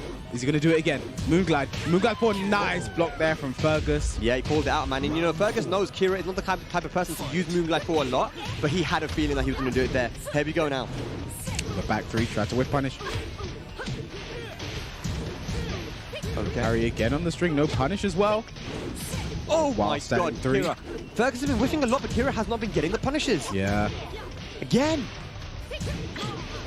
1 down 3. Nice block from Fergus, but messes up the wild standing 3. Got standing 3 instead. Yeah. But he's still got a massive, healthy life lead here. Kira just been getting chipped away. The Asuka of Fergus looking so strong. Down 1+2. What does Kira do right now? Huge life deficit. Mid. Moonglide 2. Because Moonglide trying to mix him up. Up 4-3. No punish. Scared of the last hit. Moonglide 4. Nice defense there from Fergus, blocking the Moonglide 4, knowing that Kira had to go for it if he wanted to make that crazy comeback. 2-0 now for Fergus here, Kayvis. Looking super good right now. Kira really has to make something happen if he wants to win this. Maybe it's time to think about the stage pick, or maybe he's just happy to battle out here. Yeah, I think he is probably. Well, is he going to? I think we're at the character. Yeah, is he going to go for a Cooney pick here? Would it be a bit of a surprise pick, or is he going to go for the infinite stage? Maybe just have some time to think there. So, Kayvis, what do you think that Kira needs to do here? I mean, this has just come down to like these two players knowing each other so well, because Fergus is just blocking the things you're not supposed to block, you don't expect to block. And I think since Kira's picking stage, he did not switch character there. Yeah. Must still be on the lies. And I guess that's the good thing to do here, you know, go to where you are most comfortable. That's step 1. Yeah. Step 2 is beat Fergus. Yeah, that's the important one. But here we go. Yeah, the confirmation. He has stuck with Eliza, and he's locked in with this character for the remainder of the set. It is first to 3. Fergus only needs 1 more match to move on in this lower bracket and eliminate Kira from the tournament. Here we go. all to play for. Round 1. Fight. Big dark wave. Wow. Oh, Fergus does not use that reversal much, but when he does, it really works out for him. Good nice punish. One thing about Kira is that his block punishment is always on point, right? His whiff punishment needs to be a little bit better, but you can always count on that block punishment there from Kira. Still a live feed for Fergus. Oh, Moonglide 4. Oh boy. The cheap stuff. Bar meeting out to work with resources. The jab from Kira, nice. Oh, I think Fergus tried to go over the dark wave there, but nice block on the downfall. This is going to be big damage. I don't think Rage is going to kill, but maybe I'll eat my words. Oh my god! That last forward one did a You know what? damage. I think that normally that wouldn't have killed, but because I said I don't think it will kill, Harada took away the 5 health real quick. Oh no, yes my it is. word. Huge damage there. Yeah, and that again is not going to give Kira any confidence, man. He has 2 bars in it. Let's see if he can use it here. The patience. Oh, great block and punish there from Kira. Normally safer lows, you don't get huge punishes on, but a character like Eliza, 2D character, yeah, huge punish that there. DP, yeah. Oh, messes up the EX dive kick there, but the down 4-4 takes it. 1-1. Stuff. One round of And Kira managed to take that one without spending any of the meter. Yeah. 1-3. Oh, wow. Back 3. Fergus is just so on point with those. The timing looking super good. And the great thing about it is that Fergus doesn't use that a lot. He doesn't use back 3, so it comes as a surprise a lot of the time. Yep. Okay. Good backdash. Nice backdash from Fergus. These dive kicks have good whiff recovery, so hard to punish. So Fergus was patient. Forward 4. Here we go. Gonna be nice damage with the combo. Tail spin. What's he gonna go for though? What's he gonna go for? Down 3 dive kick. 30 seconds left on the clock. Punish. Sure. Oh, there's that back 3. Oh, we need to get a bigger punish. And that KO is the head. We got Moonglide 4. No meter though, so no launch. What's he gonna do, man? So patient right now. Oh, what? 15 seconds. Moonglide for 10 hits. Okay.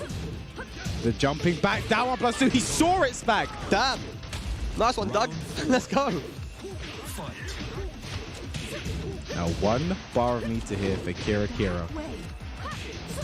And all it takes is 1 more round as well. You have to think as well how well Kira's playing on this stage. Maybe he should have picked the Infinite earlier. Yeah, man. I mean, that's what's been working out for him, right? So why didn't he do it before? But back 3 gonna hit. 3. Not over yet now, Kira. That's gonna hit with walls and without. It doesn't matter. Oh, upward 3. Nice chase down there from Fergus. That was a read. Yeah, for sure. Oh, nice block there from Kira. Gets the punish as well. He doesn't use his bloody drive. Yeah. Oh, nice power crash there from Fergus. Nice call out. 1 bar meter for Kira. Nice backdash from Fergus. Doesn't get the inner strength. Oh, no confirm. Yeah. The back 3 to be the Moonglide 4. 1 more round and Fergus takes this 3-0. Set point now. Here we go to eliminate Kira from the tournament. 4-2 guarantee. Big chunk of damage. Cartwheel again. What do you do now of your Kira? Oh, man. High, tense situation right now. He's not punishing the up 4-3s on whiff. K-Wiss. 2 bars of meter, though, to work with. That was the left-hand dark wave. Cartwheel into forward 2. 2 bars of meter. 1+2, though, broken by Kira. He needed that break. Back 3 once again, and this might be it. Yep, that was the story of the game. It begins how it ends with a back 3. And Fergus is going to take it 3-0. A mini little pop-off there. Kira, what a great performance all tournament, but he will unfortunately be eliminated from the tournament here at the WePlay Ultimate Fighting League. Yep, no love lost between these two, man. They're very, very good friends, but man, K-Wiss, Fergus is looking good, man. Yeah, just a bit unfortunate there. I mean, you have to think, Fergus has been good in his pool play as well. The person who put him in the lower bracket was Arsene. Yes. So there's no shame in that. So he's definitely working hard. But this next game, these are the people who have both been to the hyperbolic time chamber. So it's going to be interesting to see how they get on. Yeah, absolutely, man. Kuiper and Daniel Marda, that's going to be Italy best. Round 1. Fight.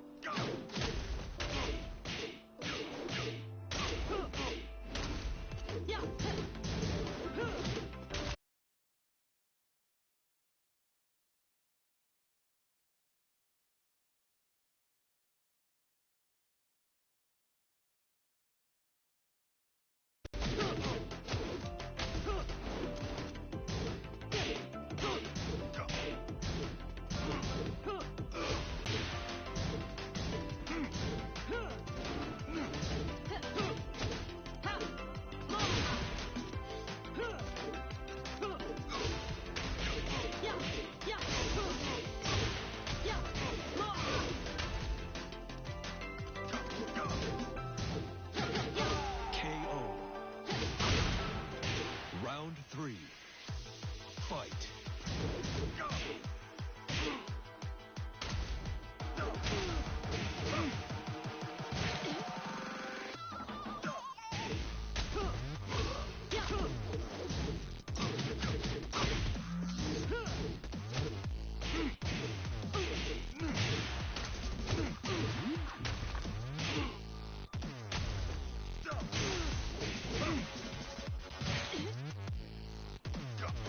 KO. Round 4. Fight.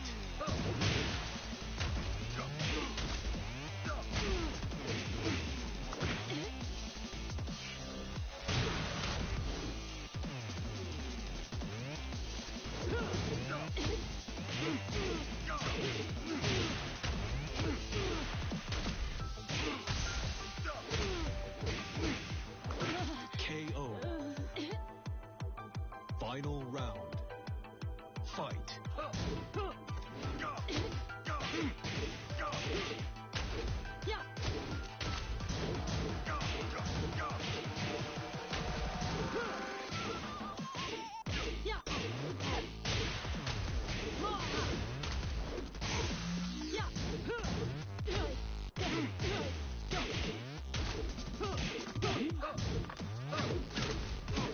KO. Corre de volta pra sua mamãe. We're going airborne. It definitely that good. type of strat right there definitely seemed like, okay, we've been playing all week. Like, Lot of knowledge. I know you're gonna jump right here, and then yeah, he definitely cashed it in here. Sometimes that is just the way it goes. But Kira, we have something little planned for you here. So if you just take a look, we're going to run you your tribute video. Oh.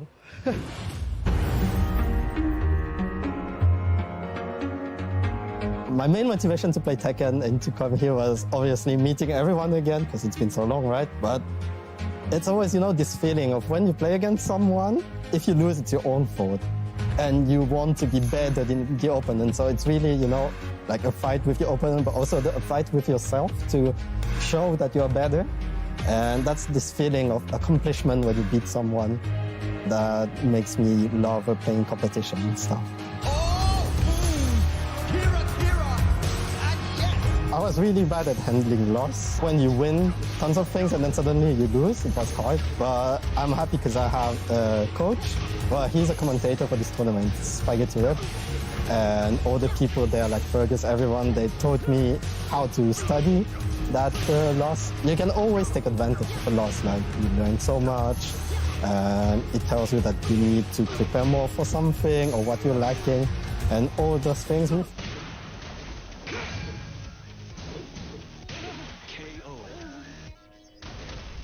Round 2. Fight.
down to this lower bracket. Can you imagine any EU players having a good chance against them? Or is it realistically just Pakistan and South Korea just rolling on forward? I think it depends who comes on down, because we have seen these players lose in the past, right, from the group stages. I think nobody went 7-0. No. Right, so everyone's lost to somebody. So any of these 4 players in the upper bracket currently can lose to anyone in the bottom bracket. Well, we'll have to see how it all goes. We're going to have to see what's going to happen in this next game as well. It is an exciting one, and 2 men that can bring you all the excitement is Spag and K-Wiz. Versus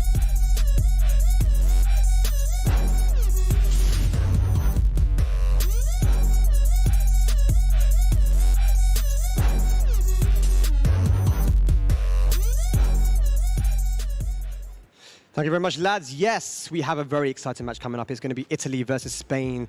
The number ones from each country, Daniel Mardo versus Kuiper. And both of these guys who've had training sessions for a long period of time in Pakistan as well. So they've done that hyperbolic time chamber thing, and they're ready to play, man. And it's a lower bracket match too, so it's an elimination. It's going to be crazy, man. All right, Spag, you know what's so interesting about this game here? These two, I think the person they played the most in casuals leading up to this is the other person. These two have been playing each other.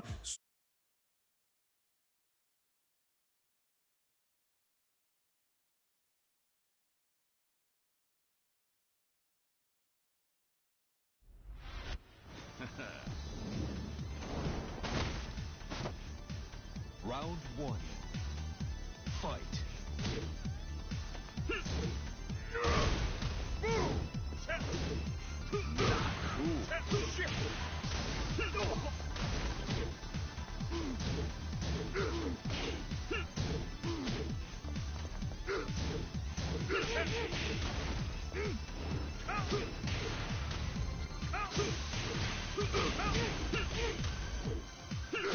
KO. Round 2. Fight.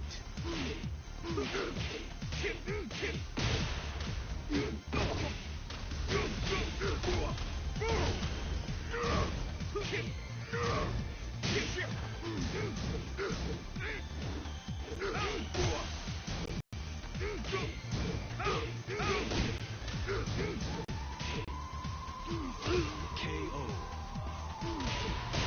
Round 3. Fight. Not cool.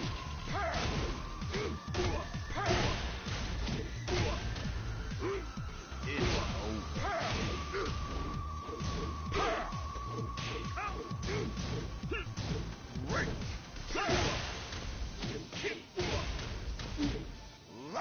KO. Round 4. Fight. Holy smoke!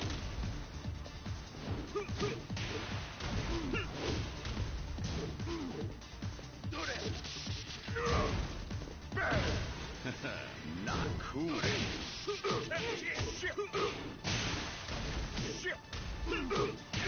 KO. Final round. Fight.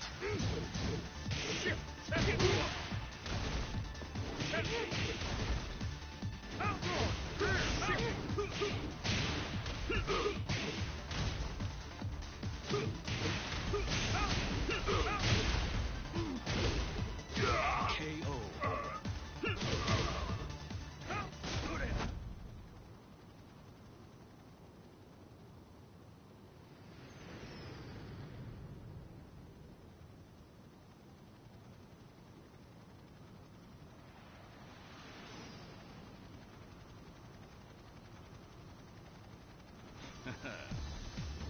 Round 1.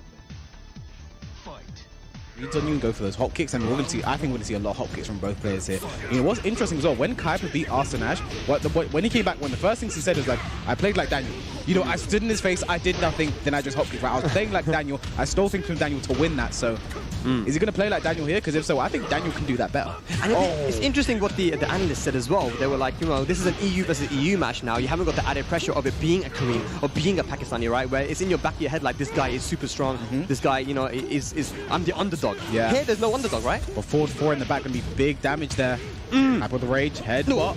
Back 2-1. Down to nice block there from Daniel Mado. Backswing blow. Yeah. Just like I was speaking about that earlier. That was just patience. Complete patience from Daniel Mado. Yeah, just waited for it, man. He knew it was coming. And that's the thing. You always got to be so careful when you're attacking Feng because of his evasion. No. So just stand his face, doing nothing. Nice parry there, but too fast and with to get anything from it. See, that's the thing about Jin's parry, you know, once you parry the move, now you use a back combo to beat the electric. Once you parry a move, depending what move you parried, depends on what you can do for a follow-up. Nice pick up from Kuiper, huge life. Nice block and punish there from Daniel Mado. Yeah, that low there, the QCF1, is very dangerous against Jin because he has a 14 frame master. And look, oh my great parry. God. Rager, and I don't think this is the round though, Spag. Yeah, I don't think so. Yeah. One more hit. Show me the shoulder. Oh my God. Oh, the back two versus. If he had timed that a bit better, that was punch parried there. Where was the rage drive? I don't know. I don't know, man. I don't know, man. I do not know. Nice block. Nasu. Nasu. I sound like fuck him on there. Nice block. Now, just like you mentioned, Kabus, we're on the infinite stage. This stage does transition on the final round to an infinite. Let's see how this works. Back Kempo, see how Kuiper's using now. Has the life piece, so just wants to stay away. But I think something like Jin's forward 4 would be really good to chase down that back Kempo. There we go. MYK's gonna like that one. Nice. You don't stay down in that situation. The 4-3 is guaranteed. Nice. 7 golden letters. That infinite stage looking good for Kuiper. Let's see if he can get the reverse sweep. Standing 4. The movement looking good here for Daniel. He's trying to find a counter hit with the forward 4. Just trying to find an opening if he can. Yep. Back Kempo again beats the 2 jab. Yep. Forward 4. Oh boy. And I think that's what that. Oh, the side step 4. He really tried it there. Daniel Mado was ready for that low. That one is seeable, Spag. Is it really? Yeah. I'm gonna hit you with that. Yeah, he went for the big read there. Didn't work out for him. Daniel Mado now has the life lead, and with Jin's defensive options like that forward 4, it's going to be pretty hard for Kuiper to get in. Let's see what he can do. Yeah, I think more of that forward 4 is important. It's going to be good to chase down that back Kempo. Yeah. And that's the thing, that down back 3, Kuiper talked about earlier. Once you block that, you're in a mix-up. Electric. 15 seconds left on the clock. Time's coming a factor here. Daniel Mado with a small life lead. No punish on the throw. Wasn't in time. 10 seconds left. Down for 1. Counter hit. Headbutt. Get the stop. Yes. That wasn't guaranteed. 5 seconds. Went for the parry. It would have worked. The hell swing. He has to rage out. He has to rage out here. Stop the clock. But I think Jin might. If he has the life, I'm not going to call this one. All right, no, life lead for Kuiper. Do something special. Oh, there we go. The rage drive finally from Kuiper. Still 2 seconds, and I think that's the perfect option there from Kuiper because no matter what happens, I win.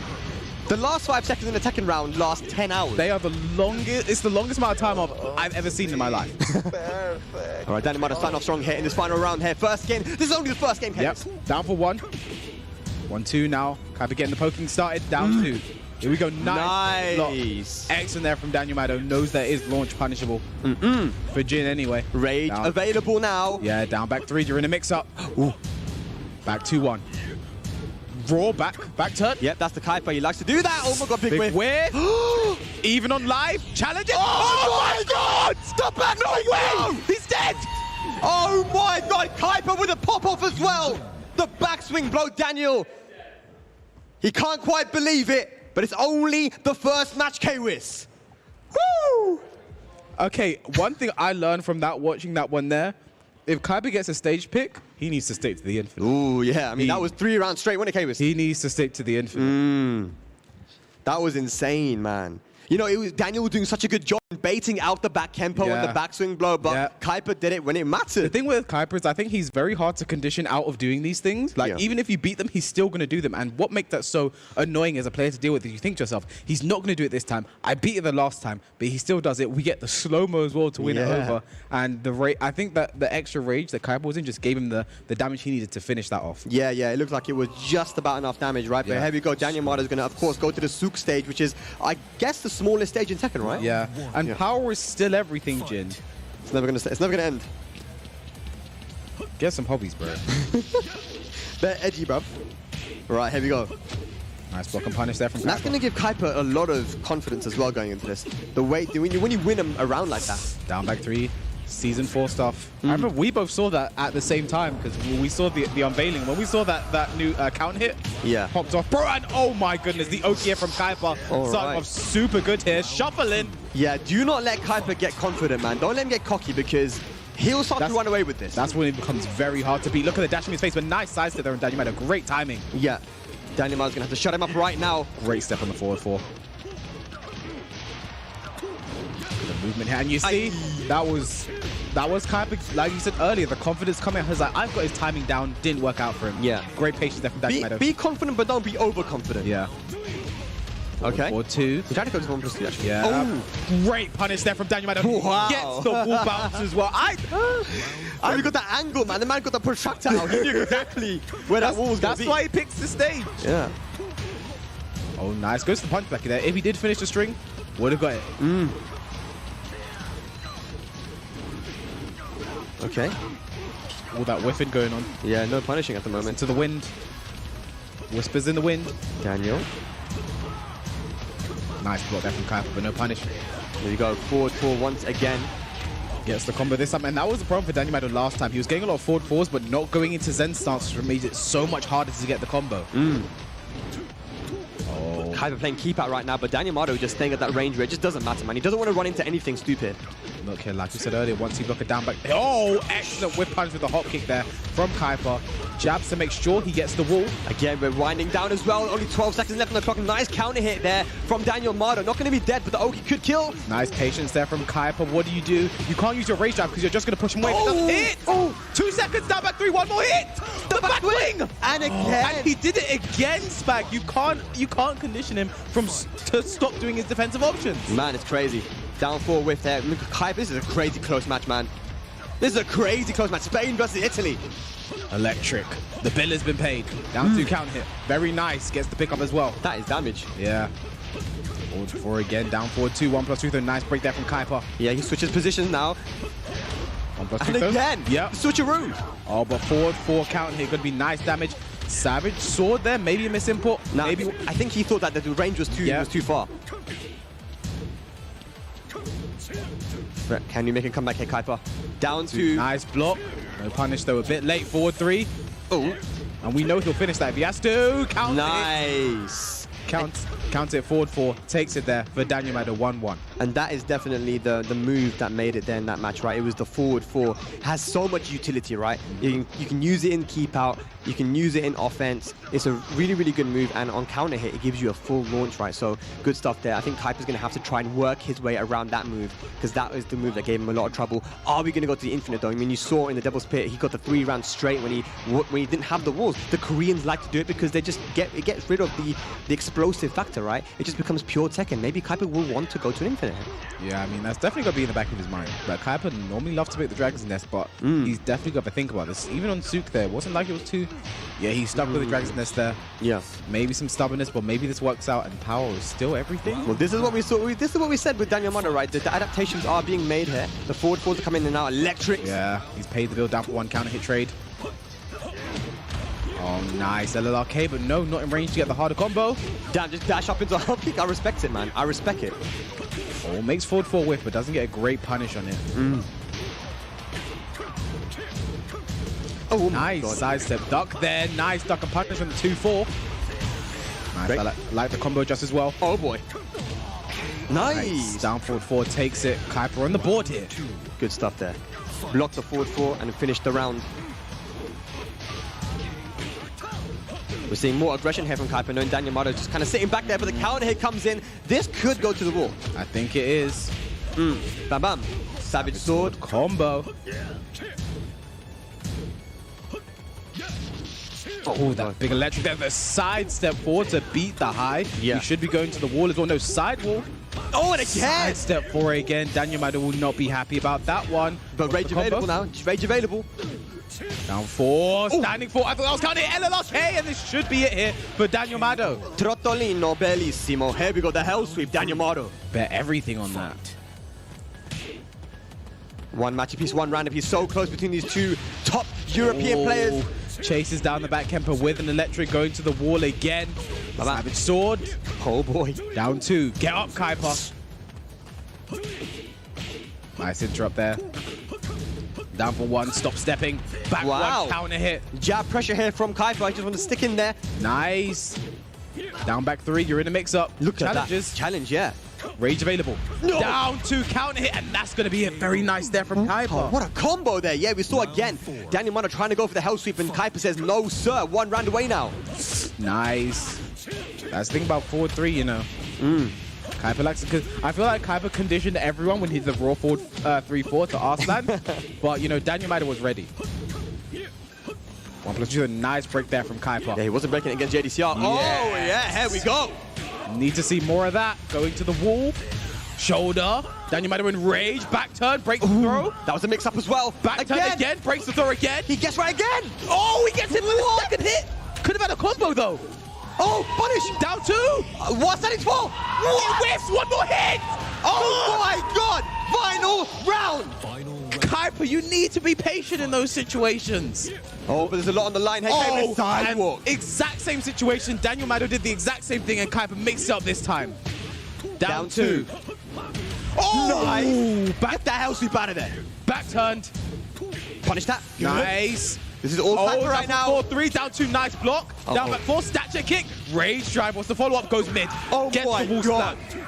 Tailspin still available. There it is. Going to get another side with 1-2-4. Daniel, yes. no way. No way. Down Daniel, two. no way. Daniel, Daniel Mano. No way. The comeback from the Italian beast. Oh, my God. And at the end of the day there, Spag, I think Kaipa was the architect of his own demise. He just needs to be slightly more patient. He's challenging too much, being way too aggressive, being way too risky, and he has paid for it there. But Daniel Mano with the patience, with the reads. Are you serious? Oh my God, we're going straight back in, ladies and lads. It is not over yet. First to 3, here we go. And I want a final game, Spag. I want a final game. Nice punishment while standing. 2. Oh, power crush. Okay, Daniel Mano's gonna have the momentum now. Kaipa needs to steal it back. This round is super important. No. Kaipa is letting it slip now. He is. Oh, no. What an option there from Daniel Mano. We're going to the wall as well. Yeah, Kaipa looking a little frustrated now. One more he's going to do it, and it's the mid option there with the back 2-1. What a great round finisher. Oh, boy, Kairis. You have to think as well, Kaipa should have had that round. Oh, he's going to get it out of his head. He really has to. I can't. Forward 4. Yeah, momentum all the way on Daniel Mano's side at the moment. Yeah. Forward 4. Went for the hot kick there, but forward 4 floats him. Oh, nice. He doesn't duck the second hit, though. Fish hook. Daniel looking super confident. Nice. Oh, not in time, though. The whiff recovery is so good. Back 2-1. Back 2-1 again. Back. Goes back turn. He's trying everything right now. He's trying everything. What do you do now? Back turn. Goes to sweep. Not clean hit. Down 2. Back 2-1. Down 2. Back 2-1. Back. Oh! No, the Kaipa special. Just raw back turn. Goes for the low. Bet everything on that sweep. Okay. Nice. Down 4-2. Kaipa desperately needed that round. Here we go. Some momentum now on his side. Nice punch to Baki. Oh, nice yeah. use of that Kempo there. We're going to the wall as well. Extra dash to get the combo, make sure. Back turn mix up, goes mid. Beautiful, here we go. Madre mia! Madre mia, the hop kick, here we go, Kaipa. Feng's angry. Round 4. All right, can Kaipa finish it now, K-Wiz? That's the question. I hope so. You got some food on your plate there, Kaipa. You gonna finish that? I want to see a final round. I want to see a final match. Nice start, down 2. Those down 2s are adding up there, K-Wiz. Yeah. He's not blocking them. He's attacking the legs right now. Let's see if Daniel Mano adapts. 1, 2, 3. Oh, the electric beating the slide. Bam, Not going to go to the wall, though. Just shy. 1-3. Nice jab. Second hit of the string. Daniel Mano was ready. He was waiting for it. Never challenged it. 1+2, the nice break. But back to the wall. No, that's not what we wanted. He tried to break the throw. Yeah. Down 2. Oh, the back swing. Rage is available. Down 2. Oh, the back swing. Oh, Kaipa bet. My God. He bets everything on the side step 4. Final round. Daniel Mano could be sending Kaipa out of the tournament. Kaipa, what are you going to do, man? All those weeks of training in Pakistan, all this long trip away from home, and it all comes down to this round. What can you show us, Kaipa? Oh, ducks the standing 4, gets the launch, side steps to realign. Once that wall doesn't get it properly, side step 4. Oh, boy. Jump over the switch again, and we are going to a final game, Spag. Oh, my God. It all comes down to this. Daniel Mardo versus Kuiper 2-2. Woo! Respect, you're right. I don't know, bro. I need the heart rate monitor. Forget these guys. Someone bring them the heart. I need definitely over 200. This is crazy right now. Okay, so what's going to happen? Where will Daniel Mardo go? Back to Sook? I think he's going to go back to Sook. He won on that stage early. It's where he normally likes to go, so that's where you're most confident. Yeah, picks a Sook stage. He's going back home. Here we go. It all comes down to this. This is a lower bracket match, elimination match. The winner of this moves on and the loser is going home. All to play for. Bro, how many final rounds have we had as well? You know, like these two, you can see they know each other inside and out. Been playing so much over this week. I am. Here we go. Italy versus Spain. Forza versus Vamos. Oh, nice. Slice up in the LRK, but doesn't get a launch for it. Okay. Just does it again. Trottolino. Nice combo as well. Going to push Kuiper all the way to the wall. Kuiper's back to the wall now. Back 1+2 though. Nice. Swap sides. Yeah, that's a good throw to use, man. Just to put his back to the wall. But I'm standing for counter hit again here for Daniel Mardo. That's been working out for him. Kuiper's been counter hit so much because he's just challenging when he doesn't need to be. Yeah. Back 2-1. One more hit should take here. The back Kempo. Daniel Mardo gonna make it impossible for him to get in now. Yeah, he's not gonna do anything right now. Okay, this is the start. Oh no. This could be the start of something new, Spag. He's staying on the floor. He's staying on the floor. Oh, the punish! He gets the wall! Is this it? I think that's it. No way, that's dead! Kuiper with the comeback. Oh my god, and the pop-off. All it takes. That wall splat. 100% the best set of the tournament so far. Oh, bro. No break on the regular throw. The wild standing through to challenge though, but you have to think that last round, Daniel Mardo's stage came back to bite him. Yeah. Off the mid, a nice punish. One nice punish there on the back swing. Going to be a sidewall though. Okay, up forward 2. Up forward 1. Oh. Here we go. Okay, we haven't seen that move for a while. Nice parry. Nice parry there from Daniel Mardo, and he catches him. This won't be dead, but it's going to be nice damage. Yep. What's the Yoki? Nice, tackles him. Had to break that tackle if he wanted to live. Are we going to see a final? Are we going to see one? Down 4. Big whiff. Huge whiff there. Oop, no punish. But there was a lot of pushback on that. Nice block there. Yeah, those health strips are not being blocked, but that one blocked by Kuiper and punished. Oh, could have got off the wall there. Okay, here we go. The back elbow hop kick. What can he do with the combo? No way. He gets no way, Spag. One more hit. Yo! And here we go. And a Kuiper on set point to move on in the tournament and eliminate Daniel Mardo. Bro, I don't want to see one of these guys go home, Spag. Down back 3. Here they come. Once one hits, you're in the mix-up. Nice punch on back 1. The backswing blow. Oh my God, Daniel Mardo, he's breaking down now. Kuiper. Oh, the launch of this won't be dead, but we're going to the wall, and Kuiper's Oki here is going to be very scary. Oh boy. Oh, and the low to finish it off. Kuiper from Spain gonna take out Daniel Mardo in such a close set. The best set of the tournament so far. Commiserations to Daniel Mardo, but man, that was amazing. That was some of today my favorite match so far. Yeah, so far. But the way those two played, I mean, you can just see those two have been playing so much. They both went to Pakistan to train. They've both been traveling a lot to train, you know, and these are two people you really got to look out for in the future. Hugs between those two, because you know, Daniel's sitting there thinking, why did I play this guy so much throughout the week? Why did I do that? But, you know, very, very, very good showing from both players. It just goes to show as well, Kuiper, man, the tenacity. Yes. You know, because there were moments where Daniel Mardo had all the momentum and he could have broken down. You know, he lost that round, which, you know, you said he shouldn't have lost, and then... And the next match coming up, Spag, is going to be an all-Pakistan affair. Awais Honey versus Arsen. I actually talked to Awais yesterday, and I was like, how are you feeling? He's like, I feel good, but I'm a bit upset. I was like, why? He's like, I would have liked Bilal to also have made it with us, you know, in the finals, which is just so nice. Yeah. You know, they did travel together, so... this match, Spag. I mean, situations like this, like Kuiper did so well here, because even if Daniel Mardo did dash block, he'd be pushed away. With 2 seconds left, how does he come in and get the comeback? And this was that crazy backswing blow, damn. And with the rage as well, I think they just did enough damage. A little pixel of damage extra. Oh, you see him shaking as well. Kuiper's shaking, bro. I mean, this is a very tense match. And then in the next match, you know, Daniel Mardo was able to even up, man. He went back to the Sook stage. Here we go. 4 seconds left on the clock here. I mean, it was so many close rounds. How many rounds? And look, he did backswing blow to backswing blow. How many rounds? And this right here. You know, this. I mean, he had those back throws are mix-ups. But that just should. Oh, we didn't even get to see the end. Wait, we'll see it again. We get to see it again.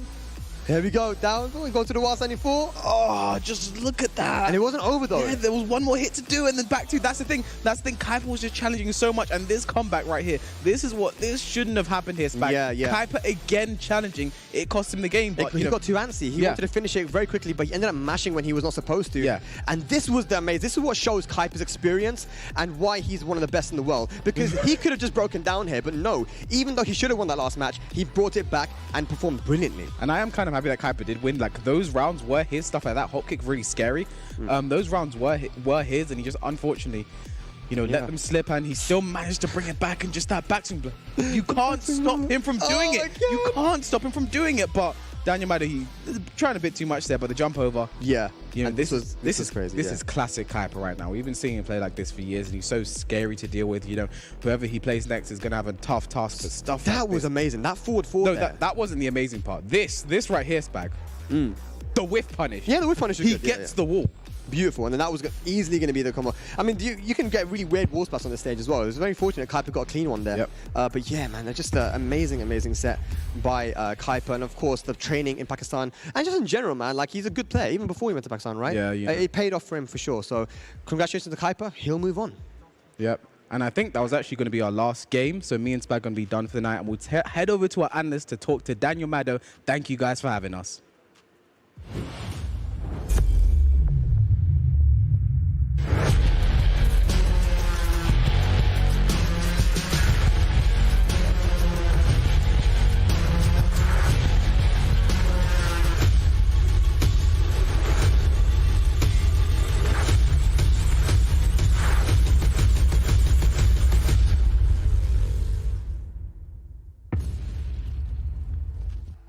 The competition is always tough here at the WFL, and Daniel Maddo has shown us in great strength what he can do. Sadly, this was his final match throughout the tournament. And I guess the first thing I wanted to ask you, mate, was just how did it feel to be on that stage and also playing against an opponent you know very well? Did the mind games really start to set in there? I was ready, but, in tournament, even if you know what the opponent, if you know the opponent, he will prepare something, and also maybe you're a nervous opponent as well. So it's completely different, even if you know. Sometimes it's better if you don't know nothing. I noticed today in both your matches actually versus Saint and against Kuiper there, a lot of times you had really large life lead, and then you just let the round go away. I felt like you were going in to try to end the round too hard. It should have waited more. How do you feel about that? Yes, every time in that situation, I lose many times. Or even against the Super Akuma, it happens a lot. So I should work on that. Yeah, I mean, you played great, man. And I just have to ask, you and Kuiper have been practicing all week, right? So is there anything specific that he did differently in this set, rather than your casual matches that you guys played? Sometimes, he did up 4-4. I knew. He used to do down 4-2-2 and up kick. I did it forward 4 to counter, but it's not countered just because he's on flight. Other times I did low, but he did again. I should punish better in some situation. And also, I knew, but sometimes, even if you do other thing. Yeah, I mean, it's okay. You're still more handsome than K-Wiz. That's why he left. Well, one thing, Daniel, that you have managed to do right is make it to this top 8 and also create some great moments here at the opening season of WFL. So take a look at this. Before the tournament, I used to relax. I find out my feelings, good feeling, and I focus as much as possible in the tournament. Think only about the match. Here comes the down for once. Nice confirm there. Yeah, I agree with the decision. You see the wall situation there might have worked out. I don't know if he's dead. I don't think he's dead. Since I'm kind of new player, new in competition, sometimes I get nervous. I mean, how are you going to come back here? Oh, that's one way to do it. Land the drive. Because sometimes with emotion you will do something that you usually don't. Mostly times you have to control them. Thank you guys cheering for me. I'm here for all my friends, all my fans. I'll do my best. Hi, and let's go.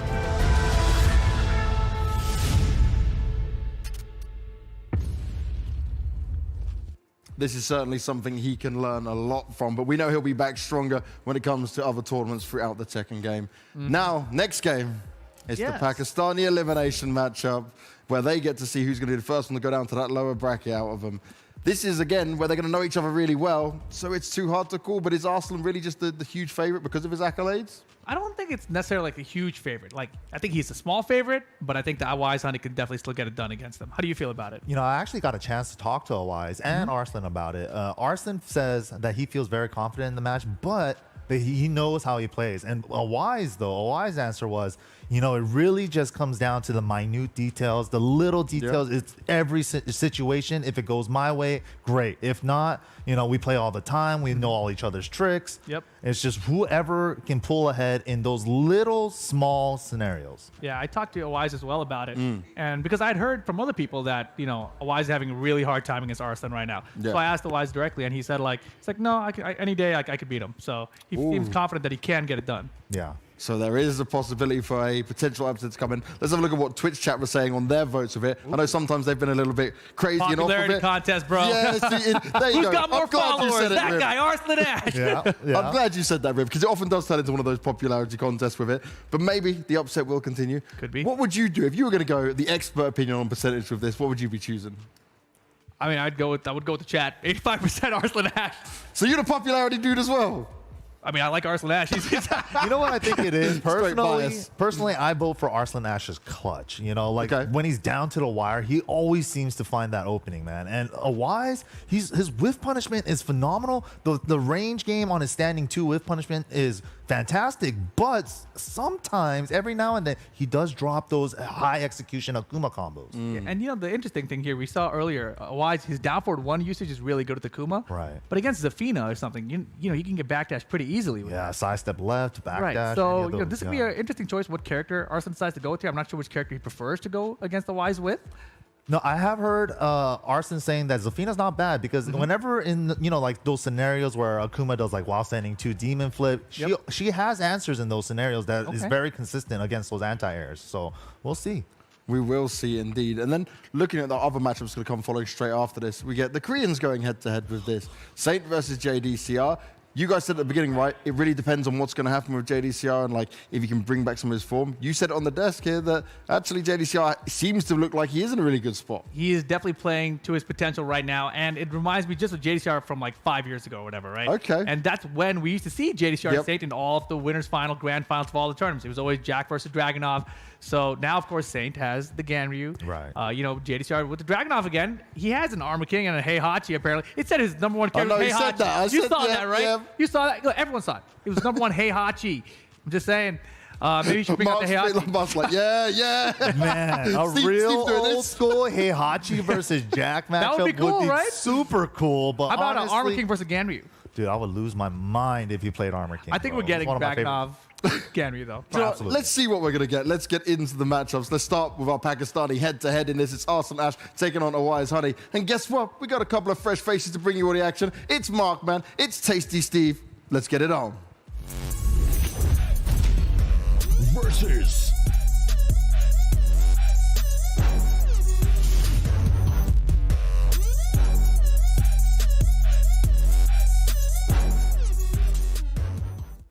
We play Ultimate Fighting League Tekken 7 action, but we're not playing right now. It's myself, Markman, and Mr. Tasty Steve. What's good, It's been a long time, my friend. Not seen since October 2019. Talking about some Tekken in your motherland, actually. We were in the Philippines, man. Shout outs to Rev Major.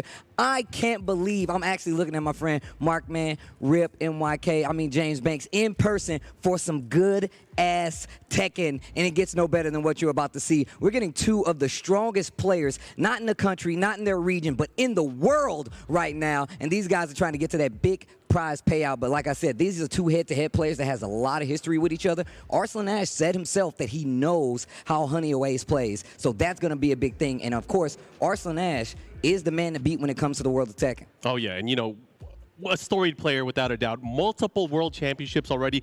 Still doesn't have that TWT championship, but I think he's one of those players. It's just a matter of time, It's only right? a matter of time. Just a matter of time. But anyways, we're going to go into this matchup. Very excited to see this as we now shift to the upper bracket. It's going to be, what do you think, Steve?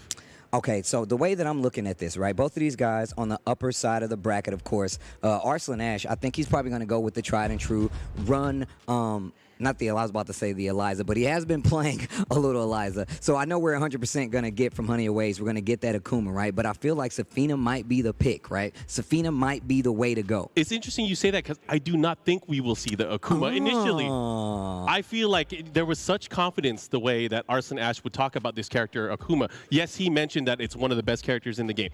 However, he said many times that Akuma is not an issue anymore. Do you believe that to be the case? I don't know. Maybe it's mind games. Who knows? It might be all mind games. They're using the interviews for the mind games. That's not even fair. But I'll tell you right now, these matches are going to be ridiculous. Arslan Ash, Aways Honey, coming to you right now from We Play Esports Ultimate Fighting League. Damn, this has been some good-ass tech and we've been experiencing these days that we've been here, man. And it's been a good time so far. That round robin really puts things into perspective, right? I know we were doing interviews talking about, like, who would win, who would be, you know, your favorite. But I literally had to break down to somebody. I'm like, look, it wouldn't matter who my favorite is. It's not about who my favorite is. The thing is, like, we're not dealing with, you know, a regular tournament. This is the best of the best that you're looking at. And it's been trimmed down even more. You know what I'm saying? It's already a nice steak, right? It's an amazing steak, but still trimmed a little bit more to perfection. Let me get some sides, Steve. You know, I'm just saying, man, it just depends what you like. Long as you don't put no sauce on that steak, that's all I ask. But we're about to get into it. Safina versus Akuma. This is the top 8, ladies and gentlemen. Ultimate Fighting League. You better make some noise at home. I can feel it in the chat. We're about to get into it. Let's go. I feel like the world knows. They gave us the Infinite Azure, Steve. Oh, we're about to break it down for the first time in years. I know production, we were talking about this. I need that music to be on point. I'm trying to hit this drop for the love of God.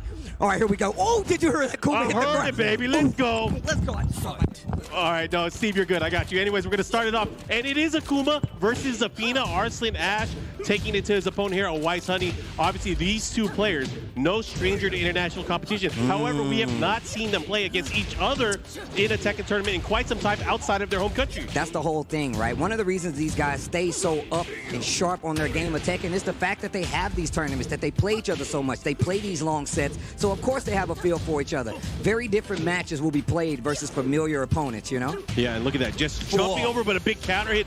Looking to close it out. He might be able to do it here. There's a follow-up, and that's going to be it. Arslan Ash, round number 1. Purple Claw.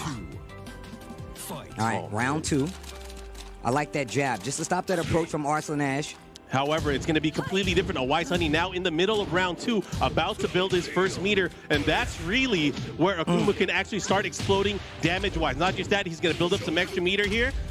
So work on that Oki. MYK was talking about the fact that, you know, Aways Honey can drop these combos, and that's a big part of the Akuma problem, right? The Akuma issue is the fact that, yeah, he can take off a lot of damage. He can make some crazy conversions, but do you have the input to be able to do these combos consistently? Uses the slide to get out of range. These jabs going back and forth. Life lead in favor of Akuma at this point. Oh, I like it, and he's working on getting a second meter here. He puts him into range. He's going to get the punish here. One more hit could do it, and the thing is, sometimes, even when he drops a combo, he has to be aware. His opponent has to be aware, because not only that, he can go into more damage, more mix-ups. No, that's definitely true.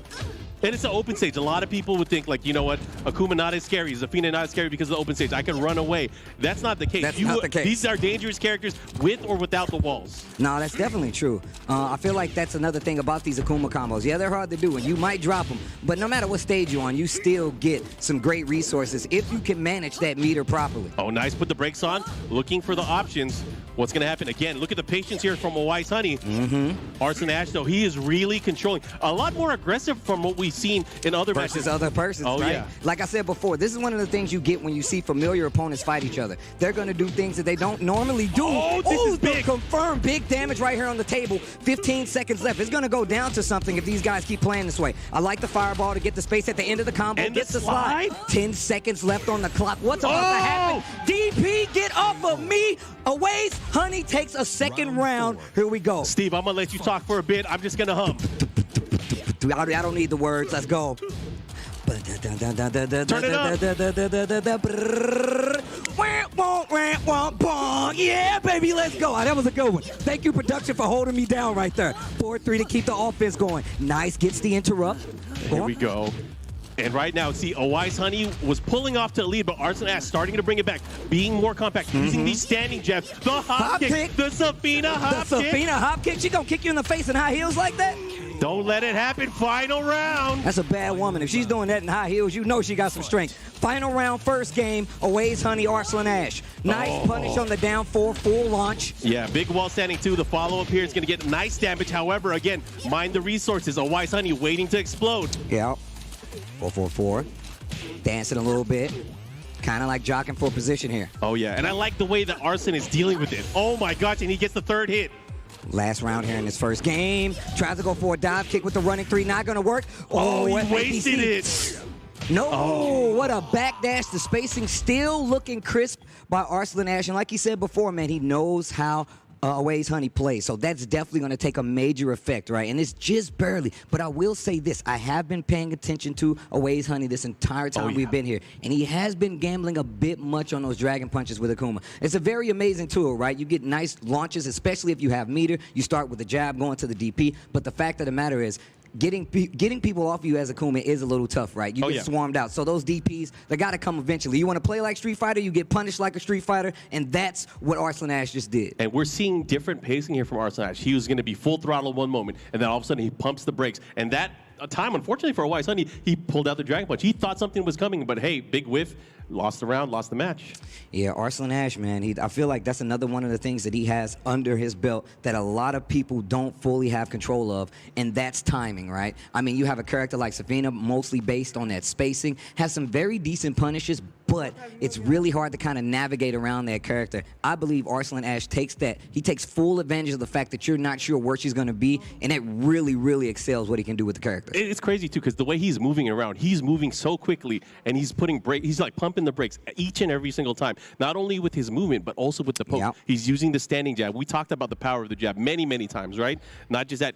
Because of the movement, it lets him use every other move in his arsenal. No, that's definitely true. That's definitely true. Aways Honey still has something he can do here, right? This is not a lost cause. One of the things about this that's a little different than most is the fact that we're getting best of 5. That means the first to 3 wins. These longer sets, once again, not typically afforded to a Tekken player, right? Unless you're in the winners finals, the grand finals, or winner's side, right? However, if you get the opportunity to get that long set, keep yourself alive on this upper side of the bracket, it gives you a better opportunity. And this is huge because you remember, this is going to be able to propel you even further throughout the upper bracket. Even more security at the very end. If you end up making it to the grand finals, you have some insurance because then it will be a first to 5.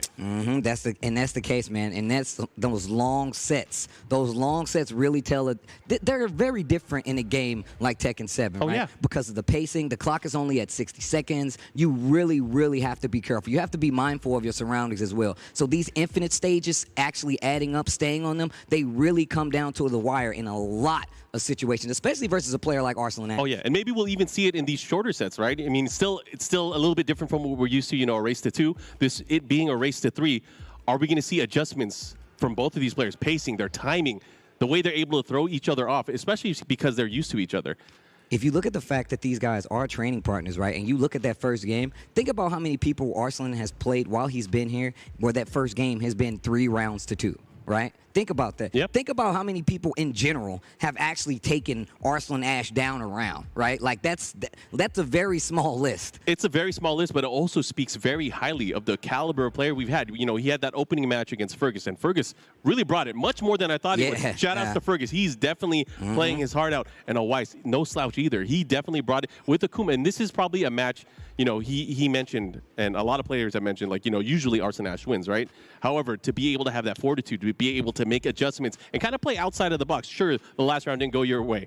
However, he's sticking to it. He is still picking the demon. And he's picking the stage. He's picking the demon and he's picking the stage, right? That's the difference here. So this stage is definitely Aways Honey's home, right? He loves this place. If he gets the chance, he's coming right back, you know? Oh, my temple? You coming to my temple? You coming to my temple? Take your shoes off before you come to my temple, bro. Don't be disrespectful. He's going to try to hit my man with these tatsus. Lots of carry to the wall, and we know that's where it gets really tricky. One of the things about Aways Honey is the fact that he really doesn't go for those wall setups, those wall mix-ups, like we see, say, a Super Akuma go for, right? So he really keeps it on the damage side. He likes to keep you in that position. He doesn't even want to give you a chance to get out of there. He's just going to kill you. All right, let's see what he does then. He has now picked a stage where he will feel more comfortable in battle as he goes up against one of the world's best players, Arslan Ash.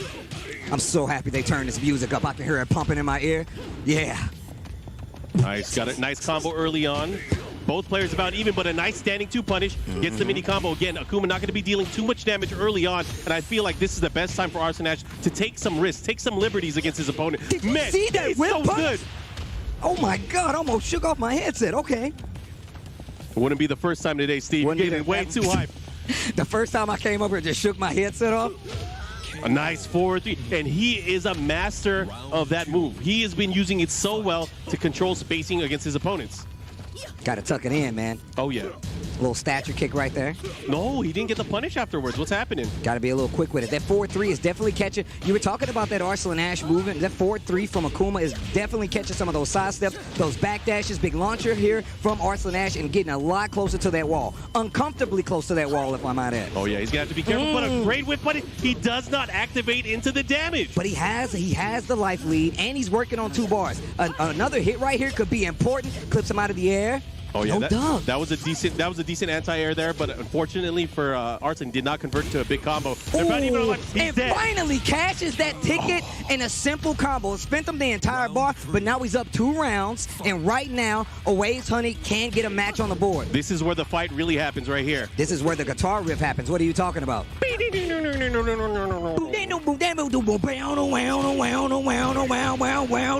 Yes! Yes! That's what I'm talking about. I'm so happy I can hear this music right now. Oh, yeah. Good ass second back again. Anyways, we're going into it. He's taking great opportunities here, working on that spacing, but look at Arslan Ash. He's making his approach. Yeah, he needs to be careful on that string. He's really getting clipped by that in both matches we've seen so far. Oh, I like it. Do it again. Drop the leg. I said do it again. He has rage. He's going to do extra damage from here on out. Arslan has to be careful. The meter as well. The follow-up. He has the wall. Oh, that was a huge risk.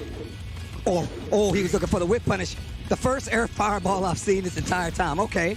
There you go. Play the range game. Oh, he got it. The confirmation. You see the reach? Jab. You reach, I teach. They say it in N1 basketball, and Aways Honey says it in Tekken. Don't reach on me, son.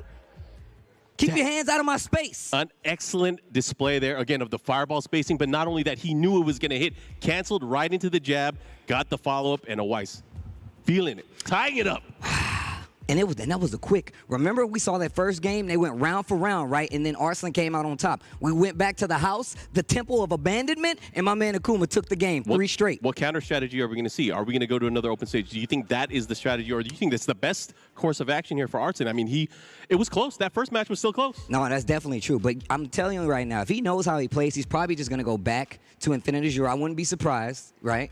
He's probably going to go back to Infinite Azure, get some space. Look how much faster that match went because walls were in play, right? Look how much faster it went. And, I mean, that helps both sides, right? Because if you're Akuma, you're still looking for that. You don't have to worry about Zafina walking all around the stage. There's going to be a time, if that back gets to her wall, she's going to have to deal with that pressure no matter what. I got to say, too, Aways Honey looked much more comfortable in the matchup going into it. We are going to the Arctic Snowfall here, an Infinite stage. Kind of what we expected here, but let's see how this one plays out as we go into it. Go right into it. Bro, that noise when he hit the base? In the snow? Did he always have that? I didn't even know snow could make that noise.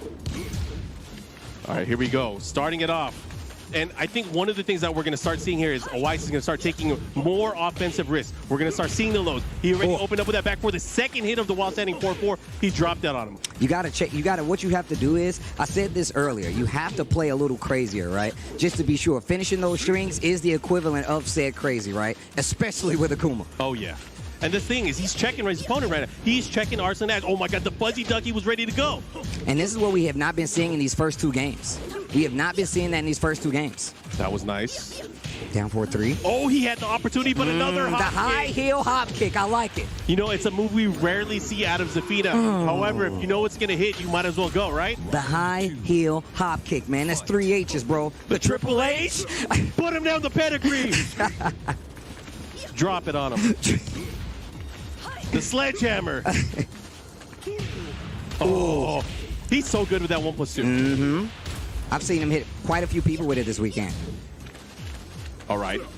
I like how he's dashing in his face, but again, starting to use the movement. There's the big side step there from Arslan Ash. He gets the follow-up. He's looking to go up 2 rounds now. He's making it look really easy here in this match. Wow, standing 4 and 7 golden letters. You can take that to the bank, Fort Knox to be exact. That's a perfect, baby. Oh, yeah. And he's looking really strong here again. White's going to have to change things up. Already starting using the homing moves.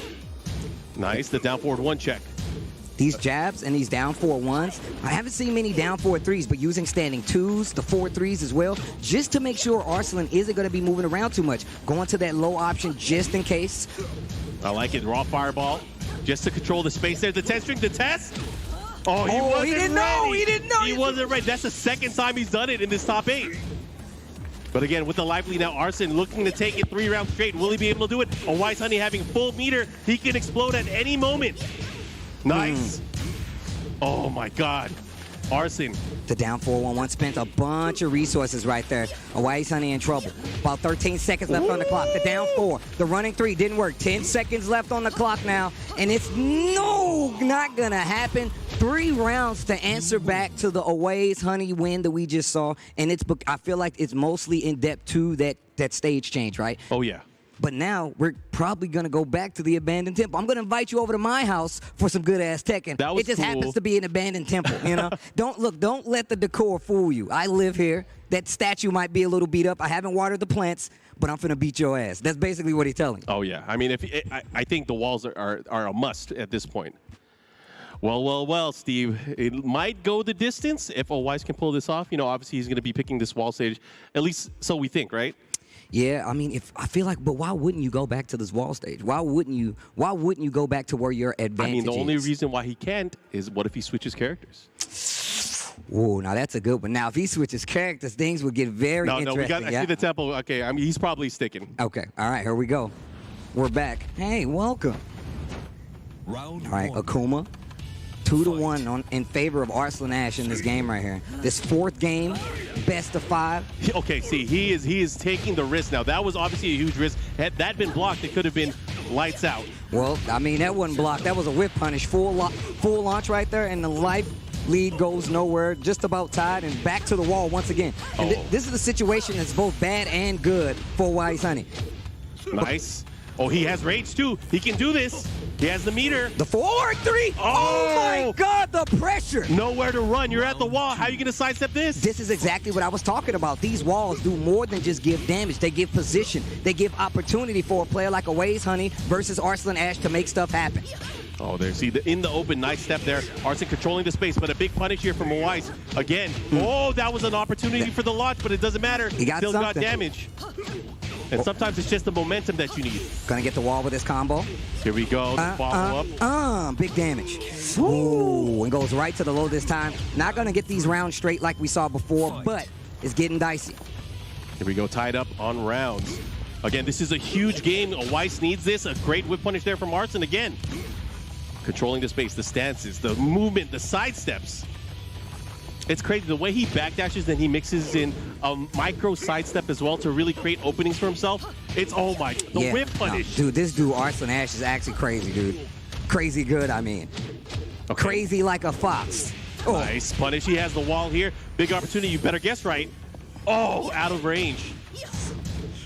Not looking too good. Wise Honey needs something big. The duck goes for the Tatsu. Not close enough. Not clean. Not clean enough. Here we go. Set point. Arslan Ash. Can he pull it off? Let's see what's about to happen. I see you got your guitar out, Steve. What guitar? This guitar. Oh, the 30, the follow-up. He wasn't ready. The timing, the mix-ups. Oh, Weiss does have meter, though. You can't count him out. Oh, nice. Soon as you said that, Markman the Prophet. All right, he's going to push to the wall as well. Very close. What's the mix? Oh, my God. Quick sidewalk. Down 4. Nice call out right there. Typically, a guess for a Safina player, you got to know what they're doing if you're calling them out that move. Going back to the lows, the jump and the one. Air float. And is he going to rage art? Yes, he's going to rage art. Is it enough, Steve? I don't know, man. There's too many different plans out there. Is it Herodicare? It's a lot, man. You get a lot of options. You got to check your email, but you might be dead. No. He's alive. He's alive. Oh, the power. Okay. The power. Okay. All right. Arslan Ash gonna take it over Wise Honey, and that is gonna put him in the lower bracket. Arslan Ash moves on in this stacked top 8 here, and it's not gonna get any easier from here. I can tell you that, because we got some Koreans coming up that might have a little bit to say about it, and it's gonna be good. But of course, we got our first half. That first half of the upper bracket will be containing Arslan Ash, and this is gonna be good. Wise Honey still in, but on the lower bracket. Oh, yeah. It's going to be fun. And, you know, these guys, again, they played each other many times. We have the other half of the upper bracket coming up, and that one should be a doozy. I am excited to see how that's going to play out because, again, it's a set of players that have a long storied history with this game. They were teammates, training mates, travel mates. I see them all the time, and it's one of those things I can't wait to see. But I want to take a look at these highlights from this last match. It was a lot of back and forth between these two, and a lot of it was dependent on the stages that they were on, right? And it looked out pretty good for Arslan Ash because I feel like that first stage was being an infinite stage really helped him. Oh, yeah. Gave him a lot of space, a lot of chances to, you know, kind of gauge what Wise Honey is doing, right? Even if you've played each other before, I feel like you're still going to need that first match to get ready. But it was still touch and go. Look at that. 6 seconds left on the clock, and still Arslan Ash took it. But then we switched. Akuma invited him over. Wise Honey pictures everywhere. He's like, yeah, that's my friend. And this was completely different. You're my house guest. Let me take care of you. And he definitely took care of him in this stage, opting to get this huge 3-round straight. And that was big. But from there on out, Arslan Ash was like, you know what?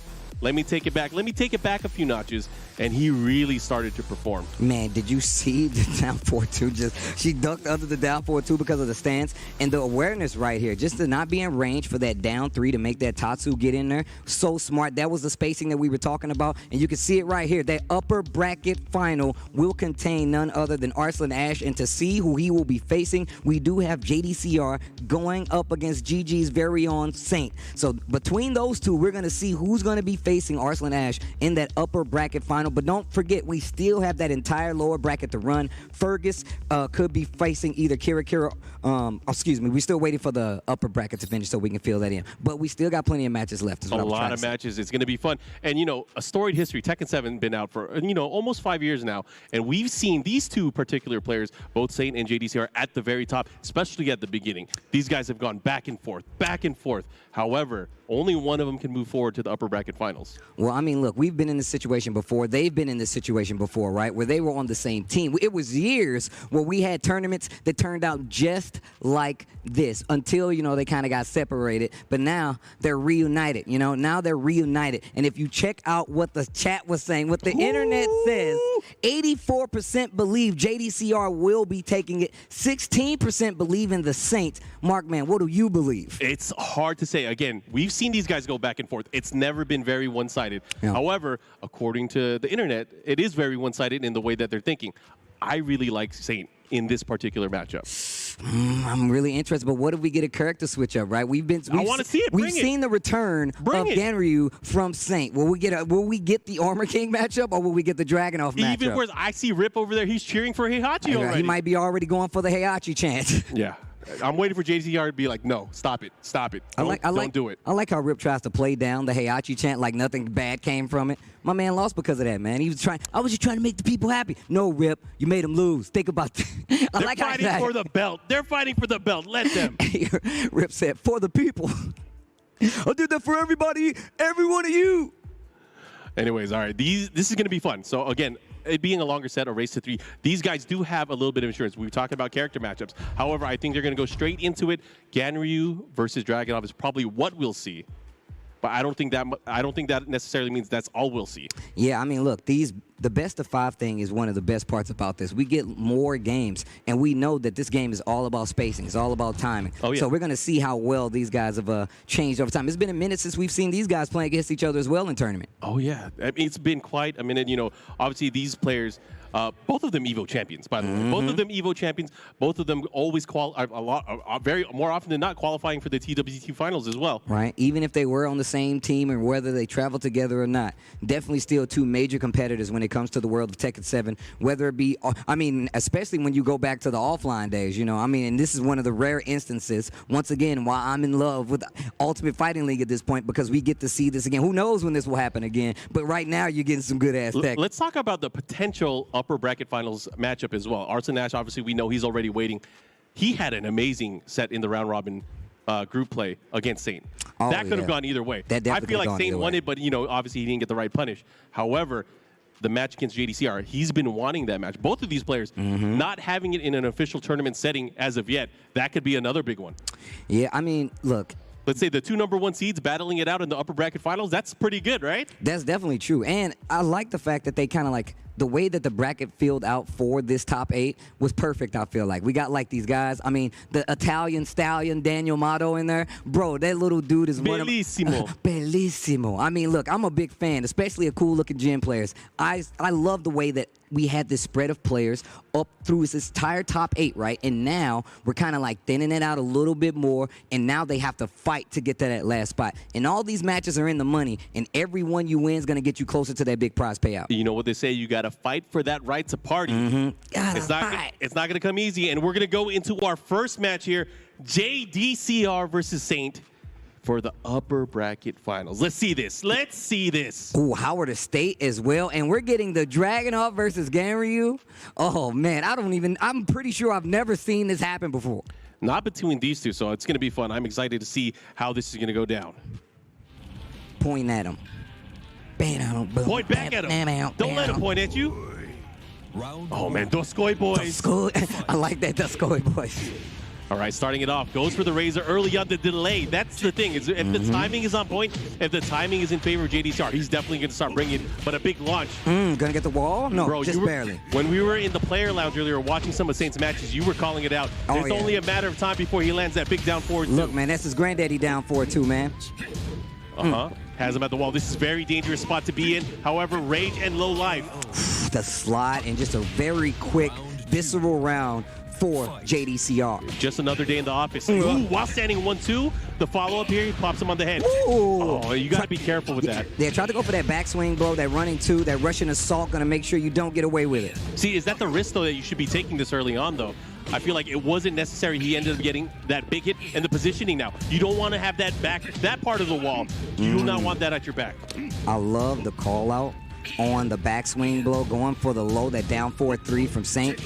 Nice duck. Little slow pace, no whiff punish. Nice. Big Get him with the stomp. What's he going to do? I love the challenge with the down 4-1. That is going to hit, and it is. Oh! Boy, was I wrong. It would have hit if he had enough life left, but look at that. JDCR 2 rounds straight early on. Doesn't go for the knockdown. Wants to keep the pressure. Saint pushing his way in. Again, he is ready. He's not ducking. You have to get JDCR to react somehow. Oh, that backswing blow actually found his mark. Should be able to break the wall. Oh, man. Back, 4th and 4th. That's 1. Bro, the damage. Counter hit slide. Oh, and the running 2. That was a quick 3 rounds for JDCR and that Dragunov. Man, he is looking sharp. Dude, MYK and Rip have literally been talking about this entire time. The return to form for JDCR, right? I mean, this is the JDCR of old. So visceral, so calculating. The side steps on point. The down 2s, cutting up the shoes. What do you want? I mean, this is a character that is virtually unseen now. We don't see Dragunov anymore. We do not. He sucks. He doesn't have any mids. Oh, no. And I'm like, bro, what about JDCR? This character is done. That's what everyone says, right? That's what everyone says about all the characters that still have the potential. And, JDCR obviously bringing it here. He's going to stick to Ganryu. He's going to stick to Ganny. All right, here we go. Game number 2 in this best of 3 upper bracket. We're trying to see who's going to fight Arslan Ash. Of course, whoever loses this, we'll go to that lower bracket and we will start filling up that side. So we still got plenty of matches. Point at him. Point at him, because points are not on the line. This is serious. This is serious. Oh, man. Do you hear the bass in his voice? All right, we're going to go right into it. Big counter hit, 1-2-1. Pushing him towards the wall already. JDCR is looking really, really good. Look at the way he's breaking down his opponent at the wall. The timing is just in his favor. The 1-2-1. JDCR, the doctor. Is that why he's always wearing gray? He's wearing the scrubs? Oh, man. Well. That down 4-4. The spacing, I feel like a lot of people forget how good down 4-4 is with Dragunov. Oh, yeah. So much good range. It pushes him back really, really far. And versus a character like Ganryu, that's really good. Get you out of range of down 4-3. You gotta move a little bit to get in on him. He did the built-in sidestep to beat the option out there. He beat the Tai Chi I1. I have a feeling that JDCR is way too prepared for this. With the counter? Oh, this is a big opportunity. I like that down 4-1 instead of going for the guaranteed damage. Sidesteps the salt slap. Tried to hit him with the Macaulay Culkin. Nice. Ooh, the 4-2. The follow-up here. What's he going to do? Oh, the crouch you hit him in the side of the neck. I've seen that happen in real life. You hit him in the side of the neck, stomp on him? No. The double axe handle smash and the wild standing 4. I'm so glad he blocked that because that momentum was just too much. Anyways, the follow-up here. JDCR not missing a beat here. The punish. Wild standing 4 once again. Flashback to that 1-2-1 on the wall. You see him already priming it once again to get that big wall splat. Low parry. JDCR is ready. Oh, and the readjustment. He's going to keep him there. Once the mix-up goes for the back 1+2. Do it again. Down 2. Trying to move. And it's so scary because you're like, well, what if I sidestep? And he's going to sidestep with you and down 4-1. He's smothering him right now. JDCR is in top form. Oh, he's so ready for any of the options that Saint is pulling Get off of me, bro. This is not looking good for Doskoy. Saint is really going to have to start turning things up. There's that down 2 once again. Nice. And the thing is, he could only down 4-3 so much. It's a standing move. He does not want to eat another series of counter hit 1-2-1s or anything for that matter that might lead to a launch. You saw that down 4-2. He's getting ready for it too. Oh, yeah. Nice. Out of range here. Tried to sidestep, but JDCR keeping on him. Saint with the slight life lead. There's the counter hit. He was waiting for it. Dude, that 1-2-1, he loves using it, especially because it has a little delay on it, right? So if you try to sidestep in the middle, it's still going to catch you. Oh, you better break those. 4-2, a little bit out of range. 13 seconds left on the clock. Something big. Hold this blue stuff. No. Jumped over it. He doesn't get the was still ready. Are you serious? Down 2. 5 seconds left on the clock. The back swing's not going to do it. JDCR with the great on top of it. A sliver of life. He don't want it. You know who cares? Harada cares. That's who. That's who. That's why he gave you those extra 5 points of life. He's like, you know what? You're going to need this. You get 5 points. You get 5 points. Check your life bar. Everybody gets 5 points. Jeez. I don't know if that was intentional or what, but that backswing blow came out at the worst possible time. JDCR was already ready for it. Round 1. And he's stuck with Ganryu for the rest of the time. He has to win 3 straight if he wants to make it to the upper bracket finals. But JDCR, again, not missing a beat. He is pushing it in. Man, that 1-2-1 has been doing mileage for this dude. Another counter hit on the wall. Mic check. 1-2-1. What's he doing? All right. Sliding. All right, now he's starting to change it up. But a wild standing 1+2, looking to close things out. He's going to have to be careful. Back to the wall, though. He can do it. He can do it. Back to the wall. We've seen the confirms on the side of Saint when it comes to these wall combos and just starting to pick them apart a little bit. Down 4-1, gives him a little space. Just out of range. The double KO. Let's go. I can't believe it. That's huge because they both get the round here. Obviously, they wanted to come out on top, but the backswing. Stop reaching on me, bro. Stop reaching on me, bro. Hits the wall. 1-2-1. Flips him over. That is a pure read, knowing that his opponent's going to react. He is locked and loaded and ready. Look at the life lead. Oh, sidestep down 4-2. The wall's going to mess it up. Oh. Counter hit down 2. And that, look, the thing about the double KO is that both people get around. So this is now set point for JDCR here on this upper bracket. Oh, yeah, 1 round away. Will he be able to do it and move on to fight against Arslan Ash? Saint is fighting back, though. Look at this lead. All right, here we go. Big opportunity. Get off of me, man. Don't do it. Don't you try it. Oh, are you serious? Went for the counter. Down 4-3. They trade. Give me another game. You see how I choked him out? Hey, man, it's cold outside. Button up your jacket and slam him on the ground. Don't you ever try that on me, kid. All right, here we go. Now, nice. Gets the punish. They're down 4-1. Just making sure he's not swinging. Ready for the down 4-3 this time. JDCR with the low parry. And I like that. I like him going for the low parry because that is not a low that you can launch punish. Oh, here we go. The follow-up. Tachiai, no. Goes for the down 4-1, but a big counter. That has been the move of the match for JDCR. And the down 2 is going to close it out for JDCR. 3-0 for JDCR, going to stay in that upper bracket. That means, unfortunately, the Saint's going to go to the lower bracket, and he might be just matching up against Fergus. Oh my gosh, the match is in the lower bracket. Shark-infested waters. We haven't used that term in a while, but again, everyone will be fighting for their lives. Yeah, and that's the way it works. works. It's elimination from here on out for those guys. Shake hands like friends. That's what you're supposed to do. Saint glances at the camera like, nuts. You see the head shake like, damn. It was rough. It was a rough roll, man. JDCR is looking in top form, I got to say. Look, one of the things that a lot of people forget is that JDCR is actually ridiculous when it comes to the world of Tekken. Whether it be playing against a friend or one of the top competitors outside of himself in the world, never to shy away. But of course, that next match is going to be crazy. But we're going to look at these highlights. Oh, yeah. And again, starting it off, this was huge. Had he landed that, it would have changed the momentum in his favor, but he did not have enough life. And look at that, the way that JDCR just picked apart Saint round after round. He almost went 5 straight rounds leading into match number 2. And, you know, obviously this one was a little bit closer than what it would have been. He had some clutch moments here and there, but JDCR, I feel like he was just on top of things the whole time. Big mistake there with the backswing blow, cleaning it up, and again, just taking it to him. We saw so many times that he was able to land key moves, counter hit 1-2-1, down 2, at will almost. KO. And like you called out, man, that unparryable low or that launch punishable low actually goes for the low parry instead of like chancing just blocking it. But that gives you another insight into how well JDCR is playing, because he low parried it, got full damage for that, and that's something that you know is going to carry him a lot further in this top 8 bracket. I mean, if you're going to commit to the duck, you might as well optimize, might as well get the launch. But man, we have another match coming up. It's going to be Kuiper and a Wise Honey. Are you ready for that one? So let's talk about this. Kuiper or Wise Honey. Kuiper, we've been saying this all weekend. Kuiper went to Pakistan to get that power up, to get that post-time skip power up. He came back a brand new man. So brand new, in fact, that he was able to take out Arslan Ash in that round robin play, and that is a big thing to put on your resume, right? Well, because this is the elimination round, this is the lower bracket, we're going to find out what kind of hyperbolic time chamber he went in. Was it enough? Because he's going up against another Pakistani all-star in a Wise Honey. Well, look, let's look at the chances. 71% in favor of a Wise Honey, and then, of course, Kuiper at 29. Now, look, I would love for it to be that cut and dry, but I think it's a little closer than that. I think it's a lot closer. I can't agree with the internet on this one. I don't agree with it on much, but I definitely can't agree with it on this one. You cannot sleep on Kuiper. Kuiper has already proven that he can do things here at this event. However, you know, matches have been close. He had a hard-fought match up against Daniel Mato earlier. Again, in group stages, he did so well at the very end, was able to make that qualification.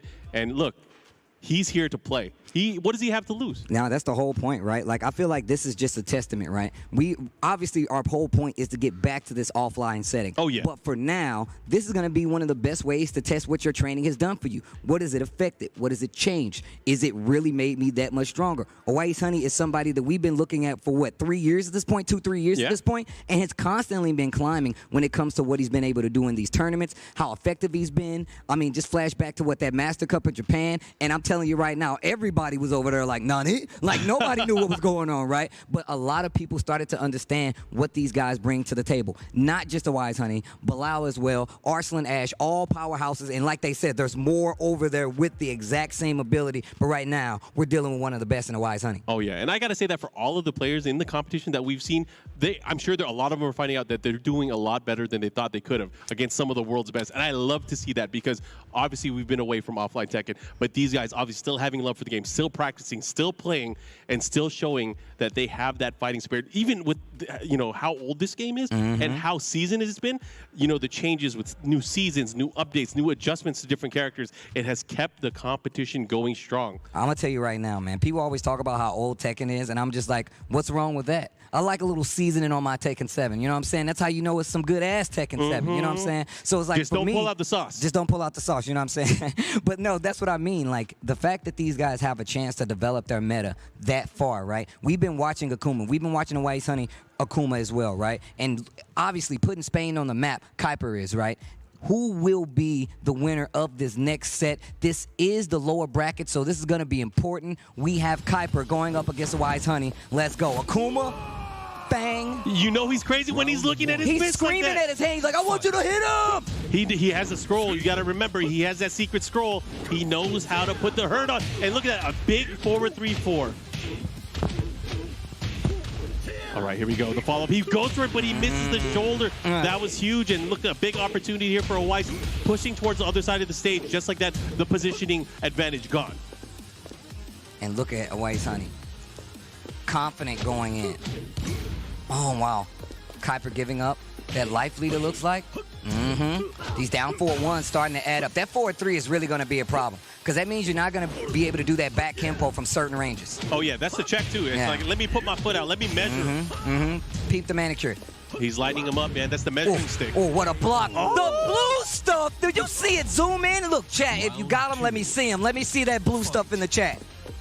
Anyways, going right back into it. That was an amazing first round here from Kuiper. Woo! But Kuiper now having to deal with the meter from the Demon. Oh. Wow, the weight. Didn't spin the meter, though. Decided to keep it there. Let's see what he does with it. Gets that hit and the anti-air, the follow-up. He's going to push towards the wall, 4-4-2-1. Not going to get the splat, but it doesn't matter. Dead. You're he dead. Is definitely dead. Yeah. Double dragon punch to close out 1 round apiece. Yeah, he called out both Billy and Jimmy for that one. Let's see what he does here right now. Tied up on rounds again, using that spacing, trying to keep it a little bit safer than normally is, using that fireball. 4-3 once again. Now this range that Kuiper's playing at, I actually prefer this, and that's why. You don't want to be in range for any down 3, any clean hits to give Akuma damage. And now you're on the wall again. Okay. Look at the damage. Here we go. Block the low, get the punish. Now going to break the other wall here. Cut the vines down. No. Low wall splat keeps the shoulder and the positioning. Oh, that was sick. Reverse Kenpo gets the close. He might be able to win here. Not if he doesn't get this wall. Oh, he's still alive. Harada care. Down 4-1. Okay. Round 4. Fight.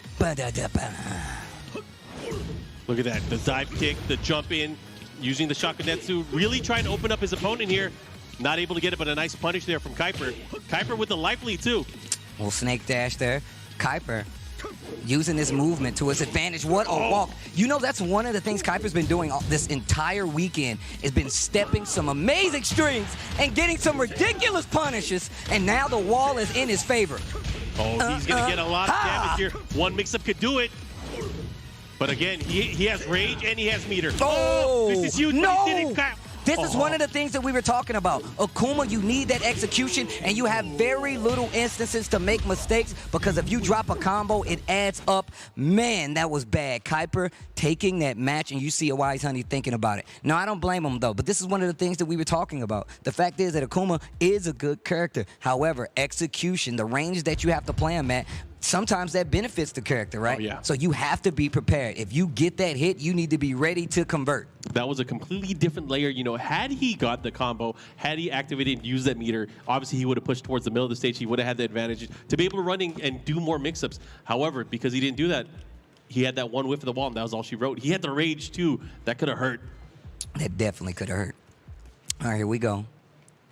It's taking a little bit longer than I expected. What do you think? You think he's up to something? He does have some room to play. Again, this is a race to 3. This is a race to 3. I mean, it's not like I felt like the way that they were going back and forth when it comes to the control, it really was something that I wouldn't personally change. But what do I know? You know, what do I know? I mean, we're here. We're running the show, Steve. We know a lot. Right. He's thinking about it. He's definitely thinking about it. He's definitely thinking about it. See, this is... I mean, we know his options. So he's obviously very good with Negan. He can use Steve. He can use a lot of characters at the high level. The thing is, he's now dealing with the 0-1 deficit. Yep. That means you have to win, and you have to start winning strong. You do not want to put yourself in that hole. You do not want to be down 0-2, especially against Kuiper. Kuiper is running that momentum right now. Okay, he's going to stick to the demon. And he's going to take it home. He's going home. All right, here we go. We've seen the difference a stage makes, especially for Wise Honey, especially for Akuma. Kuiper, I feel like, has been demonstrating how godlike he is on any stage. We've seen some crazy wall resets this weekend. We've definitely seen an elevation in play when it comes to Kuiper's play. I'm telling you, man, that Pakistan training, bro, it does not mess around. And you can see it here with this 1-0 lead over Wise Honey. He already cashed it in, and he made that trip worth it. He already made it. Here, being in this top 8, representing for España. Anyways, we're going to go right into this Kuiper and Wise Honey match number 2. Starting it off. Down 4, do it again. No, running 3. Don't you dare try to pop up after I knock you down. Not in my stage. A lot of respect being played. Gets the counter hit, down back 3. I like it, and that's a pretty crazy, scary mix-up, especially once you land the counter hit. There's obviously a lot of back turn options that Ben can pull out. Oh, what a whip punish. The whip punish. He got so lucky there was no meter there. It doesn't matter. He's dead. No. Never mind. He was close. Oh. Reverse. You said who's dead? You said who's dead? Oh. What? Oh, and he's still gonna get it. What the? That was godlike. I didn't think that was gonna happen. I didn't think that was gonna happen. That was god. Can I get digital scissors? Send it Can to I get Steve. my digital scissors? My address is at tasty_Steve. Thank you. Make it happen. Tag me too. Oh my God! And he is tagging the forward threes, the kicks. They're making him work. He's gonna get the wall as well. Shoulder once again, and 60% life gone. Who is this Kuiper guy? What happened? Apparently, he went to Pakistan to get some personal training. Oh, yo, he just walked and did that. He just walked and did a raw shoulder like, yo, you're gonna hit a button. He did it like it was a dragon punch. Nah, not on his stage, bro. Not on his stage. Not in front of the little demons. Not with the guitar. Let's go. All right, what's he gonna do here? Again, nicely, Kuiper threatening to go up 2-0 here. Oh, bro, the spacing Wise Honey has been playing with the entire day. Win or loss, it's just amazing. You hear the electricity go off? That means we got full meter. Oh, Kuiper needs to be careful. He is playing at an amazing pace right now. However, I hope he doesn't fizzle out. I hope this isn't one of those cases where he opened up all the gates. I hope it's not You know that. what happens, man. You know, sometime it's gonna have to come down. Oh. Okay, here we go. Full meter has to deal with it. A sliver of life left. Weiss is probably gonna take it. Oh my God. Why would you say that? I heard Bro, what you said. oh, he dropped it. Oh my God. Somebody up there loves him. Round 4. It's me. Fight. 2-1 on rounds. Kuiper again, still fighting to take it, but again, Wise Honey with that full super meter. You know what it means when you have full super meter, right, Steve? Stuff like this. Oh my God. You turned away. You looked at me. I was You waiting shouldn't for an have looked at answer. me. And then all I saw was the fireball confirmed. Look at the damage. Oh my God. Do it again. Okay, gets the first 2 hits. Oh, he back wasn't afraid. Swing tings. Shoulder, Nice. the blue Okay. stuff. Just do it. Let it rip. Punch the dragon. Bro, do you hear the music build up though? Down 4. I like it. Oh no. Luckily, he doesn't have rage though. He spent the blue stuff already. No more rage. So this is going to be regular damage off the launch. Oh, he tried to get it, but look, bad position, precarious position, reverse, jump, air, fireball, final round. I got 2 of these. You thought it was going to be 1? I got 2 of them. Spent a little meter on that. Oh yeah, take the yellow pill. Here we go. What's he going to do? Again, he's going to have to be aware. That reverse tempo can completely change the flow, but the forward 3 with the chase down. I really like the fact that Wise Honey is going in, committing to this up-close game because it's definitely getting him some ground, and he's going to need it in the second game. He is down 1, 4-4-4, hits on the wall. Trying to space, sidestep to the right to get away from there. Kuiper in trouble. Final round of game number 2. It's looking really good right now. Wise Honey with the lively, but he doesn't get the punish. Just a little too late. Wrong punish, actually. Wasn't even... Oh. What's he gonna do here? 25 seconds. Just about Kuiper up. is still alive. You can see you can see it in his eyes. I can see the green. I can see the green. Oh, they don't know about that. Oh my God. Oh, my man tried to kick the cameraman. 4-3. What's he gonna do? Oh, yeah, you can't do that. You cannot do that. And it's been added to your favorites. And Wise Honey waking up now, tying it up 1 apiece. We got ourselves a match. We've got a match. It's been a long time, Steve, since we've had some good ass Tekken like Nah, it's been quite a bit. Look, me and you, we've seen some good ass Tekken. We've seen some right? things. We've seen some things, right? I mean, whether it be on a different continent, this continent, but it's been so long since me and you have actually, shared a mic to share the good word about Tekken, right? About this good ass Tekken. And I'm happy that it's happening in person after so long. I'm scared. Especially when the matches taste so damn good. We're gonna find the chef later. I gotta find the chef. I gotta go to the kitchen and high five the chef. I'm like, did you cook this good ass Tekken? I'm gonna give you a tip, and then I'm gonna high five you. Oh boy. Jay's back with the head, and I'm like, yup. Round 1. You want? I'll introduce you to the cook. Give me a second. Here we go. I need to speak to the manager now. What's wrong? Is there something wrong? Is there with something this wrong? You know what's wrong? This good ass Tekken. It's right. No. All right, starting it off here, going right into it. Both of these guys swinging. There are no walls here on this stage. A smart pick, I think, just to eliminate the options. However, Kuiper has been doing so well with the wall is on his side. I mean, it could go either way. No, that's true. I honestly feel like, though, this is definitely something that can hurt both of these guys. The wall has helped out both of them. But Wise Honey, we just saw play Arslan Ash in a stage like this and take it down to the final round. I think once you're a world-class player, it doesn't matter for walls there. You are the wall. You are the wall. Be the wall. Anyways, look at this. Reverse Kempo step, trying to find the opening. He does have rage. And Wise Honey's so patient now. He does not want to take a risk. Why duck, right? Why duck at this point?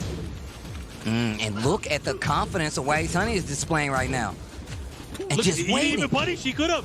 He's just going to hold it back. I like it. I like it. I like it. And that's a time match. That's exactly what I was talking about. Willing to wait. Willing to just be patient to get that round. Time matches. And that is just a huge display of strength there. Having the confidence, knowing that you're not going to get me. Counter hit. That is big again. Wow. Didn't believe. Had the meter to do something with it while standing 4-4. One game apiece here. This lower bracket set. Somebody's going home. Oh, yeah. Elimination match. Only one of these players will be able to continue in the tournament. Will it be Spain or will it be Pakistan? Little snake dash there. I mean, he does it. It's crazy because, you know, this is big. This is huge. What's the mix-up? Nice. Oh, he didn't get the punish. 4 meter, though. Uh-oh. Stops the fireball. The back fours goes in right after the block fireball. Does it stop the clock? Yes. Die 1,000 deaths and eat this mix-up. What are you going to do? Still lively in favor of Kuiper. Oh my gosh. Instant running 3, able to steal a round away. A Wise Honey on the verge of going up 2-0. And it looked like it got over the jab as well. He got over everything, man. That was Jumpman, baby. You want to see my vertical? Uh-oh. What did I say, man? Kuiper has been walking strings from every character. Good awareness there to stay away from that fireball. Gets the block. Yes, nice down forward 2-2. The follow-up here, they're swinging back and forth. Oh, back one. Talk to the hand. I'm flipping, baby. Not going to get that trap on me. None of that today. I don't need the trap. All I need is this down 4-3 and 50% meter, baby. The mix-up goes for the... Yeah, that flip 3. Oh, no. Yeah, that demon flip 3. This is big. Then what's the mix-up? What's he going to do? Down. The follow-up. The wow. back turn low That was kick. so sick. That was so sick. Well timed and well played from Kuiper here, staying alive on rounds. There's that 4-3, catching that back tempo. 4-4-4 once again. You know, he's going to have to be careful because every time he's going for that back tempo, Weiss might get the right read and he might just dash in and go for the big hit. So he's going to have to react. There's options. You can do the back step, but you could also do the back step in succession with the move. Also, you could just start mixing in backswing blow, right? Yep. Nice counter hit. He's dead. But it's going to take more than a backswing blow to bring you back from that one. 2 games to 1, and you see this kind of falling apart for Kuiper right now. And it's because Wise Honey is tightening up the reins of things. He's like, you know what? I'm not going to let you get back in this game anymore. That we saw in that last game, literally just standing there at the perfect range using 4-3 just to annoy, making Kuiper work a lot harder than normal. So what's he gonna do here? So obviously I don't think he's playing bad. I think he's doing very well with Feng. It's just obviously very tough. They're going right into it. I don't like this. I don't like this. You didn't take a break or anything. You just went right back in. He was pressing the button while he was drinking water? That's how confident he is. Yeah, I guess so. Nice. He does have the life lead, though. However, he's going to have to watch out. And right now, if there's any time to put the mix-up on a Weiss, it's now while he does not have meter, while he does not have the resource. Oh, oh wow. My gosh. What a call out. Once again. Should be dead. Yeah. Goes for the Tatsu ender. And man, the whip punish should start to come together again. Yeah, and Weiss is definitely starting to feel it. The spacing, the blocks, doesn't get the punish, but it doesn't matter. He is at the advantage. He has a good read on his timing. Kuiper caught Wise Honey ducking. Oh, again? I bet you won't do it again. What you got? 4-3. The jab this time, so prepared for what Wise Honey is doing with this Akuma. Life lead very heavily on the side of Kuiper. No way. He's not, no way. Fireball, 30 seconds left. The running 3 hits. I'm gonna do it again. Down 4. Man, that was getting kind of scary. I almost threw something. I'm sorry, Steve. It's cool, man. It's cool. It happens. I saw the hand start to scramble. Nice. The stomp, the Oki, the reset. What's he gonna do? Oh, I would have chased him. Oh, my God. Stop fighting this dude up close when he has that meter. That's why it's so scary. Yeah, the down 1-2 counter hit, able to confirm to the combo. And just like that, about even on life. That demon flip 3. Oh, he should have let it go. The jab to interrupt. trying to go for the low. Gets him picked up, spins the meter on the fireball. He was ready. The reverse tempo, he does have rage. No, not like this, Kuiper. Goes for the full launch punish. Didn't even go for DP that time. Just a down 4-2-1 to get the full launch. And just like that, 1 round away from winning the set. Kuiper on tournament life here for him. What's he going to do? He's got to be very careful at how he makes this approach. He does have the ability to kind of go in right now because a Wise Honey does not have that full meter yet. Launch! Launch him! You don't want it. You don't want it, Steve. He ain't trying to get the. You don't want to win, Kuiper? You better start taking these launches. But look, in all seriousness, I know that, nerves kick in a lot of these instances, so you got to be careful. But that's both versions of the Tatsu. You got to be able to do it. You got to be able to do it. I agree with you. Oh, gets the tailspin. He missed the dive kick. This is another chance for Kuiper. This is set point for Wise Honey. No, that's not going to be it. He bet it there. He's still going to be alive, but at what cost here? He does have resource now. Maybe he planned it. He planned it? Maybe all he planned along? it. All along. He wanted the rage. He wanted enough life to survive, but there's no time left. You're going to have to do something. Something big, and it's not going to be enough. A Wise Honey takes the win, gets the W, stays alive in that lower bracket. Unfortunately, Kuiper's going to be going home, but it's definitely not for lack of trying. Can y'all please make some noise in the chat? Kuiper. Viva España, Kuiper doing very well here. Making it to the finals day, of course, really repping, showing that it paid off, the training that he's been putting into his character. So great stuff to Kuiper. I mean, if you just look at the results from this weekend, you can definitely see where Kuiper has learned, upped his game significantly. And one of those people I've been chatting with off and on this entire weekend saying like, hey, I feel good, I'm feeling confident, and came out and showed us as well. We saw so many different resets, whether it be wall or not. My man came to play in quite the run to make us to such a stacked top 8, and that's definitely some paying off for that training.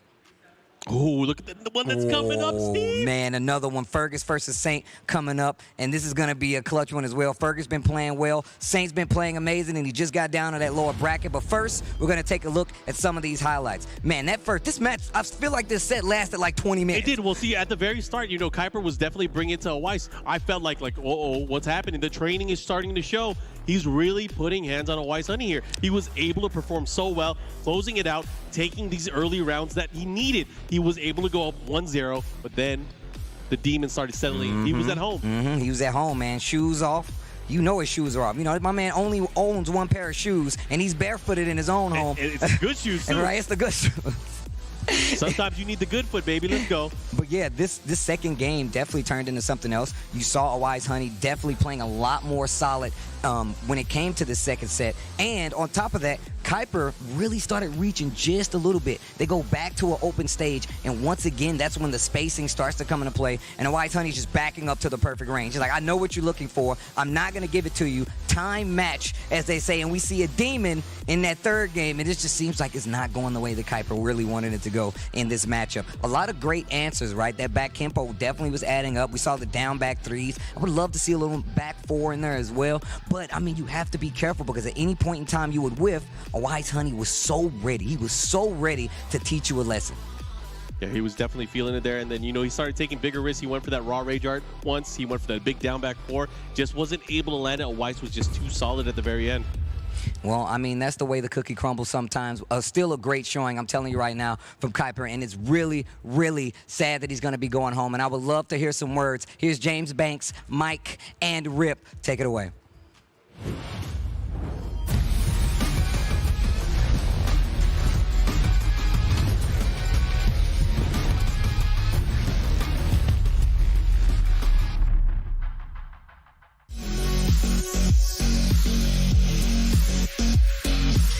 Follow events with Dash Fight. Keep up with the fence schedule. Observe standings and brackets. Watch VODs and highlights. And keep an eye on your favorite player. Follow events with dashfight.com.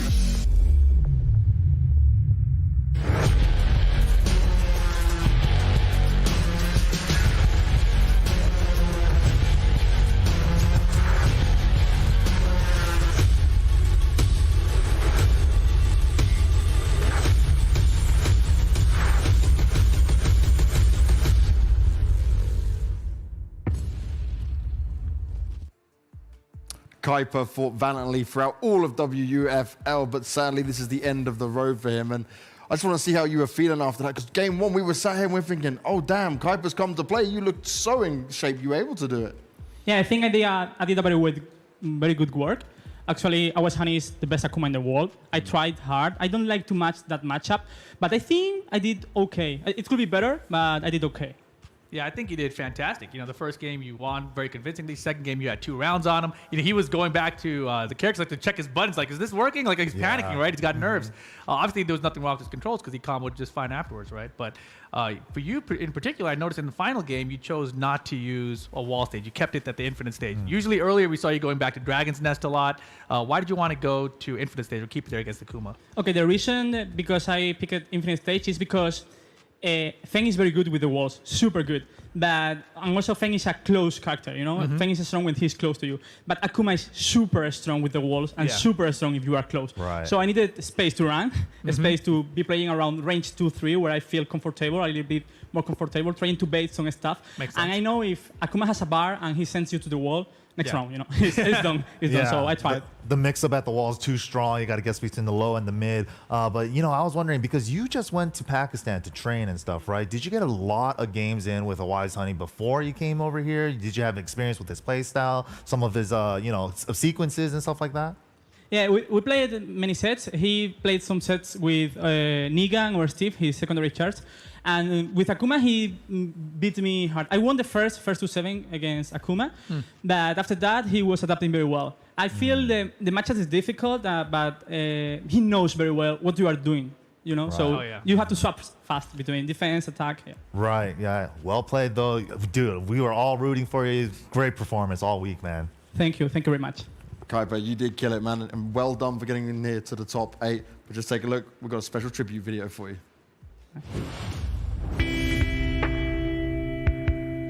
I tried other games. I tried League of Legends, StarCraft, Hearthstone. I tried many games, but Tekken has everything I need.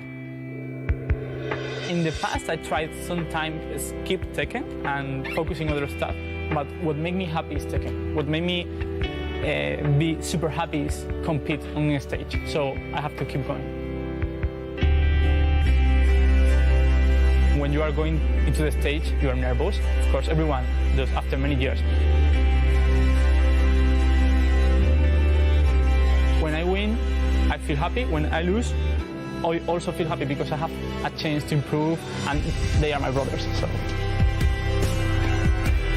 thank you to Vodafone Ian, to Chupa Chups, because Chupa Chups made a great job with me, letting me travel to Pakistan and be here.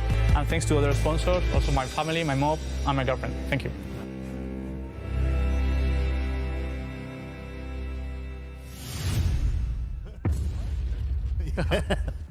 That is a true fighter, and as you guys were just saying, right, it does make you sad when you see him go like that. The music end sets into the tone, Dude, man, like they all played their freaking hearts out. Oh, yeah. True competitor. Especially Kuiper and Mado, Kira, man. It's just always so sad to see them go, and we're not going to be able to see them anymore here, but it's great to hear that he's still striving to become a better player in the future. Definitely. But we do have another elimination match coming our way. We will have to say goodbye to another player, but which one will it be? It's going to be Saint going up against Fergus. And okay, Saint probably heavily favored in this one, but Fergus has been able to cause some upsets. Oh, he definitely has. And of course, Fergus, the last EU representative left in this tournament. Final hope. Final hope for Europe out here. He can get it done here. That's the cool thing about it, right? But obviously, Saint coming off a very dramatic beatdown against JDCR a second ago, right? So he's going to have to recompose himself. I mean, I'm not really sure what he's going to do here or how he's going to play. And also I wonder how much of an Asuka matchup, she's kind of not a very popular character. But they have a lot of Dimeback experience. Both Saint They and have JDCR. Dimeback, but I feel like Fergus is completely different style of Asuka. Much safer. Yeah, it's very safe, tries to optimize every combo, every scenario, try to squeeze as much damage out. And man, it's totally different style of Asuka, so. When it comes to this, though, right, Saint's got the experience. He's a veteran of this and all comes into it. But just because of that big beatdown he did take, are you worried that maybe Fergus can slip in there and steal this one away? I mean, I'm not worried. I'm kind of excited. But I think that's what makes it interesting, right? Okay. And I think, Saint's coming off a loss, Fergus coming off a victory, right? Fergus had a 3-0 over Kira. So he's got to have some confidence built up from today at least. And Saint, his mind's probably readjusting, thinking like, if I get back to JDCR, what am I going to have to change? Yeah. Right? So he's got other things going on in his head right now. But going forward to this matchup in particular, I do think that the Asukas are very different, the one that Saint is used to. Also, the seasons have changed where Dimebag has stopped playing now, right? So the character Asuka has changed also since they last played against their. And also, I don't want to count Saint out just yet because he is a world champion. He's one of the one of two that won and Evo and Tekken World Tour Finals champion in the same year. So he's definitely played at the highest level at the biggest of stages, and I'm definitely realized he could clutch it out. Yeah. Now, when you guys were talking about the matchup that he had going up against JDCR, did you really expect it to be so one-sided in that sense? Because we speak about JDCR and we're saying like, oh, how much is he going to be in shape? What's he going to be looking like? He's just looking godly right now. Yeah, we were talking about it between ourselves, and it seems like JDCR, we've been saying he looks like he's in prime form, but it didn't look like Saint was in prime form. So one of them came back, but the other one didn't. But even when they used to play, back when they were both in prime form, sometimes you would see this where JDCR would just run through Saint. But that was always with the Jack versus Dragunov matchup. So this is the first time we got to see the Ganryu matchup. And we're talking a little bit about that as well. His Ganryu plays very similar to the way his Jack plays. So it kind of makes sense that it played out that way. Yeah, I mean, it'd be interesting. I had a conversation with Saint before, and he's been considering Bob, but I don't know if he's gonna in case they run into each other again. Right. I'm not trying to discredit Fergus in any way. Yeah. But maybe he's willing to try a different character matchup. I mean, maybe he'll try Bob out in this set if he's losing. Who knows? That could be very exciting. I'm very excited because last time we saw his Bob was very fun to watch. He has like a really sick, crazy fast wave dash, and you rarely ever get to see it even. So hopefully, what is that again? No. We just got MYK with the noise making over there. Let's see if we are going to get a bit of that. Do it. Do it again, Mike. He did not hit that throw at all. MYK's completely zoned out at that point. For two guys who had never zoned out and they're always ready, we're back with Mark, man. We're back with Tasty Steve. Versus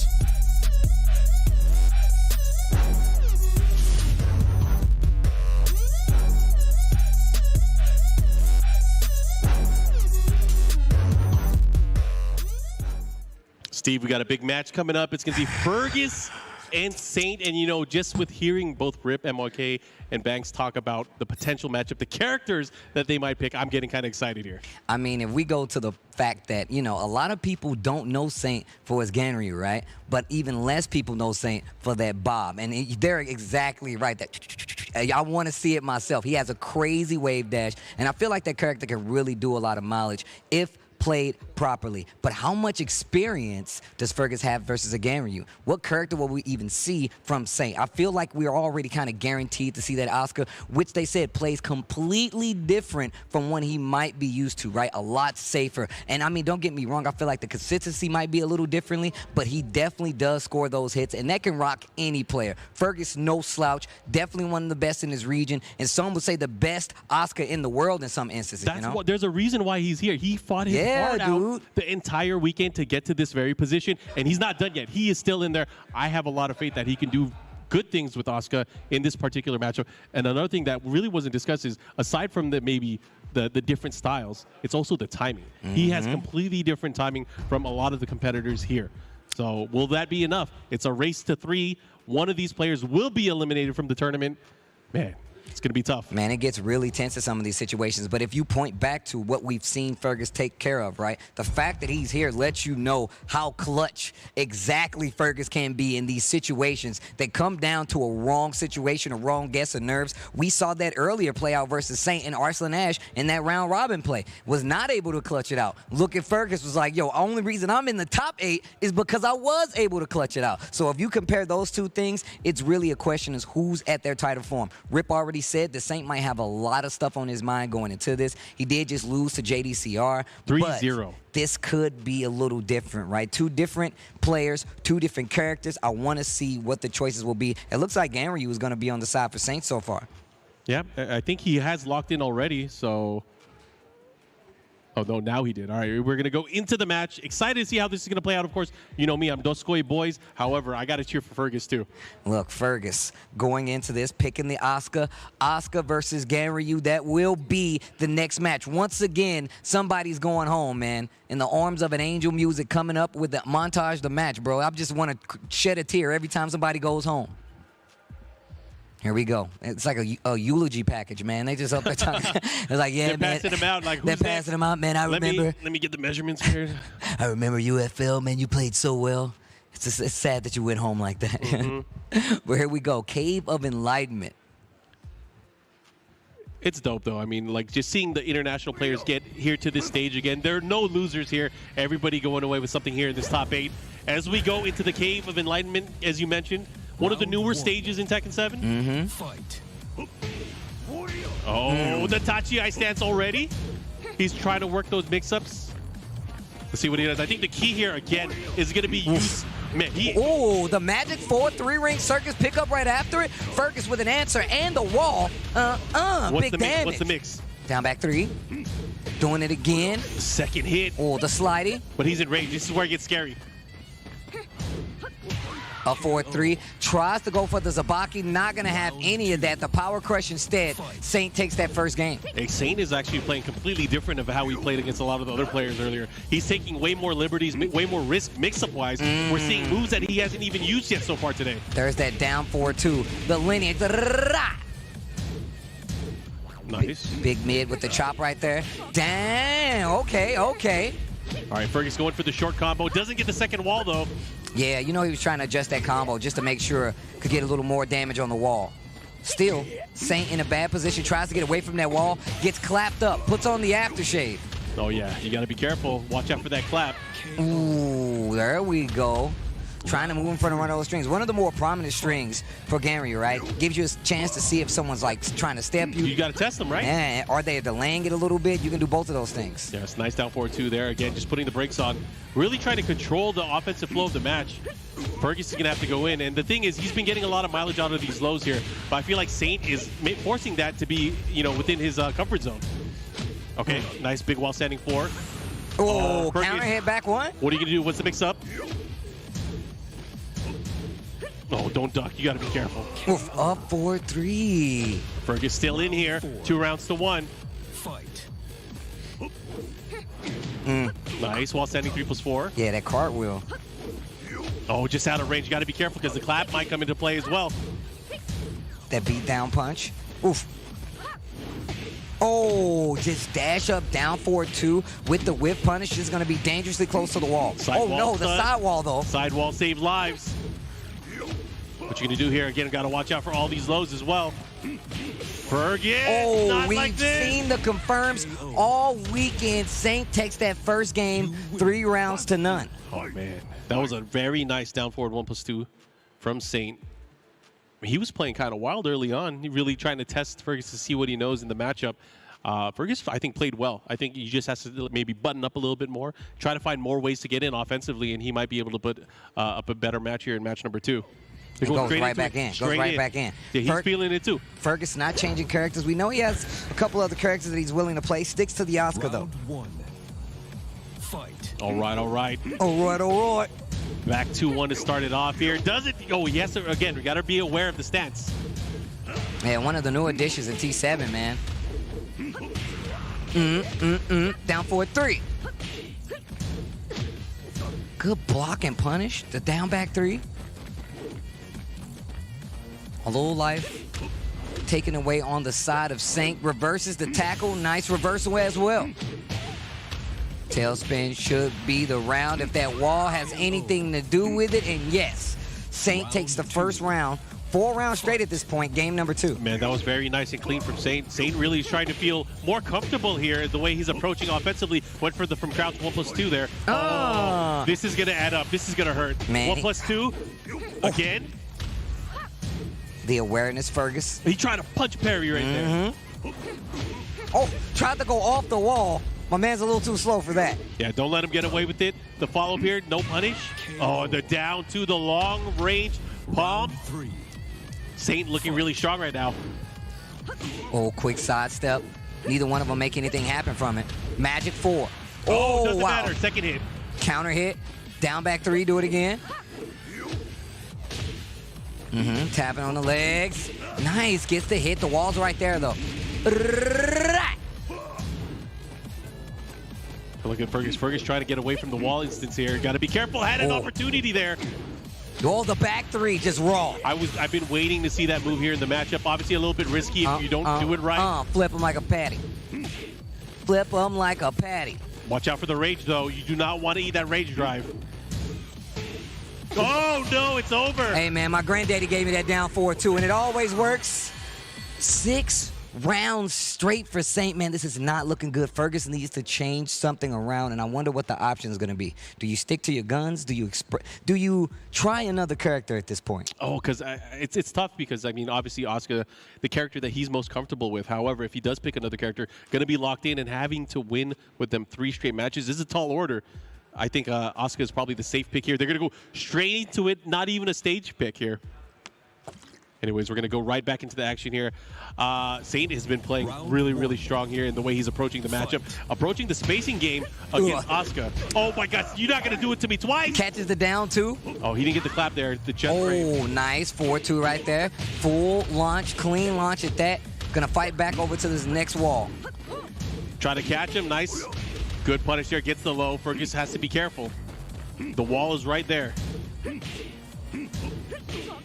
Oh, nice. With the interrupt, the down 4-3 didn't hit. I feel like that would have been option. It's going to hurt. Oh, that is going to hurt like hell. He's going to be alive here, but it's going to be a nasty mix-up on Wake Up. There's so many options that Ganyu you could go for here. How much life? Okay, this is still. If I'm Saint, I'm backing up. Oh, let's do it.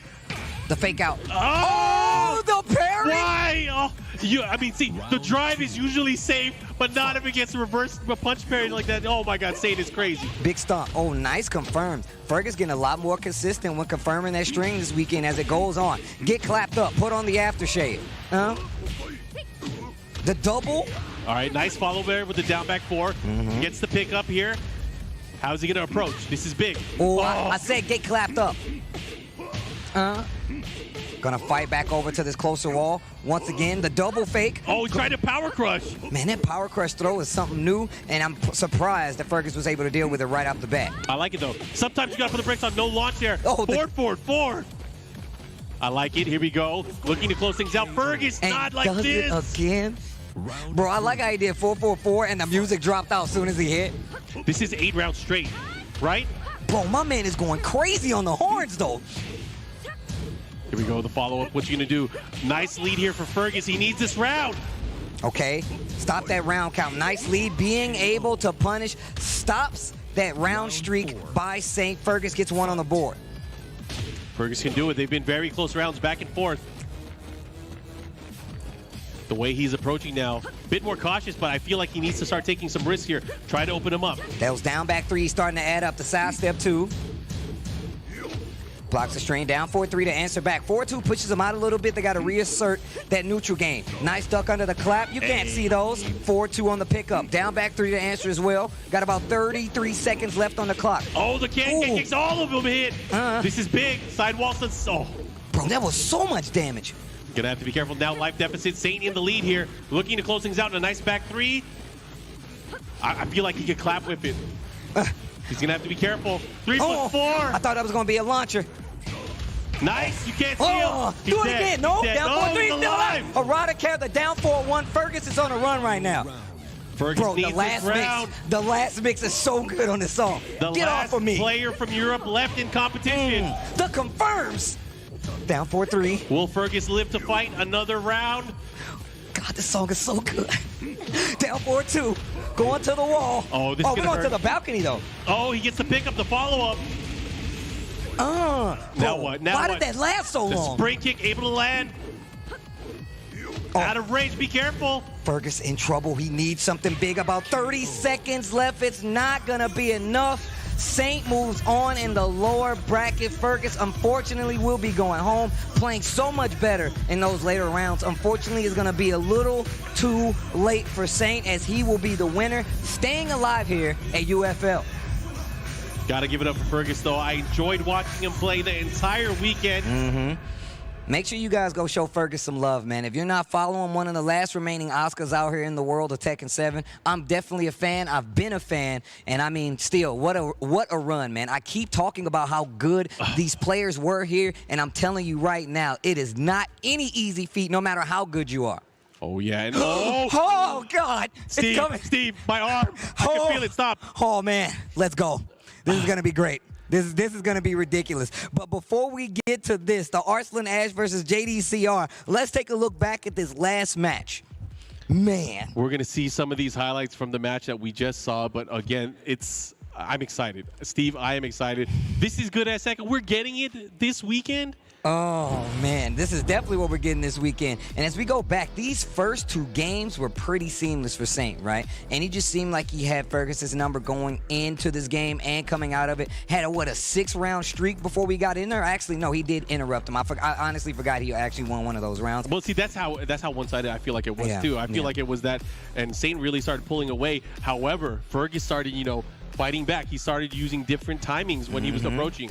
Not able even to close out that last round. Went down to the nail biter, and still you see Saint in full control. We get to this 3rd game, and Fergus starts to come alive. I know this was looking bad, but Fergus literally brought it back in this instance.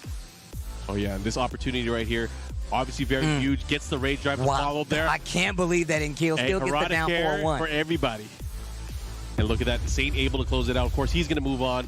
And, man, Fergus, I was cheering for him. I mean, a lot of people were cheering for Fergus as well as myself, but it's a really hard thing to come here and perform day in and day out. Fergus still didn't let me down, and I would love to hear what he has to say about his time here at UFL. James Banks, take it away.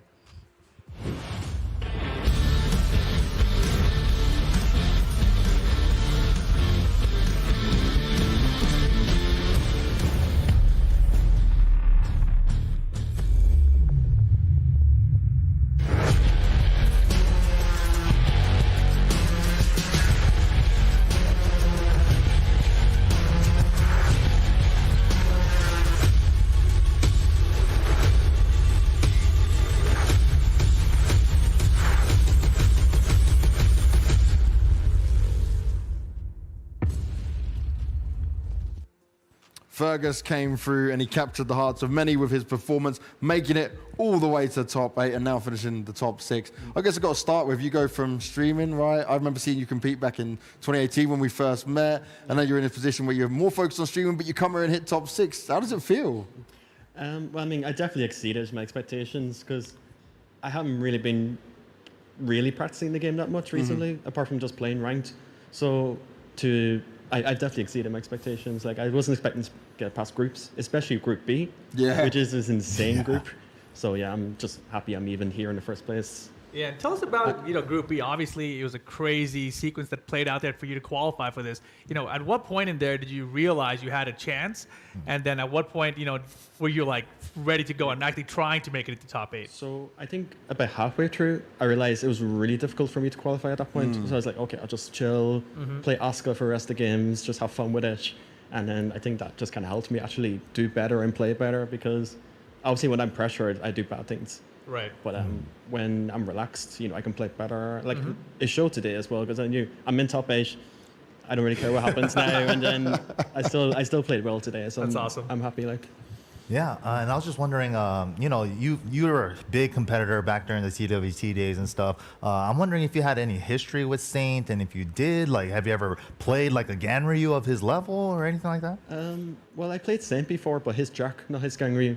This was in Amsterdam 2018 finals where I played Anna against him, and I think a lot of people remember it for what I did after the game. But, yeah, I remember it. But I played. I think that was the only time I played Saint in tournament, and then now second time now. Nice. Well, Fergus, we watched you through your emotions and the way you got here. It's been a lot of fun, but we're now going to show you your tribute video. I know.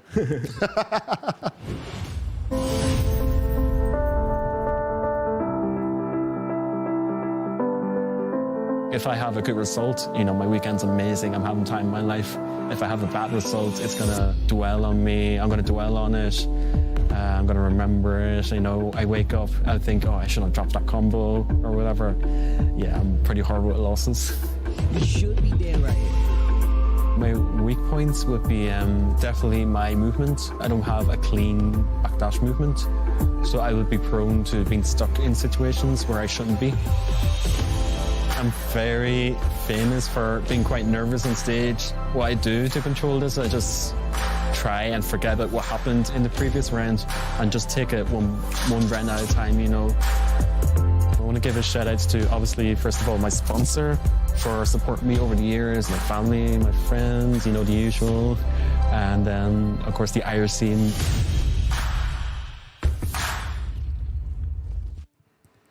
And we got some more great content on top of what you guys are just seeing there. If you head over to Dash Fight and check out some of the interviews that have been going on, some really good in-depth interviews to learn more about the amazing talents we have within the FGC. But Rip, MYK, this next matchup. Hold on to your butts. Hold on to your butts. This is what we're waiting for. Right here. JDCR versus Arslan Ash, winners final of the tournament here. Should be a good one. It's an understatement here.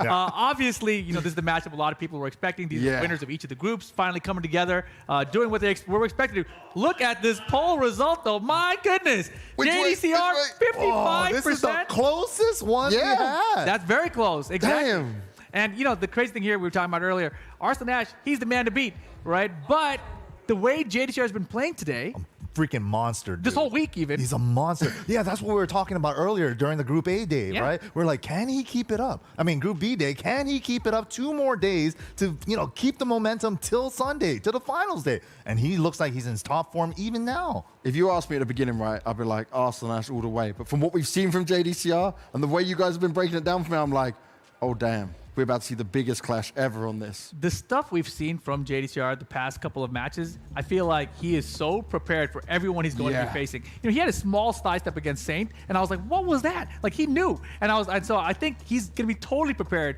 for the Zafina matchup, right? Whether or not Arslan brings something else to the table, we're going to find out. It's tough, right? Because he wants to get the pressure in there with the running 2s and stuff. And down 2 is a low, and Arslan is no slouch in the defensive department either. And also with Zafina's bigger side steps, easier to get around the running 2. So that's really scary. Really scary. But he's always prepared, man. I don't know. I feel like just the way I think he's ready. I just feel like JDCR is ready. I feel like this is the time to bring out no, Mark, not Heihachi, all right? Don't you start that again. Again. That was your fault, again. by the way. He wants it to happen, right? I want it to happen. I'm just, if things aren't working out. Everybody loves the Heihachi, look, if things aren't working out, right, why not Heihachi? Heihachi's buffed this season, right, Mike? He got some nice changes. Yes, he did. Yes, he did. Okay, let's not sabotage JDCR, right? Let him do his thing. Let him stick to his guns. Let him get this done. Okay. Mark is cheering over here already. He thinks it's going to happen. Let's find out what's going to happen. But before we get there, Rip and Steve, you're up to some madness. Hello, KCC. Hello, Rip. Welcome to the bottom match. So I'm going to ask you around 12 questions. So whoever, like, we're gonna test your reactions. So whoever pushes... Rip's a bitch. Yeah, it's a positive first. That's the answer to the first. However, if you answer wrong, the other person gets a chance to answer. Only if you push the button. Okay. So no further ado, let's start this with the first question. What is the name of the company behind Tekken? Bandai Namco. Correct answer. Moving on. Which of the Shakespeare plays are the longest? Mother. I'll go with Hamlet. That's the correct answer. Hey, I know real things. I have a... Moving on. Which chess piece can only move diagonally? Knight. Knight. No. Damn it. Oh my god. Oh my god. I'm gonna go with the rook. No, it's the bishop. Bishop. Yeah. Damn, see? What's he, the knight? That's for the You knight. dummy. I haven't played chess in a while, dude. What one's the rook? Okay, good. I thought it was the rook. That's why I was like, damn it. I was What wrong. is the rook then? I don't know. I think it's the rook. I thought it was the rook. I think you need to check that. I'm just kidding. That's about right. I think I might have been right. Next is, might be pretty simple. Who painted the famous Mona Lisa? Leonardo da Vinci. That's the correct one. I saw in real life. I wanted to Louvre. Okay, next guy is, which country is Jack from? Jack America? Damn it, I don't fucking... I'm gonna go with Russia. It's What Russia. the hell? Hey, you thought he was American? Dummy. How you? That's not even a vote. You can't say it's a Russian or you know It what? is, Never mind. actually. You know what? Never mind. I mean, hello. Which animal is the biggest in the world? A whale. Yes. Damn, you hell. You know, I was gonna get it wrong. Good job. I definitely was gonna say like an elephant or something. You know what I'm saying? I'm thinking land animals. You cheated. Which year was the very first model of the iPhone created? 98. No. No! It's more like 2008. It's closer. I don't know for sure. I'm gonna say like 2006. You're really close, but it's 2007. Damn. Yeah. See. Damn, I was kind of looking at the 98. Yeah. I was You close. were both really close. But he said 1998. I said 98, and then I went You can't up. change it by I'm a not decade. changing it. 10 I'm not years. changing it. I missed about one. I get a half I point. think we'll give you the point. I think so. What the fuck? I said that. The closest one. Yeah. Okay. So Oh, off okay. by like a decade. Who is James' grandpa? Heihachi Mishima. Good job, Steve. Okay. I know real stuff. Moving on. How many signs are there in the zodiac? 12. That's right. I feel like it should have been 11. It goes like 1.5 for each one of them, right? That seems weird. What Chip is the tender. main ingredient in mashed potatoes? Potatoes. What about the mashing? You're mashing more You're than mashing anything. the potatoes. It's an ingredient. Mashing is a technique. Like this. Think about it. Okay. Next You're question. gonna say mashed. Which animal can be seen on the Porsche logo? Oh, A horse. Yeah, right. isn't that a stallion? Which is No, jazz horse. I think we're pretty close, so this is a very important question. Which is the rarest M&M's color? Hey, what? You're gonna mess this up so big. Blue M&M. It's not. You gave me a false alarm back there, guy. You can't be fucking nodding in the background. What are you doing? Oh my god. Okay, if it's not blue, I'm gonna go with yellow. What the? No. Yellow? It's Which one orange. is it? Brown. Brown? Every M&M is brown on the inside. This is bullshit, man. Yeah, that's the most popular M&M. I demand another question. That was That bullshit. doesn't count. And you nodding in the, get that dude out of here. He gave me a false sense of You security. read the blue. Thought it was blue, dumbass. Yeah, man, it was this. Okay, last question again. Okay. Who do you think is gonna take the WUFL season 1 next 7? Damn, that's a really hard question. That wasn't fair. I just. Yeah, you want to ring it early so you can get it wrong. JDCR. He's wrong. It's Arslan Ash. Wait, how you gonna? He gave it to me. This is bullshit. This interview is over. Fucking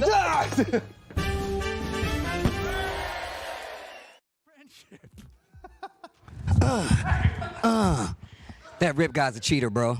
And whoever that blue dude was in the back who told me I was right about that M&M, I swear to God, I'm slashing your tires when I leave. Anyways. You ready? You ready? You ready? Oh, it's about to get real out here.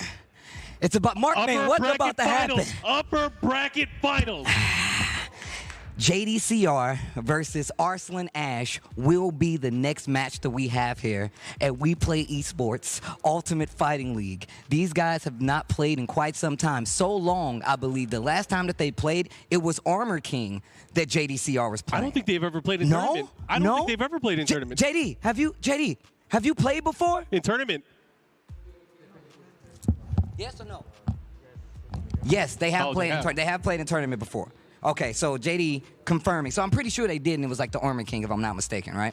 But regardless of the fact, that was a long time ago. No one cares about that. We're talking about right now. He started pumping iron in the gym. He did. I've seen the pictures. Did you see his preview video earlier? Did you see the preview video? The sweat on the brow. He wasn't even wearing glasses. That's how you know he was serious. He didn't even need to see to put that kind of intimidation, that kind of fear into a camera, bro. Let's talk about Arslan Ash real quick. You know, obviously we know the storied history behind JDCR.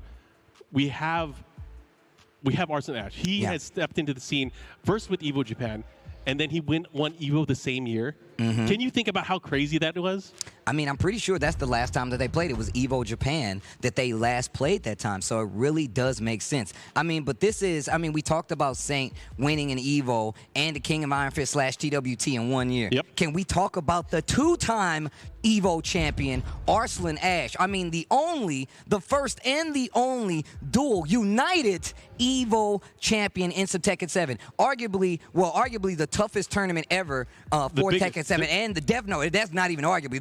That's the biggest tournament ever that we've seen. And it had some of the best talent ever, right? And he still won that. So that says so much about what Arslan Ash is as a talent, as a Tekken player. I mean, just everything. But JDCR, he's been around these Tekken streets for quite some time. You can tell about it in his demeanor. The gray sweatsuit has seen some things. He knows how to play some Tekken, and it just so happens to be against Arslan Ash as these guys get set up. I'm very curious to see the character. Hopefully we get this dragon off on the side of JDCR. We see Arslan Ash lining up the costumes for Zafina, and we might have our tale of the tape. We might have our characters, our fighters. This is going to be good. This is important because you want to have that positioning going into grand finals. The winner of this match will be sitting comfortable where they would have to play a 1st to 5, and the only way they can lose is if they would lose 2 1st to 5s. That's a lot of cushioning. That is a lot of cushioning, as well as what happens, you know, what if whoever loses makes their way back just to face the winner again?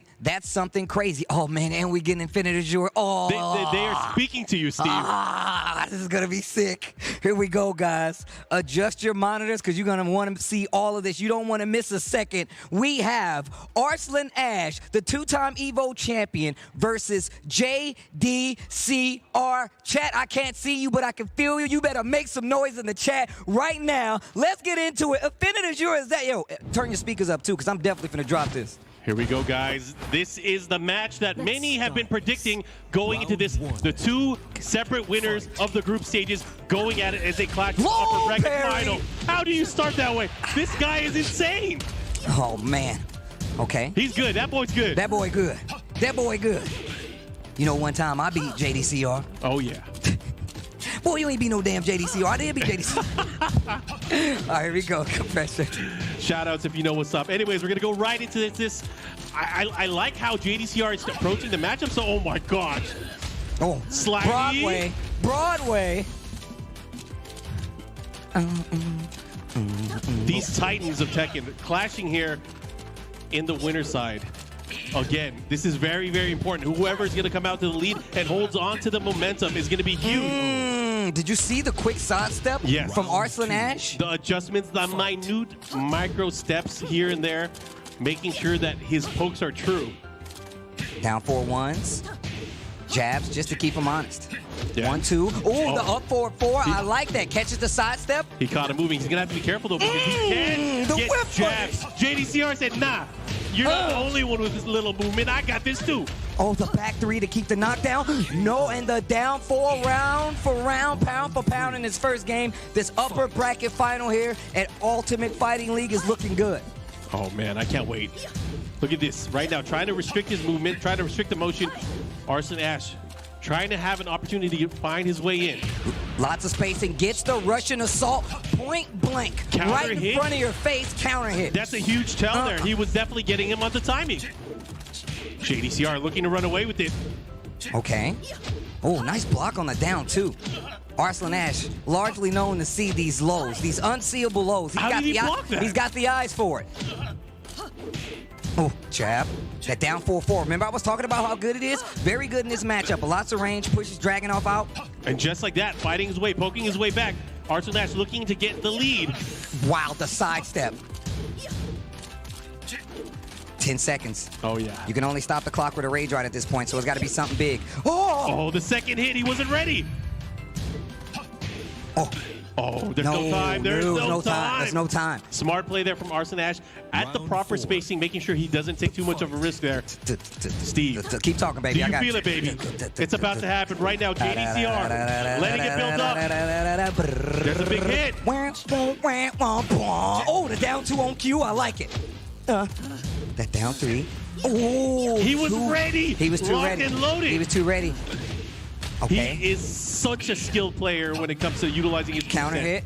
Running 2. No way, JDCR. No way. You're not going to do this. Mark, stop that. Stop that, Mark. Curse me. You're not going to do it, JDCR. I want to see it. Make it happen. He can't fight two people, bro. Down 4-1. He can't fight two people, bro. Don't put that kind of pressure on him, okay? He's fighting two people. He's fighting your prediction and he's fighting Arslan Ash. Come on, bro. I really wanted to see it, though.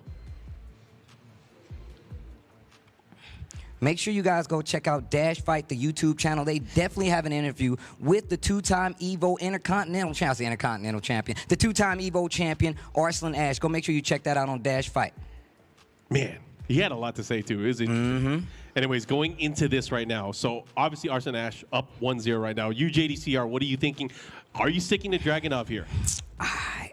I mean, look. This is a big match. This is a very big Maybe match. the most important when it comes to, you know, securing your placement here. Because, again, from here on out, if you win, you are in extended sets only. Here we go. That is true.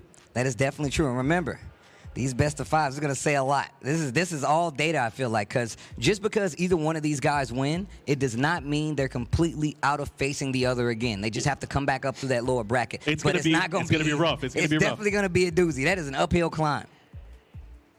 I hope you got your hiking boots, one of y'all. Hey, somebody going to need them. Anyways, we're going to go back into the match. Watch where you're pointing that thing. Zafina. Man, can you get any more anime than that pose? I don't even know, man. That's pretty JoJo's right there, bro. All right, here we go. Nice. Oh my gosh, the sidestep is already on point. The low parry. We saw it at the beginning of the last game, but this time it's going to be JDCR confirming it. 1-2-1, flipping like a pancake. Completely different now. We do have walls in play. This is huge in the particular matchup because Dragunov will have much more benefit depending on which side of the wall he's at. There's that low. I was looking for the string. Nice punish. Lots of damage right there as well. Delay. Looking for something. There's that down 4-4 again. There's that, like I said, it's one of the better tools that a lot of people forget playing with Dragunov. Down 4-4 pushes him back out of range. Pretty difficult to punish as well, even for Zafina. All right, and JDCR with that strong opening round here, really showing his ability to make some adjustments. Because of the walled stage now, he is restricting the movement here of Arslan Ash, not giving him free reign to move around. Oh, and look at the chase down, pushing him right towards the wall. Oh, tried to go for the tackle. The down jab, not going to confirm a combo, though. Once again, those down 4-1 starting to add up. Just tapping her on the legs. Now, what are you going to do? How are you going to move out of this right now? Look at JDCR. Big counter hit there for Arslan Ash. Puts the brakes on, goes for the mix-up. Using the stance, down 2 once again. And virtually no combos in that round. Just nothing but pokes. Straight pokes and placement. And look at this, JDCR with 2 rounds straight. Can he really go 3 rounds straight on this? I don't know, man. Like I said, I don't know. There's not a lot of people that claim rounds from Arslan Ash, let alone 3 rounds straight. Tries to go for the down 4-2, not going to work out. The back swing blow. You got to hold that, and look how far he's going to go across this stage. I mean, I feel like we don't see that move. Far oh my he's God. going to go across this stage. 1-2-1, up 4-3 is blocked. That 4-4-4 not going to do it. Big counter hit that 1+2. Not going to be dead, but JDCR is in trouble. If I'm him, I want him to end this round. Oh, that was dangerous. Oh, but he does have rage. This could be it. This could be huge. Slow down, 20 seconds left on the clock. I'm looking for a low from Arslan Ash. Nice. Oh, there it is. I got to give it up. That was a decent option there, but Arslan Ash ready for it. He challenged when he needed to, 2 rounds to 1. Look at the heart rate of both of these competitors. 132 on the side of JDCR, 137 on Zafina and Arslan Ash as we get that high heel hop kick. The Triple H, big damage on the wall. Trying to bring this game back, down a round still. He's doing a great job of just keeping the pressure, but JDCR fighting back with the Russian assault. Oh, he put the brakes on. Down 2, stops the potential perfect. Still has a big hill to climb. Man, Arslan Ash so good with that attack. The follow-up here, almost had the opportunity for counter hit. The 1-2, oh, counter hit. Second hit, counter hit, the follow-up here. He does have rage again. Got to be careful. Watch out for the, oh my gosh, big opportunity. Oh, gets the tackle. Is it going to be enough? Do you see the double back? You see they're still alive. Oh my God. Oh, he's going to follow up. Oh my God. UKC, you're good? I'm all right. You good? I'm all right. Oh my God. I'm sorry, Mike. It's good. No, I'm you're sorry, good. Mike. I've been vaccinated. My arm's good.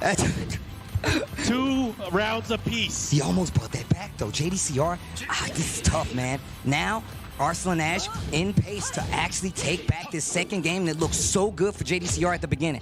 Oh man, this is good. Right now, Arslan Ash looking to go up 2-0, and that would be a huge statement here in this upper bracket final. Oh, the wall saved them. Not that much, though. Still took a little damage. The low starting to add up. JDCR in trouble. While standing 4, that could have been something bigger. Needs to be careful. Arslan Ash with the trade. 2-0, and that's going to go to the side of Arslan Ash. JDCR in trouble. What'd you say, Rip? What? Heihachi, what? Did you sneeze? Okay, I think that was just a sneeze. He didn't say anything. He's all right. He was just wiping his nose. He was saying something else. All I heard was that. That's all I heard, you know, so he could have been. Full faith and full confidence in Dragunov. It's going this way, or it might be going the other way, because right now Arslan Ash is up. Oh, wait, nope. He says no. He says wait. Wait. He says wait. We have JDCR putting the brakes on here. Maybe he misinputted. Maybe he wanted a stage change. Who knows? We're going to go back to the character select as we sort that out. But, man, I got to tell you, looking at the match and what we have so far, Arslan Ash, the adjustments at the wall, that prior match. The rebuttals, bro. Yep. He shut him down. He completely shut down JDCR. It was insane.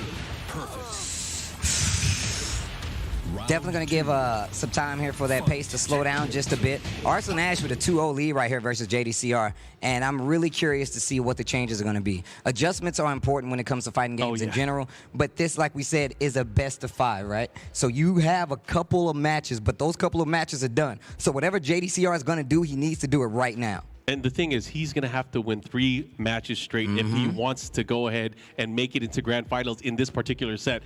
Tall order. Have we really seen anyone do that to Arslan Ash? I don't think so. I don't know anybody who's done that to Arslan Ash. I watched quite a few tournaments on his channel as well, so I'm still not sure if that's Tell Rip to put his arms down. I don't know why Rip has his arms up, and I really hope he's not chanting for a character. That's what I really hope. I could see, I'm like looking at the outline of his mouth, and I think he is mimicking for the Heihachi. I guess we're about to find out. I don't know. So JDCR, he's a brilliant player. He can do this with anything. So, I mean, look. I don't think we're going to see a Heihachi at all. Can we talk about Arslan Ash's Athena? Bro, the adjustments my man was making, if you see the first 2 rounds of game number 2, he was getting clipped by every mid. He was trying to get out of there. And if you go back to the up 4-4s, it feels like those mids are definitely helping out, right? These non-existent Dragunov mids, definitely helping out. Okay, so Zafina's hop kick, no one uses it. Nobody. Let's be real here. But however, every time he's gone for it, it landed. And it launched, and it hurt. Yeah, that's true. He got away with, what, 2 of them at this point? He just knows how to use it. He's maximizing the options, the tools that we do have a stage switch. This is it. This is going to be a big one. So right now, Arslan Ash is up 2-0 versus JDCR in this upper bracket final. If he takes this, he will go 3-0 over JDCR and securing a spot in grand finals. Oof, counter hit. He's playing on a completely different level. Yeah, and look, and we've been saying this a while about Arslan Ash, right? The fact that my man is so consistent when it comes to the wins, when it comes to the movement, when it comes to the combos, just lets you know. The strategy, it all comes in one package, and it's Arslan Ash. Yeah, he's doing such a great job here. JDCR is in trouble. Nice punish. But hey, that's one way to take it back. Go for the right moves at the right times. But we've already seen, we saw this last game. Yeah, we did. I mean, it's all about how you finish, it's not just how you started. Oh, but that could have been a counter hit. Got to be careful. Lots of blocks done right there. I love that option. While standing 4, still got a little bit of life. He needs to be careful. He's going to test him. He's going to test him. He's testing him, Steve. Oh, wow. And he gouged him in the eye there, took that round away. It just fought all the way back. That situation looked so good for JDCR. That round looked good for JDCR. And Arslan Ash just fighting, crawling back. He didn't want to challenge. He just stood there. There we go. Those mids once again. And that quick sidestep, that could have been big danger for JDCR. Oh, yeah. If he had finished that, I'm sure he would have ducked it and launched him. Got to be careful. Very, very important round here. Russian assault. Okay, testing him again. Arslan Ash starting to utilize more of the moveset here. Got to open it up a little bit, right? Those same moves not being as effective as you want them to, you got to reach a little further in that move list bag. His ability to sneak in that while standing 1-2 as well is just so good. But right now, JDCR pushing back to the other side. He's going to get a wall combo here. 1-2-1. Once again, we've seen that situation before. Quick tech is going to give him a down 3. JDCR puts 1 round on the board. Still cannot lose this match if we want to see more from this one. Nice, again, opening him up with the low, the follow-up here. He's going to have to be careful because the options afterward, it's kind of a mix-up here. Not for him. That's a low parry, sir. He's going to get this wall again. And every time we venture to this wall, it's been really good showing for JDCR. Oh, he goes for the elbow smash, the follow-up here. Trying to keep him there. Nice sidestep. Instead of jabbing, he sidesteps, gets the launch, and looks to close it out. With the shoulder, 2 rounds to 1, but we saw this last game. The power of knowledge, baby. JDCR, though, threatening to take it and tie or bring it up 1 match here versus Arslan Ashes 2. Yeah, you know what they say, Mark, man. Knowledge is power. Oh, yeah. But you know what the other side is, don't you? It's violence. Here we go. He chose violence? Is that what man you're trying woke to up and say? chose violence, bro. No duck. The jabs. All right, he's chasing him down here. Again, both of these players looking for opportunities to go in on their opponent. Goes for the wall standing 1 again. Nice. Goes for the forward 4. The follow-up. He pushes him at the wall. Arslan Ash looking to tie it up on rounds. This is the same situation we saw last time where where JDCR was not able to stop Arslan Ash from this offense. This is set point on the upper bracket for Arslan Ash. Nice walk down forward 2 and the combo to finish as well. The back Tries 3. to keep him there. What's he going to do? He's going to have to be very careful. Don't look at the moves. You got to react. Yeah, that's He's true. not challenging him. Down forward 1. You see those quick side steps. That's going to make JDCR second guess some of his options. Counter hit. Fuzzy duck right there saves him from the axe handle smash. 35 seconds left on the clock. Down forward 3. Gosh, he's so good at pressuring. Counter hit. Oh, this is not looking good. JDCR needs something big. Spins the blue, gets the tackle again. No break. He didn't want to mess with the wrist there. What's he going to do on wake up, though? You got to be very careful. Russian assault. Again, goes, oh my gosh, this is crazy. The low rule and the down forward 1. Arslan Ash cashes that ticket. He's going to be going to grand finals. A lot of people said it. Rip said it, and I'll guarantee you it was on a lot of people's mind. Arslan Ash will be waiting in grand finals on whoever decides to climb up out of that beach, out of the water, onto the beach of grand finals.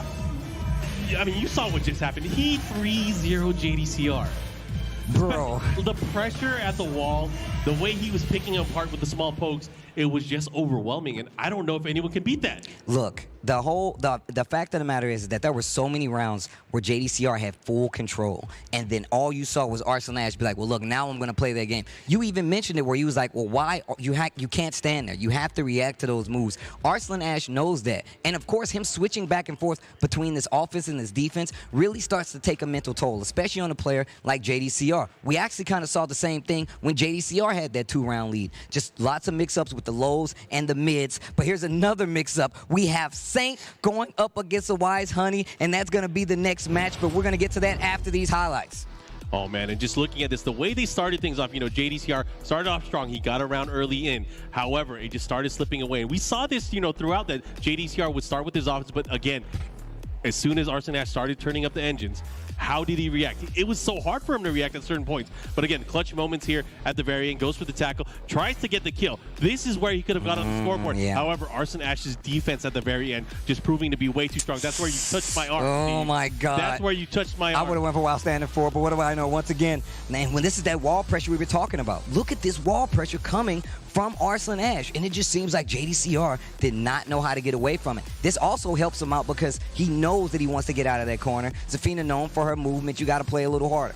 Oh, yeah, goes for another tackle there, unable to get it now, and just look at this pressure from Arslan Ash. Closes it out very clean, and it's crazy to think that it was 3-0 like that. I mean, look, the match still lasted very, very long, 1, and 2, just the fact that you saw Arslan Ash was able to adapt so fast. We talk about people making adaptations, changing, evolving from round to round. Oh, yeah. It's Arslan Ash is looking like he's evolving right in the middle of these rounds to come back and steal victory from the jaws of defeat. And, you know, he's been playing so well, and it's crazy that it's just showing against any player, it doesn't matter who, that he is able to overcome what many think. I mean, we saw what the people thought at home. They thought JDCR was going to take it, but man, you don't bet against Arslan Ash, and you know, it's very rare that he's able to take a loss and not come back from it. We always talk about, you know, like when you see people play and you're like, man, this guy's really good. And you see somebody else play, man, that guy's really good. The clash is where it all gets answered. Yeah. And we already seen what happened right there. 3-0 on the side of JDCR. That's going to put him on the lower bracket. That means he's going to be waiting who decides to make it out of these next few matches coming from the lower bracket. And Steve, they are all bangers from here on All out. bangers. I'm telling you right now, turn the stereo up. It's only going to get louder. It's only going to get better. Next up, we do have Saint going up against the Wise Honey. And once again, another player who's been playing phenomenal this weekend. Has his issues, you know, with a couple of combos, but that's Akuma. Comes with the ground. Still showing out here very far into this bracket in this top 8 on the lower side. Yeah, this one should be a fun one. I'm actually looking forward to see how this one's going to play out. Again, big challenge. I mean, you win this match, you have to fight against another strong player in JDCR. And then after that, of course, you know, who's waiting in the very end. The final boss, so to speak, or one of them, is Arslan Ash, as he's waiting in grand finals. All right, here we go. Here we go. It's gonna be a doozy. The GG team kill, and like I'm gonna tell you right now, man, GG definitely has a strong team about them, and these guys show mad respect, mad love to each other, no matter where they are. And I really do like that coming from a team. Like I said before, Shout outs to Royce and GG. Yo, shout outs to Royce, man. Always showing love, not only to the team, but like to me as well as you as well. I hope you're doing well, sir. Your team is doing well in this top 8 here at UFL. I hope everyone is doing well. That's enjoying this Tekken during their day, spending time with us. It's obviously been a very fun time, so I am excited to see how this one's going to play out. This is a big match, very important match as we go ahead and get to the very end. This is going to be, I think, any thoughts on predictions? I'm literally just speechless. I'm like, I don't know who's going because you don't know. That's how good they are. You don't know who is going to be the victor in some of these situations. I'm telling you. Let's talk about the situations. And so we know the matchup now. It's going to be Ganryu versus Akuma. Okay. But all right. JDCR is going to be waiting, right? He has played against these players throughout the entire weekend. Obviously, we saw his performance against Saint early on. He ended up beating him 3-0. A Wise Honey, if he does go up against JDCR, he actually had a tight match with him and tight sets with him throughout the weekend. It could go either way. I don't know. It's still too early to say, but right now we're going to see this matchup as these guys go at it in the Mishima Dojo. All right, here we go. Oof, down 4 once again. Oh, yeah. And gets the juggle combo. That's one of the changes they made. You can definitely get combos off the spring up if it hits right. And look at the damage already. Small life lead here. Ties it back up. Just clean launcher against the wall that saves him. Demon Flip uses the dive kick. Just about 35 seconds left on the clock already in this first game. I don't think I've ever seen this particular matchup really too much in tournament. I mean, it's very rare that we see Akuma versus Ganryu. Either way, nice first round to Saint there, able to put hands on the demon. Shima Dojo on top of that. The screaming demon. Yep. I actually like that. That's sick. Oh, nice. Spins that meter. Definitely going to get the wall. Oh, the adjustment here. Resplat? No. And he very rarely goes for those mix-ups, so I'm very surprised by it. But look at the confirmed caddy corner combo. He tried to do some real dirt right there. He tried to hit him with the Dirts McGurts. Okay, now Saint's turn. A Wise Honey. Oh, he got him. Is he dead? He's dead. He's definitely completely dead. Yeah. He's going to sit on him, and he's going to pull out his fan. He's going to be like, you know what? I feel good about this. I've had some time to think about it. I'm going to throw you, toss you in the sky. I'm going to sit. It's been a long time coming. Check this out. Read it to the pulse. I love the taiko drums, and then the flower petals come down too. It's art. It's art. That's all I can say. It's beautiful. No reaction to the demon flip. Meter. Are you serious? Locked and loaded with that hand cannon? I think that was a punish. He didn't FADC cancel the fireball, correct? No, he didn't. Oh, here we go. The duck. Nice. I like what Saint's doing here. Follow up here. What you gonna do? Back 4. Follow up again. Man, these first 2 rounds went so fast. I thought this was the second round. No duck on the second hit, of course. We saw that. What happened when JDCR did it the first time. Tries to go for that rage drive. Not gonna work out. The interruption by Wise Honey. I like it too. I mean, every time he has an opportunity to maximize and get some damage with the meter, he'll go for it. Got to use it or lose it. Oh, this is big. This is gonna hurt. Pow! Oh my God, 50% right off the bat. And he tried to cash it on board. You are dead, he missed the confirmation. You almost died. You almost died. He still got a chance though. Oh, it's gonna be tough. Wow! Okay. Interruption. Demon flip. Gets away from the wall on top of that down 2, that long distance down 2, the collect call down 2. Definitely working out. First game gonna go to Saint. Hey, can you pick it up? Collect call from who? Down 2.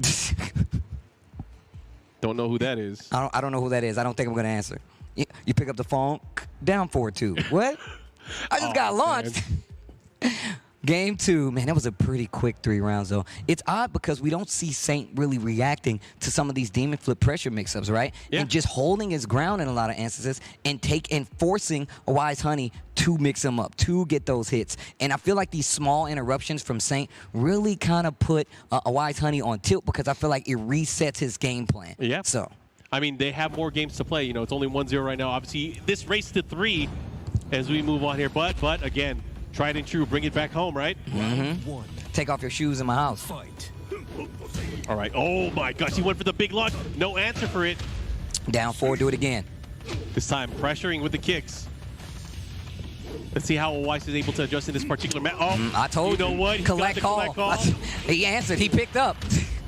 Did you get my football phone? Did it come in? Did you get my football phone? Oh, he jumps in. The He jump. gets him. This is huge because he's going to be building meter the entire way. Fireball. And he's about to run up on him, but not if I run up on you first. Not only gets him out of the corner, but gets him a little meter on top of it. Goes for the stance, the low to come out of that. He's going to pop him. Oh. EX Dragon Punch. One more hit can do Special it. animation, the down forward 1. Wow. Round 2. Good adjustment on the side. A Wise Honey. And that Akuma. Punish on the down forward 3. Again, that pressure with that 4-4-4, really trying to fish out for something. What you gonna do, big boy? How you gonna deal with that plasma? Oof. Oh, that's one way to do Down it. 4-2. He's calling. He's trying to get you to pick up. Oh, the big no. hit. He tried to duck. Oh. There was nothing there, but he's gonna have to be careful. Here we go. Nice whip punish. We saw this last time. We saw this last time at the beginning of the first round. That's exactly how it ended. 25 seconds still left in this game number 2, round number 2. A Wise Honey seemingly in control. Almost. I like they're fighting so up close. Oh my gosh, that's a launch. No. He didn't get it. Again, questionable punishes here. What? There's all hitting? I think that was counter hit. Oh, he's dead. That don't need to be counter hit, but you're dead. 2 rounds to none in the second game in 2 instances by Saint slipping through his fingers. That could have been 1 round on the board. Oh, he just let it go. And again, he has to be careful right now. Satan won that opening match 3-0, but a Wise Honey threatening to do it back to him. Oof. Oof. Man, and every combo has started the same way. This down 4-2. Yeah, he's going to push hard here with the 4-2-1. Mix up. What you going to do? Clap. No, you're not clapping against me. No applause. Please wait for me to finish before you try to give me an applause. Oh, the classic forward 3 to close out. You got 3 rounds. I got 3 rounds. 1 game apiece. Anything you can do, I can do better. No, you can't, man. Yeah, that was pretty, that was an exclamation point at the very end. Nah, that definitely was. You see Saint looking off into the distance, thinking. I don't blame him. Wise Honey with some very confident adjustments. And one of the main adjustments is going home. Is he going to pick random? What's going to happen? How are we going to go back into this particular match?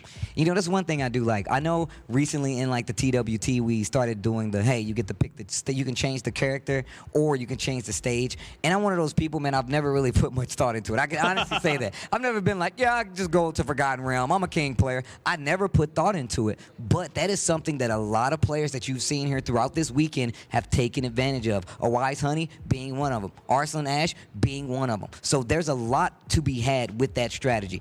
And Hammerhead, he likes the enclosed spaces. All right. He likes to be close. It's a very interesting opening pick stage because they actually start kind of off axis. You know, you get a straight up combo at the very start. You hit a wall. More likely than not, it's going to be a side wall stun. How that helps, I don't know. All right. Can it help? I guess we're about to find out. Maybe it's the preventative measures. Who knows? Either way, it is now tied up between these two. I like going to this more enclosed space. I feel like, you know, the jump backs, the wall jump still will exist if his back is to the wall, but a lot more control, I feel like, on the side of Saint. Nice adjustment combos at his disposal, so it's not like this wall is going to slow him down too much. We're going to Noctis' stage. The boys in the background. Round 1. Fight. All right, game 3. Wow. Wow. What a whiff punish there. That was crazy. Oh, he did it. Just a little too late right there on the down forward 2, but not late on the raw rising 2. This little bitty stage not working out for Saint right now. He's testing them. He's testing big boy combo to follow up here. Oh, there you go. Finally lands it. This could be big damage-wise. Caddy corner if he can get the wall. Oh, no, reset. Oh, he wanted something, but again, the patience there from a Weiss. I like that, going for the reset. Knows that he's at a life deficit, did have the rage, so he could have did a lot of damage. The fireball stopping the approach from Saint. A Wise Honey. Again, continuing that lead now. 4 rounds straight here for a Wise Honey. Still in control. Back dashes the down forward 2. This guy is ready. He is plotting these bombs. What did I say? I told you before that a Wise Honey definitely has this spacing where he's going to wait, and then he's going to be like, now I'm going to execute. Now I'm going to hit the button. Now I'm going to go for this whip punish. And a lot of times it's been working out. And he's holding back just enough to get that jab there to stuff his approach. I like what I'm seeing here. A Wise Honey playing brilliantly right now. Nice, good punish. Oh, better punish back. Hit him on the way in. Oh, the EX Tatsu. That was terrifying. That was plus 2. Down 4 at the tail end of the range. That's a clean knockdown. 3 rounds to none in this game number 3. We'll see. 4 3s. Is that back 2 punishable or is it safe? I think it's safe. Yeah, because he can cancel it anyway, right? Yeah. Here's the follow-up here. He keeps him there while standing 2. Mix up, going the other way. Oh, wow. Holding his position right there on the forward. Needs to be careful. Running 3. Again. Running 3.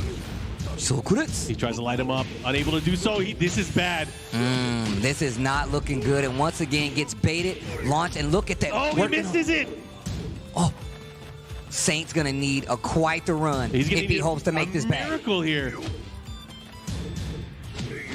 The down 3. This time he's close enough for the clean hit. 2 matches to 1. 2-1 the count. A Wise Honey. That's who's in the lead right now. This is tough because right now you're in a bad situation. Obviously, the past few matches have proven very, very difficult, especially when you talk about the wall game. How are you going to approach this? He put himself into a bad position there, going for that block down forward 1+2. Wise just took the frame advantage for himself. He was close enough. He just pulled it out. He's feeling it. Going back in. I think he was stuck with Ganryu here. That's what it seems. He came back pretty quick. Wise Honey. Taking it to the Pac-Man. And once again, can I say, yo, Bandai Namco, thank you for not taking the Pac-Man song away from me. Look, I'm speaking for everybody out there, okay? Because this song is actually ridiculous. That's my grooving and smoothing music. Bro, I'm telling you right now. All right. Let me know if you agree. Tweet me if you agree.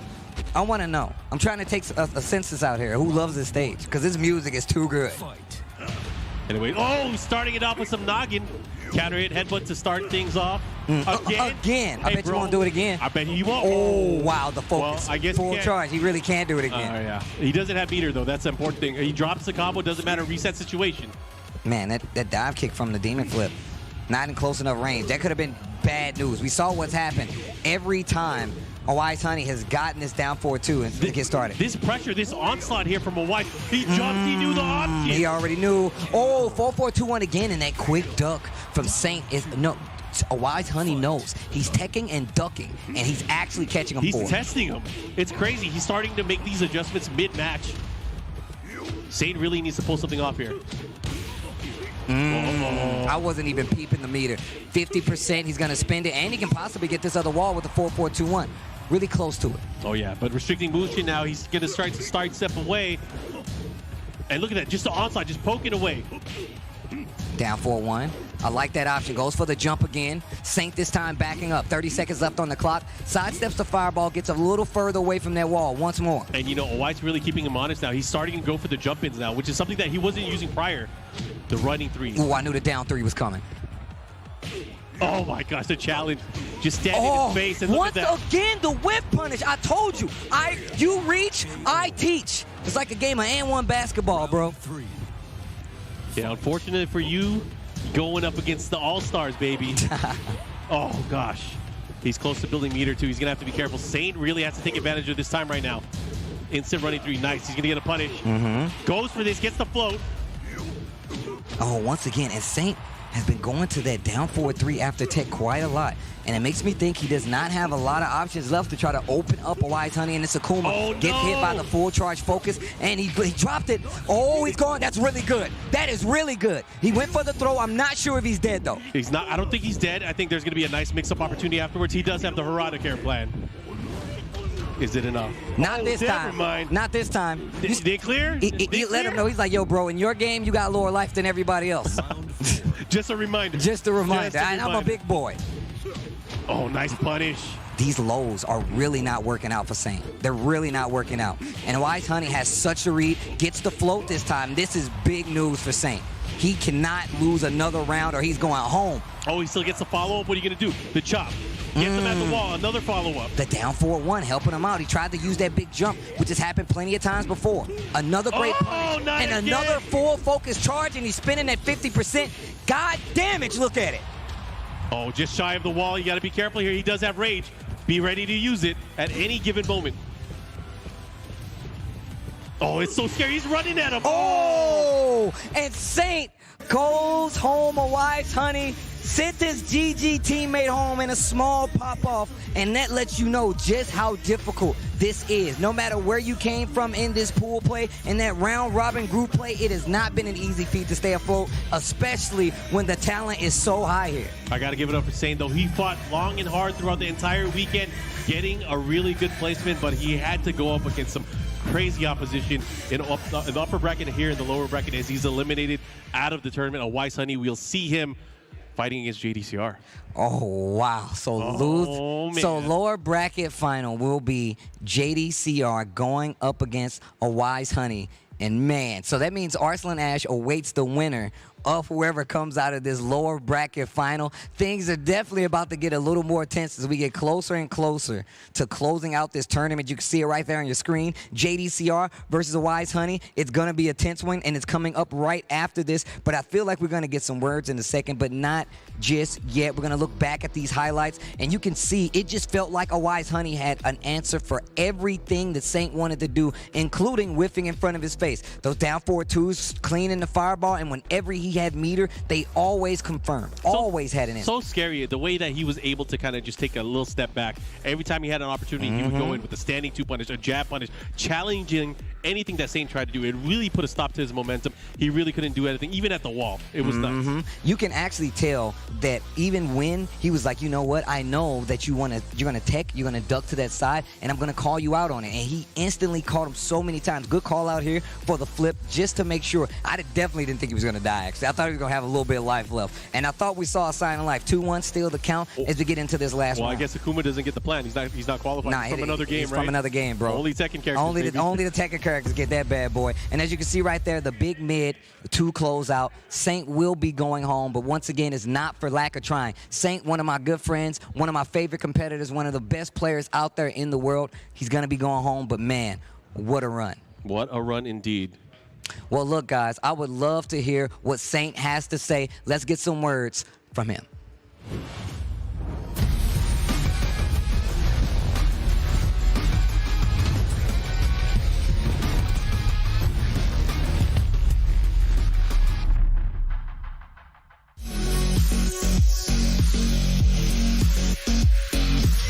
Follow events with Dash Fight. Keep up with the fence schedule. Observe standings and brackets. Watch VODs and highlights. And keep an eye on your favorite player. Follow events with dashfight.com.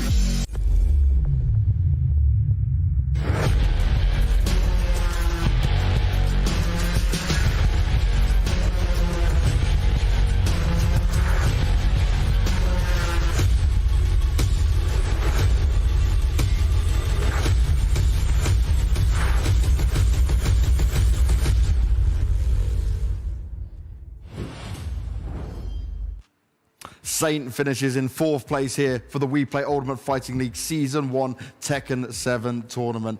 And the first thing I had a question for Saint on this was just how has he enjoyed being back to the offline tournament and the tournament overall?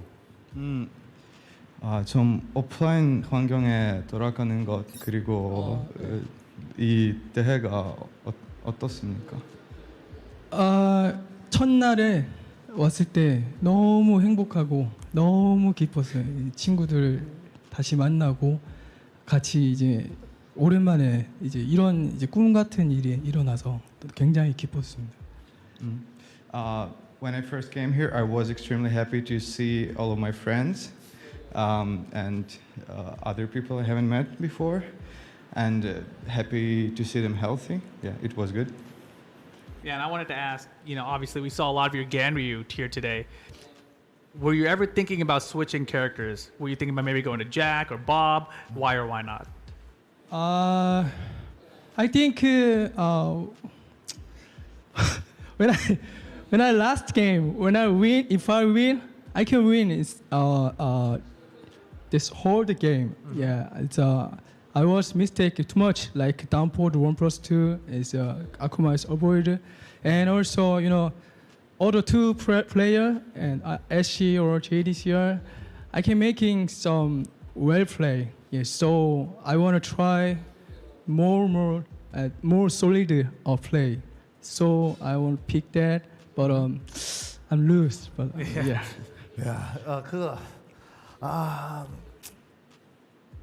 Ganryu하고. Can you start with English? Yeah. Okay. All right. You're right. Rip's like, I don't know what the hell's going on, man. Yeah, Ganryu versus Akuma seems very difficult. Yeah. Down forward 2, up down jab, uppercut, and even down forward 3, he just jumps over the next one. Yeah. But I think Honey also we play each first time. He don't know me. I was checking that. I found that. I see. Yeah. I think when I try keep and maybe I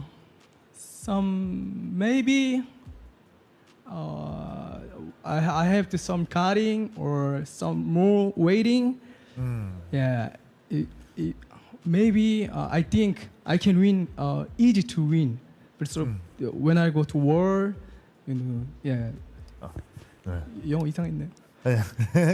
잘했어요. 너무 잘했어요. And Saint, final thing, is there anything you want to say to all your fans out there watching? 예. 좀 팬들에게 네. 할 말이 있으세요?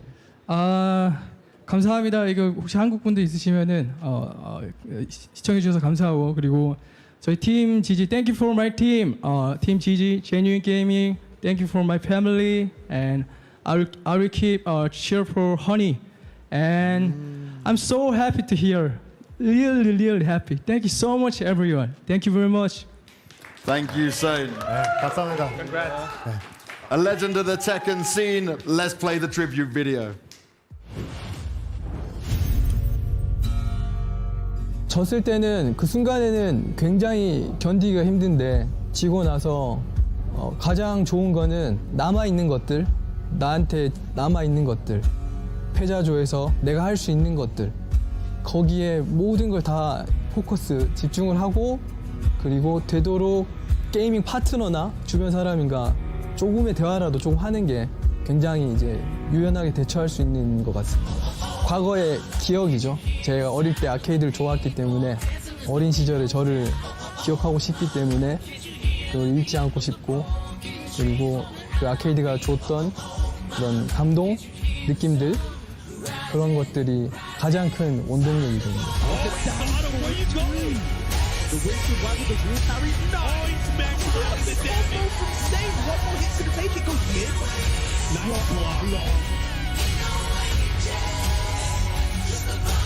그렇죠. 큰 대회, 특히 이런 큰 대회는 대회장에 딱 들어서서 경기를 하게 되면은 어떤 그런 멘탈적인 부분을 이렇게 혼란스러운 경우가 생기거든요. 크게 쇼크 받았던 적이 한 2번 정도 있는데 그때마다 잘 넘겼던 것 같아요. 엄청 크게 이렇게 데미지가 다가오는데 그래도 잘 그거를 받아 넘기면은 제 성적이 잘 나오는 편이었어요.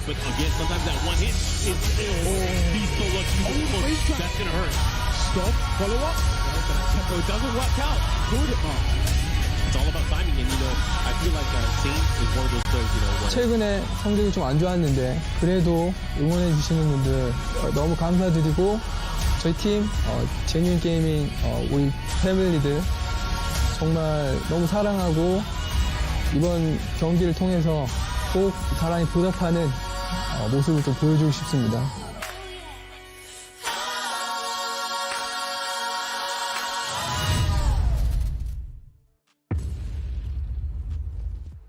A very respectable 4th place held there for Saint. And do you know what, MYK? That was pretty good, you know? You almost forgot you spoke English for a second. Yeah. I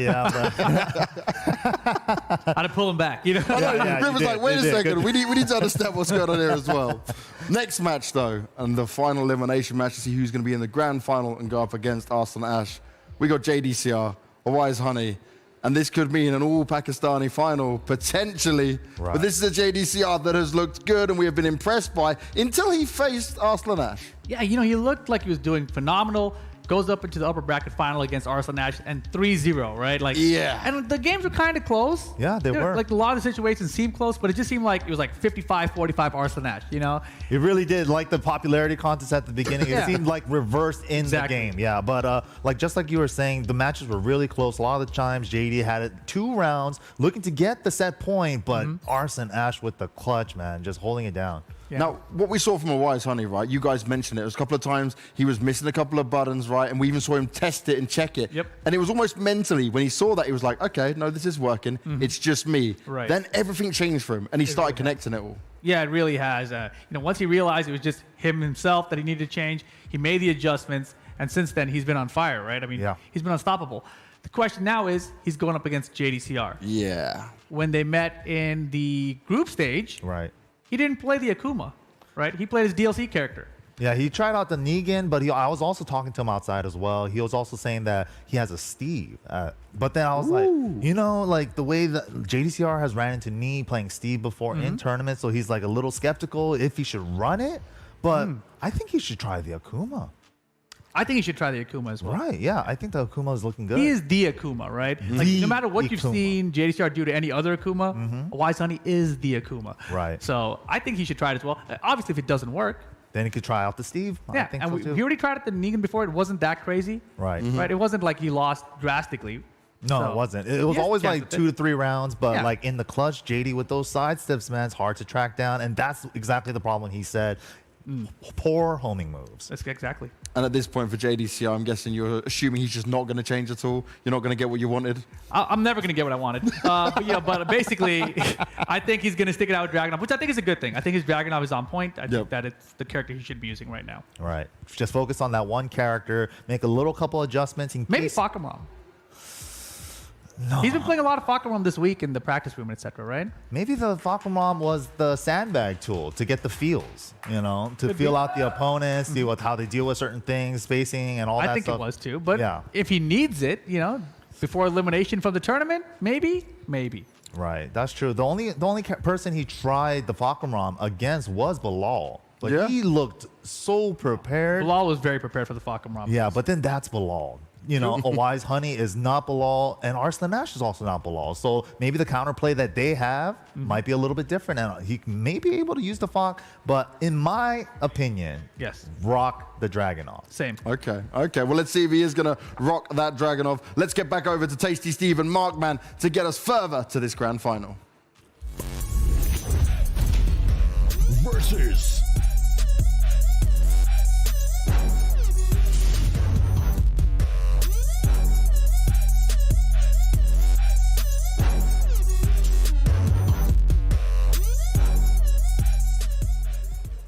Ladies and lads, lower bracket finals as we go into here. Steve, how are you feeling, man? Man, I'm feeling good. I'm feeling great, by the way. Look, I'm not under any kind of pressure up here. I got the best seat in the house along with the analysts over there. But these matches have been so good. We've seen some of the best go head-to-head. And now we're going to this lower bracket final to see who will be facing Arslan Ash in the grand finals, to see who will be joining those other 2 champions up there to be the Tekken 7 UFL champion. And it's going to be a tight one because we've seen Wise Honey just take out Saint, a good friend and training partner of JDCR, but also JDCR, not anything to sneeze at, sleep on, or take lightly because my man is good. So we saw, again, it was mentioned, we saw these guys play already. It was a Negan versus Dragunov matchup the last time we saw him. Do you think that's the same matchup? I really think he's all Akuma right now. I think he's all Akuma right now, but we were actually talking about this, and I think we were talking about it off camera, like me, Rip, and MYK. It's just the fact that, like, that could have been all data, right? That's all data that he could take and apply to this match with the Akuma. This best-of-5 lineup is even better for him now at this point because that means he gets an extra game to decide or try something new, and he still, I feels like, has a great understanding of what JDCR wants to do. He could switch that character and go, to a Fakamram. I don't see it happening, only on the sense that Wise Honey's way too strong. Like Rip and them said, he's the Akuma. He is the Akuma at this point. And even though I know we kind of touched on the consistency of some of those combos, when he gets an opportunity, when he is sharp, like we saw in that game versus Saint, you cannot whip versus this man. Oh, yeah. And, you know, the way that he controls the space and really creates these small opportunities for his character to explode, it's really a sight to behold. So I think that's the key thing to watch out here. However, not the same type of character style with JDCR. JDCR plays a little bit more compact, a little bit more direct, and he really tries to open up his opponent, similar to like how Arslan Ash approaches matchups. So will that mean it's maybe a bit more comfortable for a Wise Honey in the matchup? We're about to find out. They are going with Dragunov versus Akuma. Dragunov, Akuma, Twilight Conflict, JDCR, Wise Honey. GG's, excuse me, a Wise Honey. Let's get started. Lower bracket finale, Arslan Ash waiting in the wings. Here we go. All right, as they go into this, again, this is best of 5. Oof. Nice, early on, gets the launch there with the down forward 2 on the air and jump in. The follow-up here, he gets the adjustment at the wall. Oh, wow. You have to be a madman to be able to pull off that read. The fact that he committed to it. Resplat. What the? And then still the balcony break? I like it. Didn't get a lot of damage, but instantly just taking care of one of the obstacles that can get JDCR more damage. And on the second level right now. Oh, counter hit. Russian assault. And just abusing the legs at this point. You know, JDCR is going to go for that down too. He's going to keep using it, especially against Health. A Wise Honey has meter. He knows that he has the opportunity to open him up right now. It's the best opportunity to do so. Oh, sidestep. 10 seconds left on the clock. First round. There's the life lead there. Doesn't use the cancel. Doesn't need to. Oh, the down 2 didn't work out? No, and the block, and my man takes the time match. JD tapping him with the 1-1 just to get out of there. Yeah, not going to mess with the wrist there. Not going to go for a punish where it could possibly mess up. He was able to steal that round away, just held back the whole time. Nice punish there. Oh, he didn't get the cancel there for the demon flip. Yeah, definitely would have contributed to that mix-up and kept that pressure. But now JDCR going to possibly get away from that wall, jabs him out of the running 3. I like the challenge here. JDCR is going to be pushing towards the other side of the stage. Let's see what he does to keep him there. Down 2, the Razor. And just ducking right in front of him. Down 4-4, pushes back pretty far. Again, looking for these opportunities. Both of these players, a Wise Honey does have meter. Oh, and he starts to use it. What did I say, bro? This has gotten him so many rounds, and he's maybe not dead. He's not close to the wall just yet, but needs to be careful. 16 seconds left, and the pace that this dude, a Wise Honey, is playing at has gotten him so much. 10 seconds once again, down to the 9, 2 rounds straight for a Wise Honey in this matchup versus JDCR. He's showing that he is so strong here in this particular matchup as well. Gets out of the way of the stature kick. Ooh, nice walk. Dragon punch. He goes back to it. Once we talked about how it's gotten him in trouble, but now still becoming an effective tool. You can't completely remove it for your game plan, right? Oh my God, and another whip punish. We were just talking about how JDCR has a character that plays a bit more compact, but it doesn't matter. Why still finding these openings? You can't whiff versus him. Look, you can't whiff versus him no matter what. And once again, JDCR fighting from a deficit, trying to get that tackle while standing forward is not going to work. A Wise Honey's defense is just so good. Oh yeah, look at that already. 3 rounds straight. Jeez. Oh, man. JDCR is going to have to make some adjustments here. And just scratching the head, hair in disarray. He's like, man, what do I got to do to get in on you? You got to think about it, man. It's really not easy. I mean, Tekken is definitely a heavy movement-based game. Those fireballs add another game to it, though, right? Like, you have to look for them. You have to respect them. You have to sidestep them. They take away a little bit of that chip damage. But you also have to manage his meter, too. And by that, I mean you need to pay attention to how much meter he has at all times. That means threats like the down 3 become a lot more effective. That means those fireballs become a lot more effective. That means you can't get hit by... He only goes to the button check screen when he's thinking about changing characters. Definitely, dang, the down left's there. I wonder what JDCR is thinking. This little cue card there. If this happens, Rip's arms up. I don't know what that means. He's definitely possibly in view of JDCR. Oh, Rip thinks he's going to pick Law? That's crazy. Just pick no. Oh, he's saying Falcon Rom. We've definitely seen JDCR pull out the Falcon Rom in some of the training room matches, but looks like he's locking in on the Dragunov and going back to it. Still got one more game after this, but will you want to bet that on something that you're not sure on, that you didn't get that first game to set up? And once again, we have an endless stage. This definitely definitely helps out JDCR. All right, well, we'll see how this goes. But again, Wise Honey, no slouch when it comes to spacing and finding those openings for the hits. I feel like when you do it in an open stage, he has more opportunities to do so. Look, I feel like a Wise Honey, like a lot of people think that those walls will like tell the tape, right? Like they're like, look, man, if he gets a wall, it's gonna be trouble. But I feel like just his whiff punishes in general, he was getting his fireball knockdown in a lot of instances, and even if he doesn't have meter, you still gotta hold the knockdown. Nice option there, able to block and get the punish into the launch. Yeah, and like you said, like he's gonna get that spacing and those hits in regardless of where he's at on the stage. He doesn't need to be near a wall. All right, look at this. JDCR bringing the fight to him right now. Nice, great punish there on the fireball attempt. And look at that, JDCR stealing away the round. Much needed here is a change in shift in momentum here. Remember, it's best of 5. That means first to 3. Oh, 4-4-4. Man, that move just hits. It just hurts. Sounds like it hurts. Oh, and he's just anticipating with that 2 right there. What did I say? Didn't get the combo, though, this time around. JDCR getting a chance to breathe. No meter on the side, so you see him turn up that offense. But that's where the DPs become a lot more effective because you get a little too antsy. You think that he's not going to do something. That Dragon Punch is going to bring you back down to earth. Usage on that down back 2-1-2. Oh, man, and he confirms there. Gets the follow there. JDCR very lucky he didn't have meter, but he does have rage. Let's see how JDCR is able to utilize this towards the rest of the match. That Russian assault once again. Oh, wow. Dead. Pending no drop. This should be the end. Rage drop. Okay, the blue stuff. And just like that, JDCR up 2 rounds here, looking to take things back. Tying it up, that would be a good look for him. Oh, while standing 2 into the demon flip combo confirmed. Not a lot of damage, but you could see that meter building up. Once again, ending with that fireball builds a lot of distance, keeps the life lead, and it forces JDCR to find some big hits. Oh yeah, the power of that standing jab really keeping him in check, but JDCR is starting to take some opportunities here, going for those lows, really trying to open up his opponent. Just barely out of range of that 4-3 right there too. All right, what's he gonna do here? JDCR goes for the wall standing 4. Dancing a little bit, more dancing. They're dancing in the snow. Oh my gosh. Very tense game right now. JDCR just trying to keep the lead. Blocks the down 3, does not block the fireball.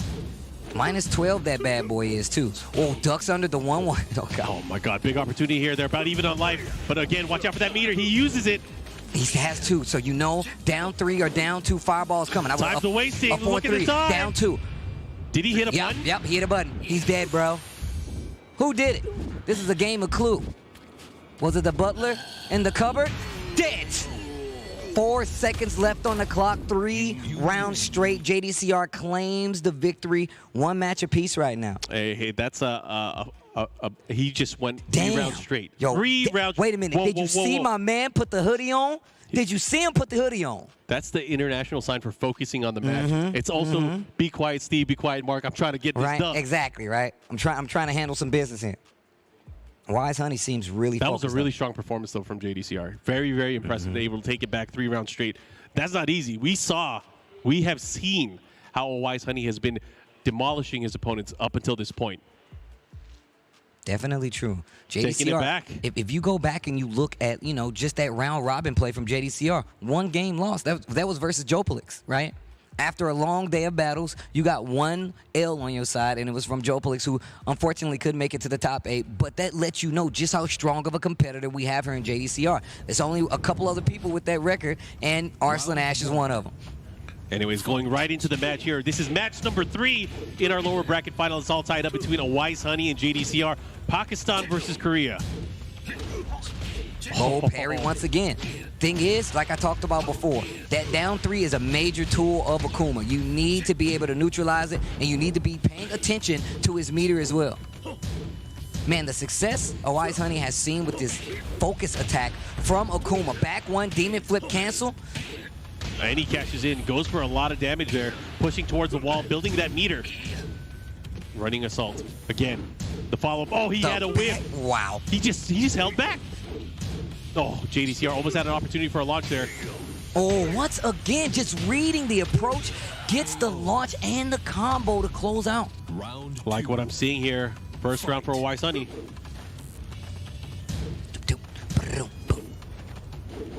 Again, looking for an opportunity to get the challenger. Goes for the up forward 4 this time.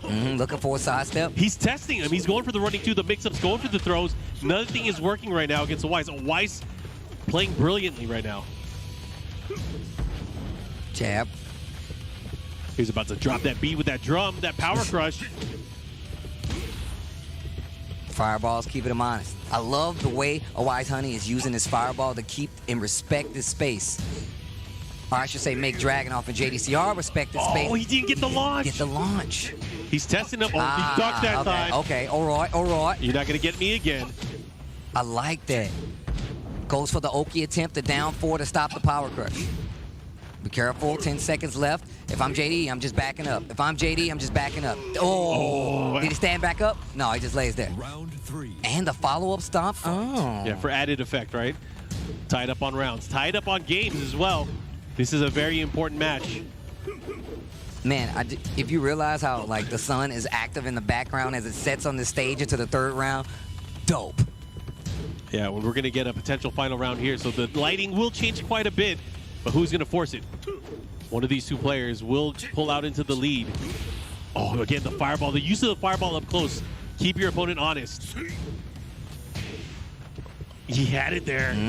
Oh, didn't believe in it. He actually had it right there. Just a little bit earlier would have got him the desired effect. But now you're taking a trip to the wall, compliments of Akuma. Oh yeah, trip down memory lane here. Here's the mix-up.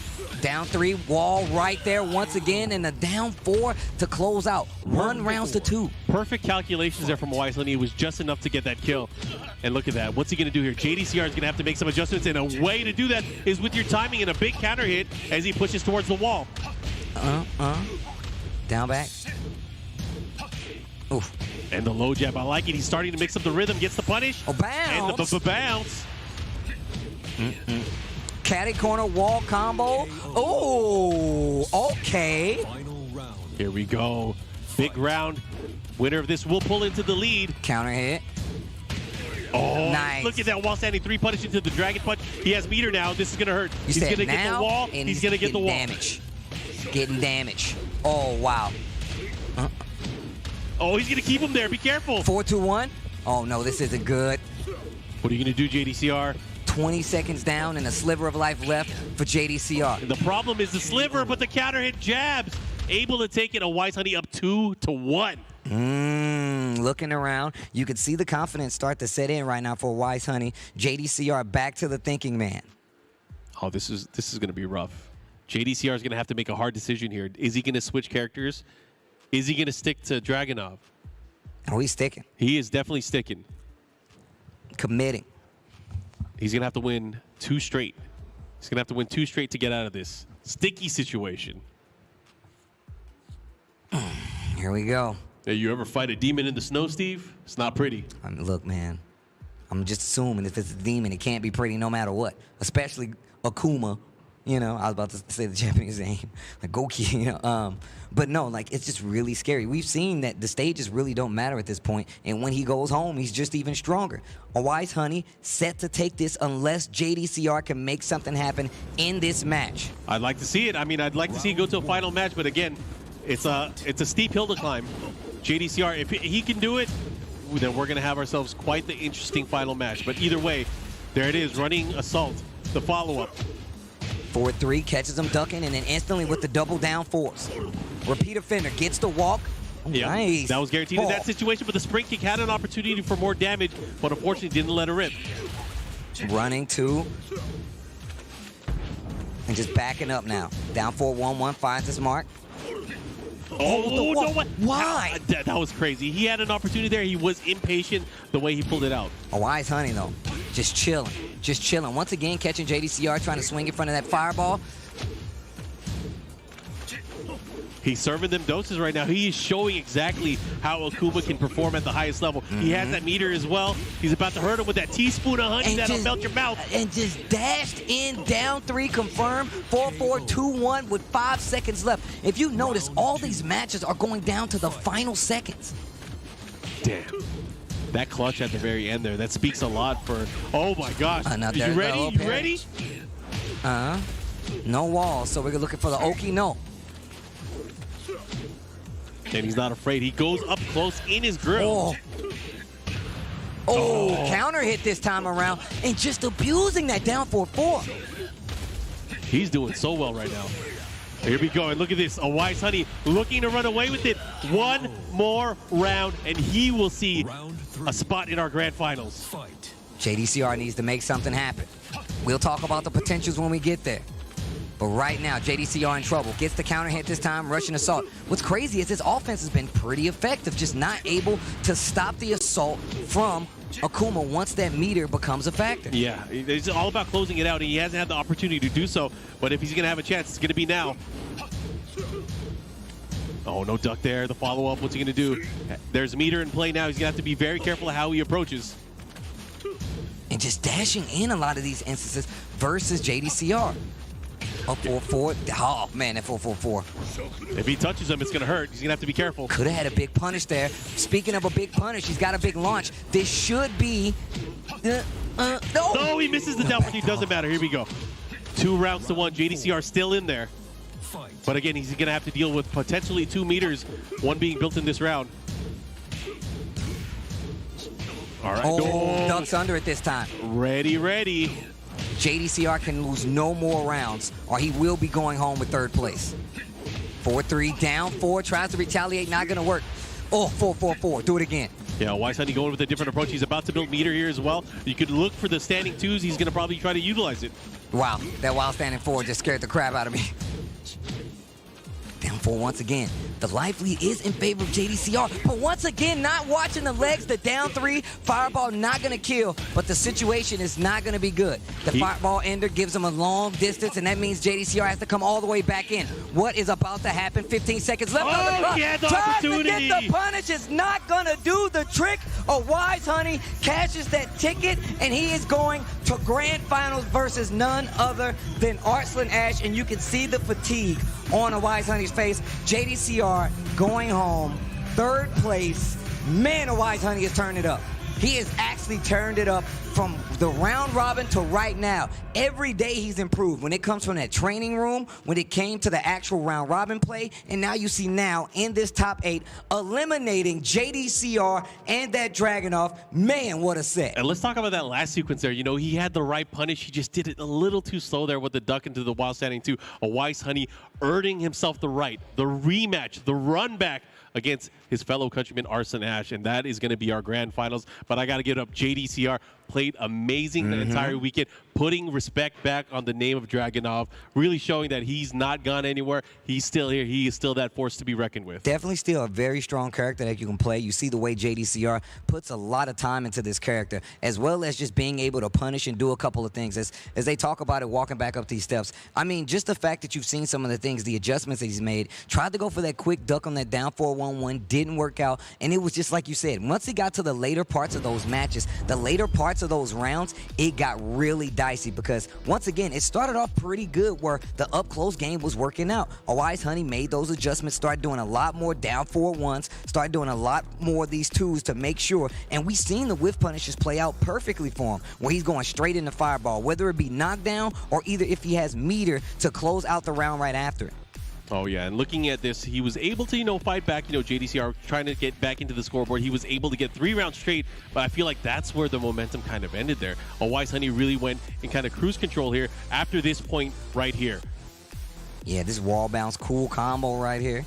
And it was starting to look like JDCR was going to get some control back in this set. And then we go to this next game, and I'm going to tell you right now, 3 rounds we saw at the end, a Wise Honey ran up, did down 3, fireball cancel, not checking your legs, and that was what spelled the end of JDCR. Just not being able to control that space. If you notice, they were playing so close most of the time that when he had that meter, remember what I said? It's resource management. It's resource management. You have to be sure that just like they're paying attention to that meter down there, you're paying attention to that meter down there, because it's going to be trouble if you get connects with the down 3, fireball cancel, that might be the end of the round. And sometimes you got to think too, is he really going to do it? There's no way he's going to do it. He has, he's going to take that big risk, but he did it at the end of the rounds when he needed it, and he made it count. Big stuff. A lot of times, that's the guess, though. That's what you get. You have to be like, well, look, he has meter. Is he going to spend it here? But he can still FADC cancel that fireball, too, just to keep the pressure. We've seen it in earlier games where he's like, you know what? I'm not going to be able to open him up, but I'll spend the rest of this meter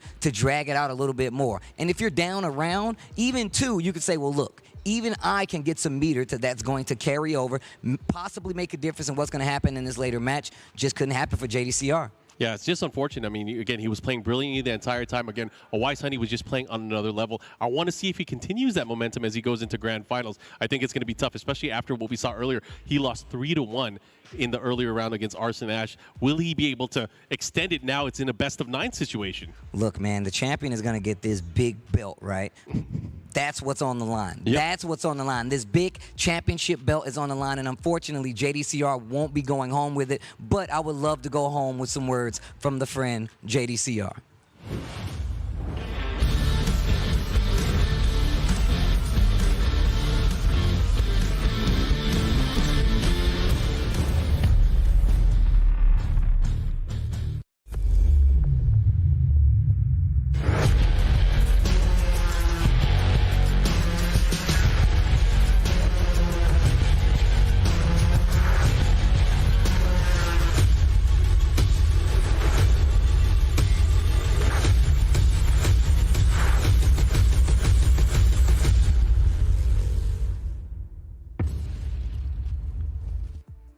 And JDCR ends his tournament run in a very, very respectable third place there. And the first thing I want to start off by asking you, JDCR, is just when you were coming into that matchup, when you started to drop the first game, did you think about a character change at all, or were you just going to stick with Dragunov the whole way? I didn't think about other characters. I was thinking about only Dragunov today. So you were prepared for that? Because before, I mean, when the first time I got a message from the organizer here, I was thinking about just Fakum Ram. But 2 weeks before this tournament, Fakum Ram got nerfed. And then also before I got here, I was only practicing Fakum Ram actually. Okay. But I got here and then I play on PS4, and then I realized that I have played Fakum Ram only online PC, which is so different than offline PS4 here. Right. So I just decided to play Dragunov for this tournament. And then I didn't practice Dragunov actually. Yeah, and your Dragunov looked ridiculous. I think most of us here agree that it was like the best we've seen you play with Dragunov in a very long time. You didn't prepare for that? You were just playing Fakum Ram? Like, where did this crazy good Dragunov come from? I don't know. I feel like, I have such experience with Dragunov. So, that's how I played. And then I think I'm just experienced with the Dragunov. Cool. Do you think if you had a little bit more time to practice with Fakum Ram after the nerfs with the offline setting, do you think you could have probably made a bigger splash against like Akuma matchup? Oh, probably if there was like chance to practice like offline console, I would practice. I have practiced maybe like something different, maybe. To be honest, because I think that Dragunov is a really strong character. No. She's super good. Maybe, but I mean, it's not like Fakum Ram good or Leroy good. I don't know. Maybe, I mean, I wish there was more time between the nerf and then this tournament. But Now, before we say goodbye to you, JDCR, in the finals, who's going to take it out of Wise Honey and Arslan Ash? Who do you think?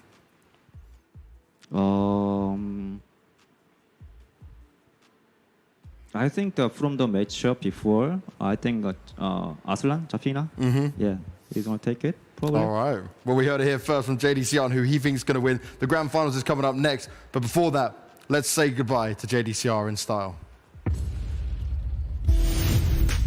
The game is all about myself, I think. It's more about controlling your emotions and then focusing on your performance. Whenever I lose, then of course I get motivation, but I want to challenge more, Look at this way for JoePelix looking for something. Hit confirmed, running 2, and JoePelix takes the first game over JDCR. I like the moment when I compete, in tournament. Winning and losing, they are good experience. I enjoy the moments. Yeah. JDCR is in trouble right now. On the verge of losing his very first game versus JoePelix as a trade. Block down the down JDCR losing his first game of the day.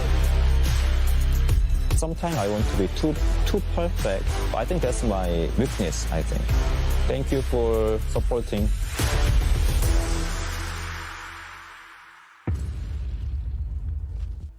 Only 2 players remain, and we get a rematch from a lot earlier on in how this all panned out. Now we're getting towards our grand finals matchup. Arslan dealt with it very capably last time. Yes. Can you even imagine it being any different?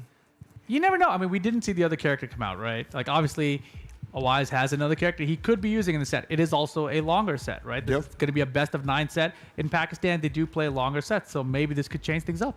You know, I'm really always so surprised with Arslan's like composure in like high stake matches. You know, even against someone that you play against regularly. Like this guy already knows all my tricks. He already knows all my strategies and stuff. But just for him to stay like even we can visually see Awais frustrated. Like a couple combos were dropping, this and that was happening. But Arslan just seems like he's just been chilling in the driver's seat, sipping on some Red Bulls, and he's just having a good time out here, man. I just want to know how he times his combos. Like anytime he gets launched, you'll see him in the corner, grabs the Red Bull. Right. Puts it back down, sip, and then put it down. Yeah, he's so good at that. He does it so casually as well. It's like, what if the opponent dropped the combo? And You would drop the Red Bull. That's it. Putting it down. He's done with it, you know. Quickly, back to the game.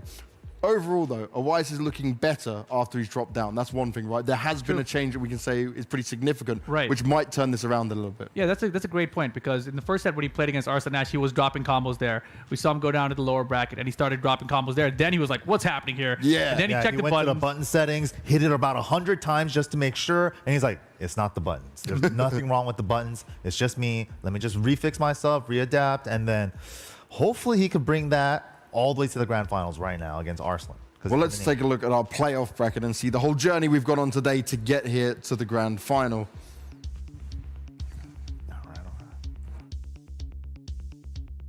All right, well, here's the bracket.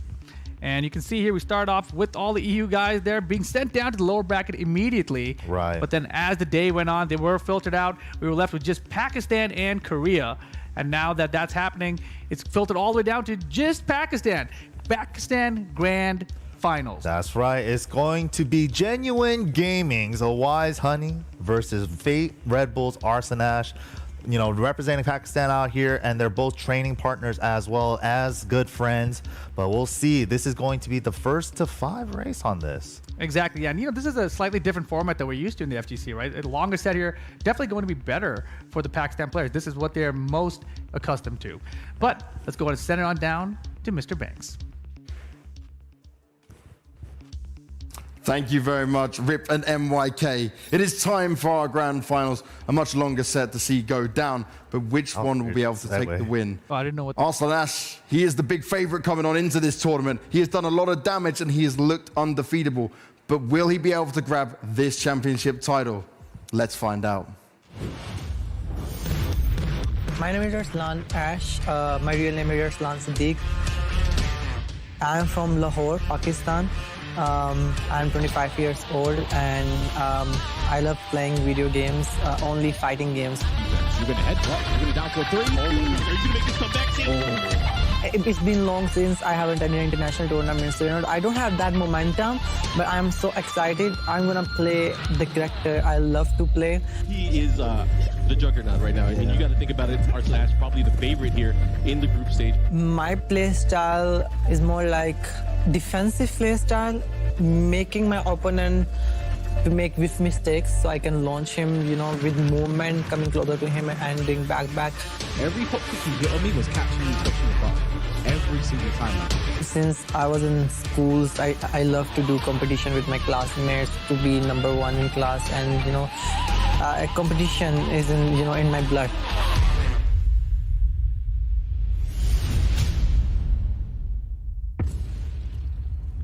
Welcome on stage.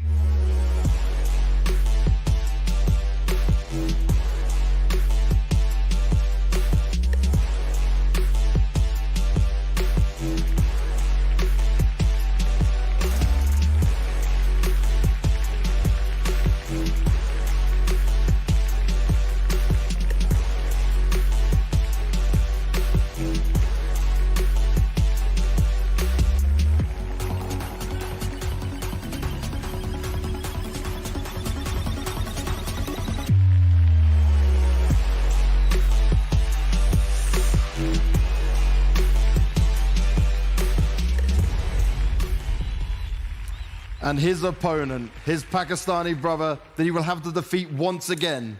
It's a Wise Honey.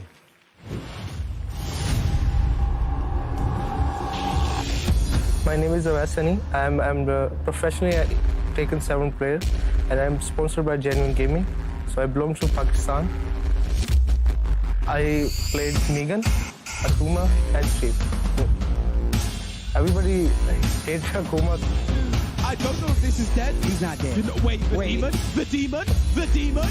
Whoa. He's not dead. He's not. I don't know.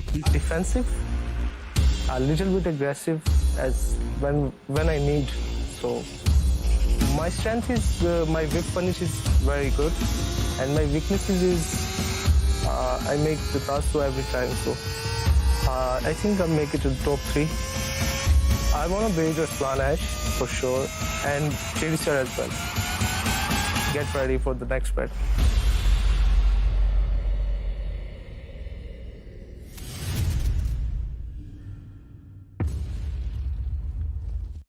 Welcome on stage.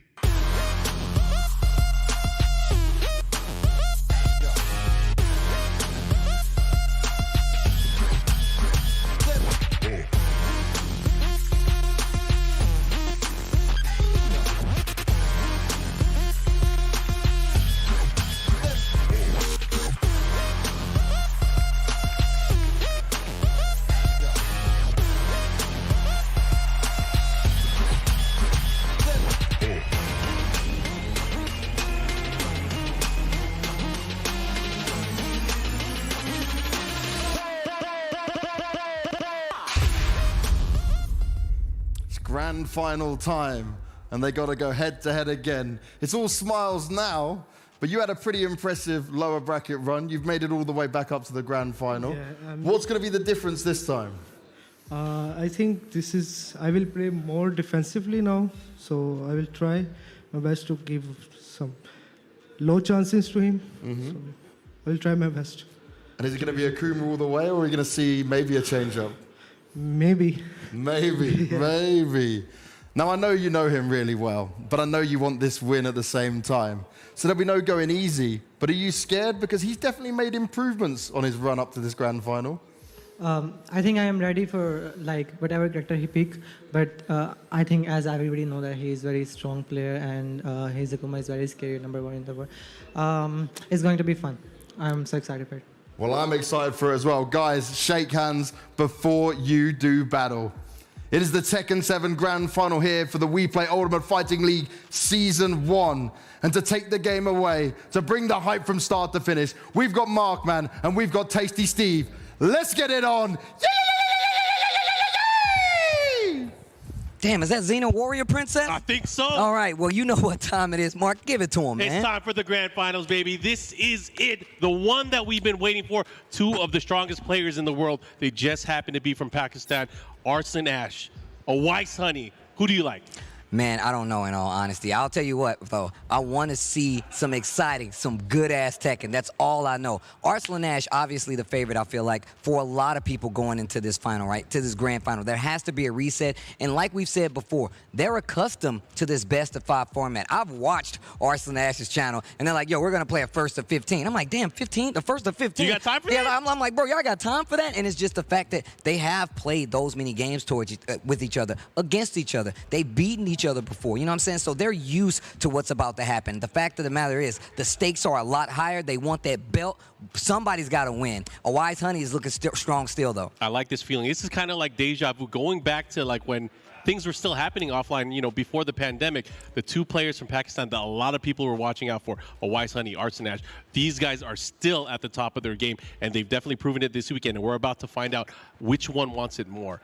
I think, you know, it's obviously, and I'm sure the crowd at home will probably agree, it's in favor of Arslan Ash right now. He's obviously sitting in on the upper half. He's on the winner's side. Has to be a reset. He bro. has a bit more room to play. Do you think we'll see any other characters from him? Will he try to maybe casually take this in stride, or do you think he's just going to go for the kill? Does he want to end it right away? So there's never been a question of how prepared Arslan Ash is, right?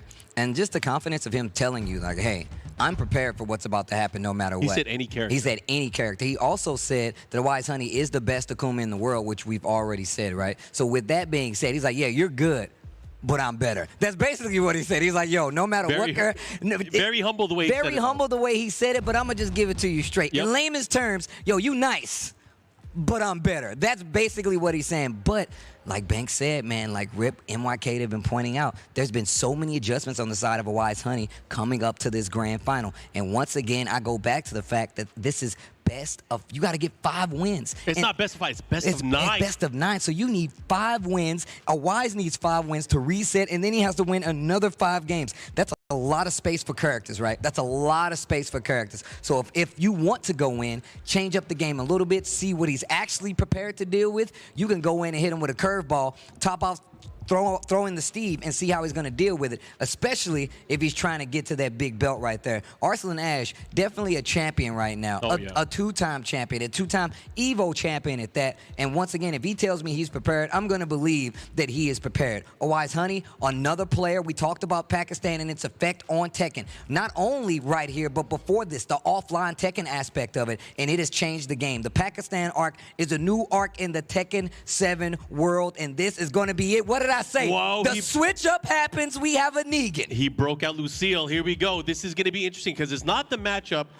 He said best Akuma in the world. Maybe he's the best Negan in the world too. He's trying to make a point right now. He's like, not only am I the best Akuma, but I might be the best Negan you've ever seen, and we're going to go into it right now. Arslan Ash and Safina going up against Negan and GG's Wise Honey. This is grand finals, best of 9, first of 5, and that's not including the reset. Let's go. All right, starting it off, Duomo di Sirio. As we get into our grand finals action, obviously the advantage is with Arslan Ash as we go into this, stuffing him with the jab already. But a Wise Honey, he's seen some things. Oh my God, the whiff punish. He's been fighting the undead this whole time. Look, he got the prison Negan on top of that. Oh yeah. He tries to do some damage. The follow-up.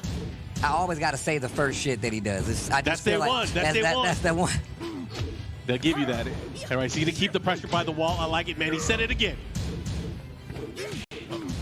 Look at that. He's using the jab. Great leg. That's unfortunate. He tried to put a stop there. There was a gap, but unfortunately he got tripped up for the combo. Arslan Ash taking that opening round. And you can tell by the way they're playing each other, this back and forth is very strong. Like every time a Wise Honey gets out, he knows where to go. He's putting himself in a position to get in. That sidestep 1+2 up 4-4, that's going to get him a combo, baby. And it's different too. It's a different kind of challenge that we've been seeing, because when we saw Arslan Ash breaking down the last few opponents that he's faced, he had free reign with the way he's been poking. They've been playing so defensive. A Wise Honey knows the gaps. He knows when to press buttons. Tries to go for the low. And again, another close round so far. He does have rage. He has an opportunity here. Get off of me. Hands off the scarf. What's he going to do? 30 seconds left on the clock.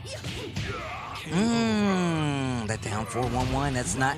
Now, once again, Arslan Ash already 2 rounds in at this point, and just a Wise Honey looking like he's in trouble already. But even still not playing, it's not a bad situation. I just feel like he's trying to find something, trying to find a way to lower the guard of Arslan Ash. And he's like, nah, son, I told you I was ready for every character, and this is the proof. Oh, the wall messes it up. Unfortunate there. Easy lemon, squeeze it. I'll take 2. Let me get another one. Yeah, let me get 1 too. Okay, gets the block and the punish here. What's he going to do? Again, has a good opportunity. They're about even on life again, but Arslan Ash has been taking it at the very end. He's been clutching it out.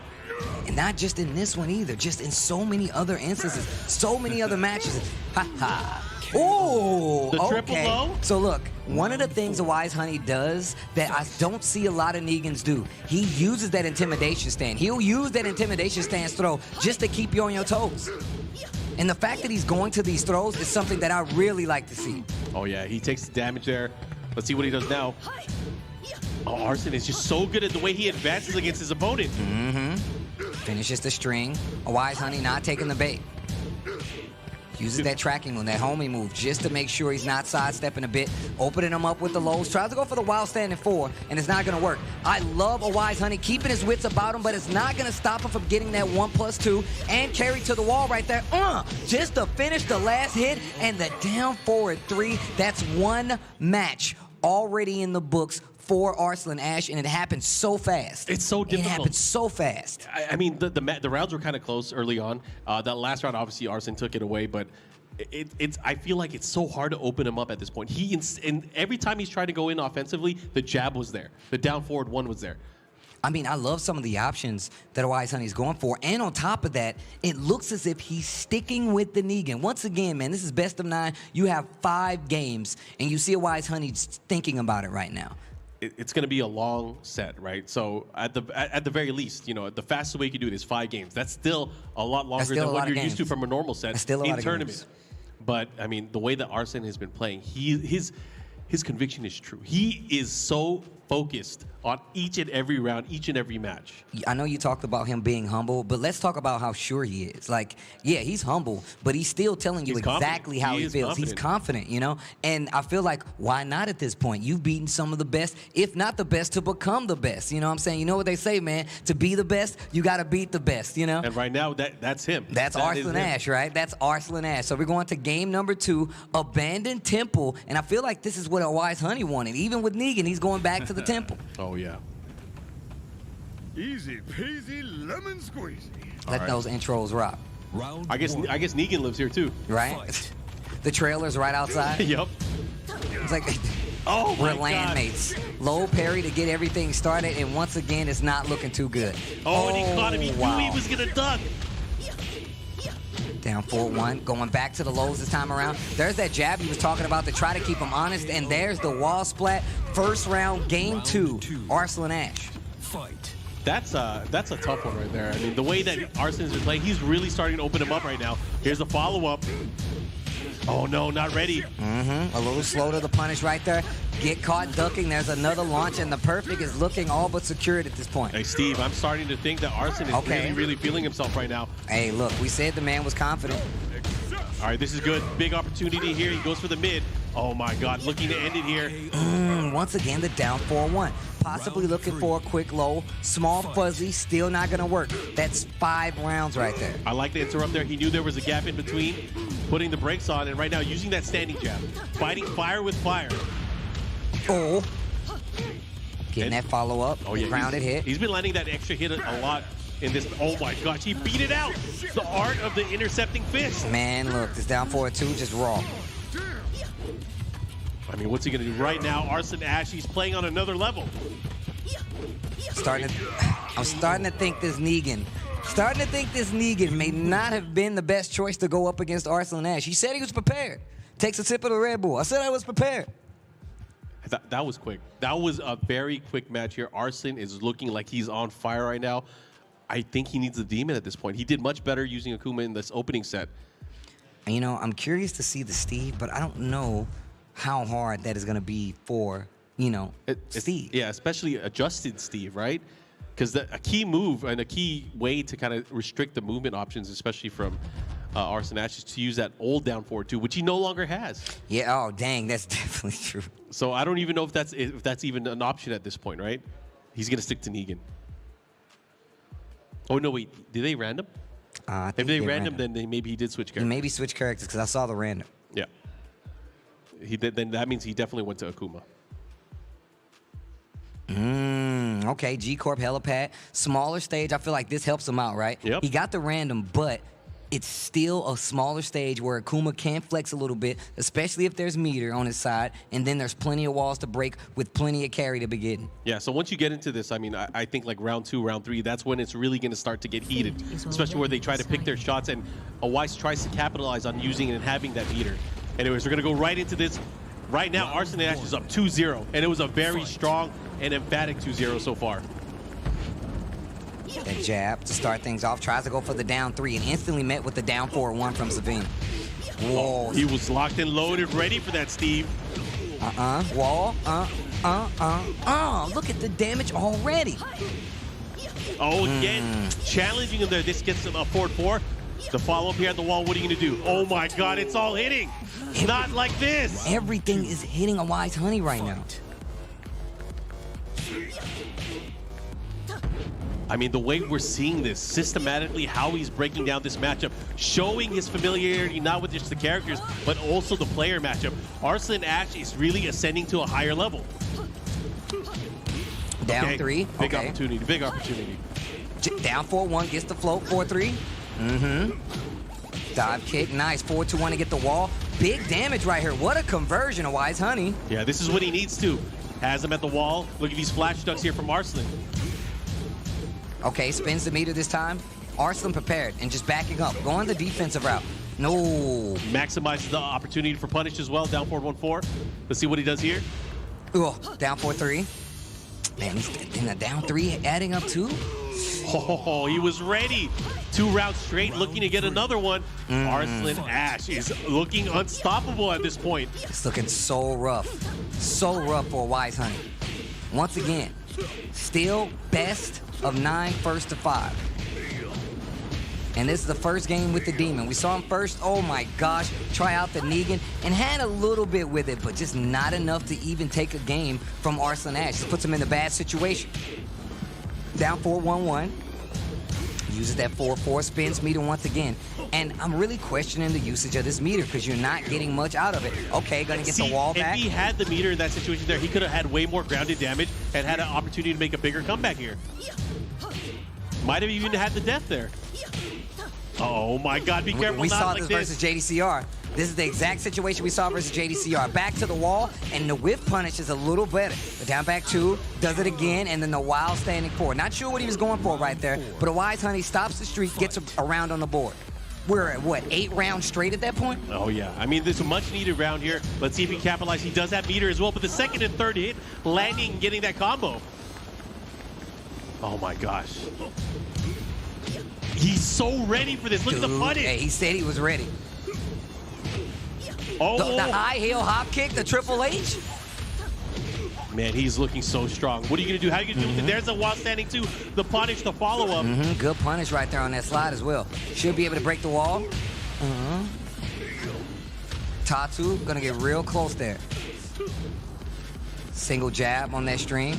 Oh, the down 3 whips, and he commits to that dragon punch. I've been saying it this entire weekend. He has been going to these dragon punches kind of as a wits end maneuver. He's only doing that because he has not, and he's like, yo, how do I get him away from me? Because he's running in, he's opening me up in so many different instances, and it does not feel good, especially to my life bar. I mean, if we're, the matches that we're used to, if this was a typical grand finals, it would have been over by now. Yeah, that's true. Look, he looks defeated. It's sad to say, but my man definitely looks defeated, but this is what I call searching. This is the soul searching. You got to do it fast. Yeah. And sticking to the Akuma, still going back to the abandoned temple, and The thing is, if he can come back from this, he can come back from anything. right? If you can turn this around, man, you look, if you can drive this car, right, you can drive any car at this point. You'll be okay no matter what. No, it's not. Come on, Zafina, you got to be more positive She's than that. talking shit too. It's crazy. Zafina's all about it. Round 1. All right, going into this here, it's 3-0 in favor of Arslan Ash right now in this race to 5. Best of 9 series here in our grand finals. A Wise Honey coming from the bottom bracket, so he's going to have to double up if he really wants this. Okay. I like it. Counter hit confirmed. Demon flip uses the 3. Has tracking on it. Good punish on the fireball. A lot of people forget that that's 12. A lot of people forget that that's 12. They let that fireball rock with no punish. Not Arslan Ash. He said, I was ready. Punishes it every time, it seems so far. Gets the down 4. Tries to go for the 4-4-4 to try to find an opening. Oh, the 1+2. Luckily on the follow-up on the string. That could have been a lot worse. Oh, the follow-up here. Gets the big launch. He's going to get the wall as well. Oh, to watch the mix-up. He's so strong right now. Wow, sidesteps the down 3. Seriously? Oh, he could have let it rock. He could have. That could have been big. Wow. Arslan Ash is actually a monster. My man Arslan Ash is actually a monster. I mean, round after round, pound after pound, he has been taking it to a Weiss, and another option there. Seemingly, he had an opportunity for that low, but not today. Not today. Not against Arslan Ash. Not this Arslan Ash for sure. Kills the power crush, the focus by going for the low, gets the big knockdown. Once again, same situation arises. Spins meter, a resource that could have been so important to the furtherment of this round, but still back going closer and closer to this wall, and no meter. And no meter. If he had conserved that extra bar, he's getting closer to 1 though. Gets clipped and the tail spin. It's all about mitigating risk, and Arslan Ash has not been put into any sticky situation. Like I said, Like I said, going to these dragon punches is not the thing to do. We've seen it in the round robin play. We've seen too many situations where not only Arslan Ash has punished him, but other players have as well. And I feel like this is sign. This is indicative of wit's end. When I say wit's end, is like you're out of ideas. I've been here where you're like, damn, what do I do now? If he's ready for everything, what do I do now? See, I blame Mr. Banks, man. That interview, yeah, that was exchanging words. He's like, yo, Arslan, how do you feel? I'm 100% ready. Thanks for asking, Mr. Banks. And he had a seat. And then when you translated it for me later on, he's like, yep, I'm going to win. Yeah, see? I'm going to win. Either way, this could be the final match. Right now, Arslan Ash is looking very, very strong. However, I will not doubt a white honey. I don't. The thing is, we have not seen him use the meter to his potential that we've seen in other matches. And that's the thing, man. I know you said he kind of like sounds defeated, but I think it's more about that, right? Like, Arslan plays at such a way that he takes so many options away from you. Getting in, using the down three, and just keeping you under so much pressure. And then when it's not in his favor, getting away from it, completely evades the fireball, gets the launcher on top of it, big damage on the follow-up. Sometimes all you need is that one spark to ignite the... Oh my gosh. He has opportunity here. Here we go. What's he going to do? He's close to a meter. He's going to build it after one more mix-up. Oh my god, a sliver of life. Oh, the dragon punch. He bit it all. Oh, but he missed. Oh, the Tatsu hit after the down three. Look at the time. There's no time. The down 4 at 1 second. And okay. That was a round that he needed. He needed that. This could be the momentum. Not after that 1+2. Not after that 1+2, sir. He is so good at extinguishing the momentum. Arslan Ash is not letting anything get by him. Sure, you might get a round, but you're not going to win the war. Hey, man, I'm fighting Arslan Ash. It's really dark in here. You light a candle, he just comes and blows it out. Like, nah, bro, not in here. No lights in my house, bro. Oh, and again, he tried to whip punish there, the sidestep on the fireball. Again, counter hit confirmed. I like it. Using that meter. 4-4-2-1. Ooh, the wall. Let me see the Tatsu. Oh, goes for the mix-up. Gets the back. Let me get another round. A wise honey. I think he said it's not a wise honey. It's a smart honey. It's sweet at the end, baby. All right, here we go. Here's the jab. He's looking really good right now. Like I said, all he needs is that one spark. Enough. Oh, if he had meter, you would have been able to lit him up. Doesn't matter. He's sitting pretty right now with a small life lead and 2 rounds. Oh, what the? Man, this dude is He's good. That boy good. He hella good. That boy good. One time I beat Arslan Ash. You ain't never beat Arslan Ash. Man, I did beat Arslan Ash. We was playing in Japan. He tried to pick Safina. I was like, no, he's not. We was at Red Bull fighting Tuesday. You can't tell me. He actually beat my ass. He smiled too. He definitely smiled. All right. Anyways, gonna go back into this right now. White's fighting for his life. Tournament life, of course. You gotta watch out. He's doing very well. He does have the meter as well, but right now, Arslan Ash making that comeback here. He's gonna get the follow-up on the hits. One mix-up could do it. He might be able to get the round here. Don't DP, bro. Oh. Instant running attack. Oh, he used the meter and the duck was ready to go. Arslan Ash taking that round as 4 seconds were left on the clock. He knows every down 3 that a wise honey wants to do. Also, once again, we're starting to see a wise honey come alive. We talked about how those longer sets plays effect in there where they play, and it's starting to add up. Goes for the 4-4-4. Arslan Ash doesn't go for the tech. Goes for another one. That one finds his mark. He's going to do it again. I said he's going to do it again. And again, wasting the metered opportunity there. He had to, of course, make it a little bit safer, but I feel like he had some insurance there with the life bar. Dude, a wise honey, I feel like in this instance, when it comes to using your resources properly, that's the only instance you're going to eat this demon, though. Ugh. Talk to him. Lots of damage right here. What's the mix-up? Is he going to take to the skies? Down 4. Below. Down forward 1. To close out, we got a game. Okay, all right. Clean it up.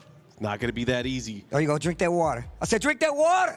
There you go. You don't want to be thirsty sitting down there playing in the grand finals, bro. And you don't want Tasty Steve yelling at you either. You definitely don't want that, man. I can get pretty loud, dude. All right, here we go. 150 on the BPM. The heart rate's going up for Mr. Arslan Ash.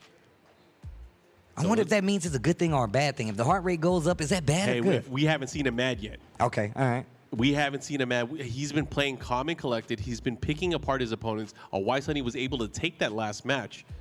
Do you think these adjustments are going to happen quickly? They are used to playing these long sets. A wise honey specifically. It'd be different if we was talking about, a player from somewhere else or one of these other players. But a wise honey specifically, maybe even Bilal. specifically prepared to deal with this kind of guest, right? Yep. With this many games. So there's still a chance. Oh, yeah. These guys have weathered the storm. They have practiced through these particular situations many, many a time. And again, we're seeing something beautiful. We're seeing Tekken played at the highest level between two individuals that know each other inside and out. And it's about who can outmaneuver, who can outthink, and who can outplay the other. Counter hits is going to get a small combo. Goes for the Oki and backs up in the stance. Oh, jeez. Yeah, he can backdash with one leg, too. You got to watch out. His movement's good. Oh. Oh, he's trying to poke him away. Oh, just out of range again. Oh, my God. Oh, that could have been big. That could have been huge. That could have been huge. Arslan Ash again showing very, very strong as he picks apart a Weiss. Goes for the wall stand 2 into the red stuff. And keep spinning that meter. I feel like it's so early for him to spin this meter and try to make something happen. Arslan Ash's defense is so good. That means your meter management, your resource management versus him with a character like this has to be perfect. Oh, yeah. His defense, but his offense is also in a defensive mindset. He's putting himself into situations that are safe, that will create other options movement-wise for him. Oh, my gosh.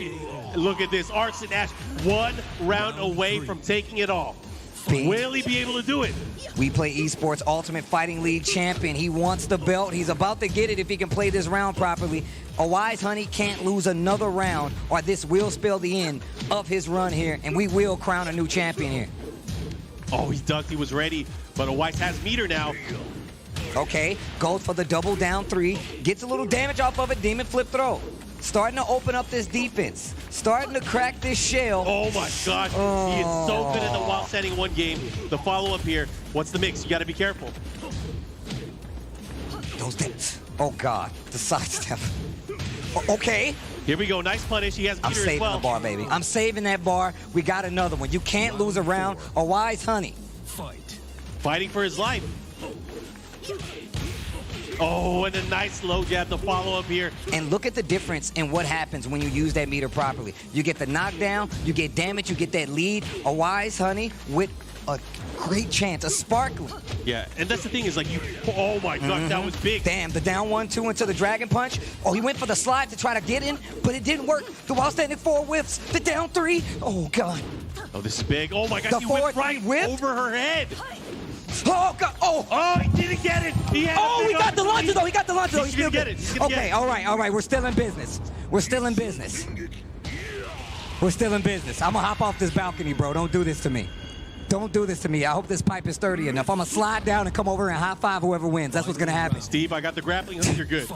Anyways, 2 rounds apiece here. This is a huge one. Wise Honey is able to take this. It'll be 4-2, and he's gonna have a fighting chance. However, this round is a big one for Arslan Ash. Big wall standing 2, punish on the low sweep. Right now, look at this life deficit. Purple Claw. Once again, a bad situation for Wise Honey. We're gonna need a big play here if he hopes to send us to another game. The 1-2 puts him in rage. Oh, this is huge. He has the meter. He's gonna build another one as well. I won't even push him that far away. Oh, 4-3. Oh my God! Oh my God! He's gonna get it. Joe, a He's Wise gonna get Honey. it. What did I say? A Wise Honey, a smarter honey, an evolved honey. I don't know what that means. It's No, I it's was good. swinging. He I was is swinging. definitely Yep. Okay. playing all right. smarter. He's playing better. He is taking these matches 1 step at a time, but he's also giving us a heart attack. Because Steve, Bro, there's not enough space up here. I need like a playpen to commentate in where I can just throw stuff. I need to be able to do this. you know what? If you're gonna kick the TV, I'll stand in front of you. Okay. I will take the hit. Let me stop.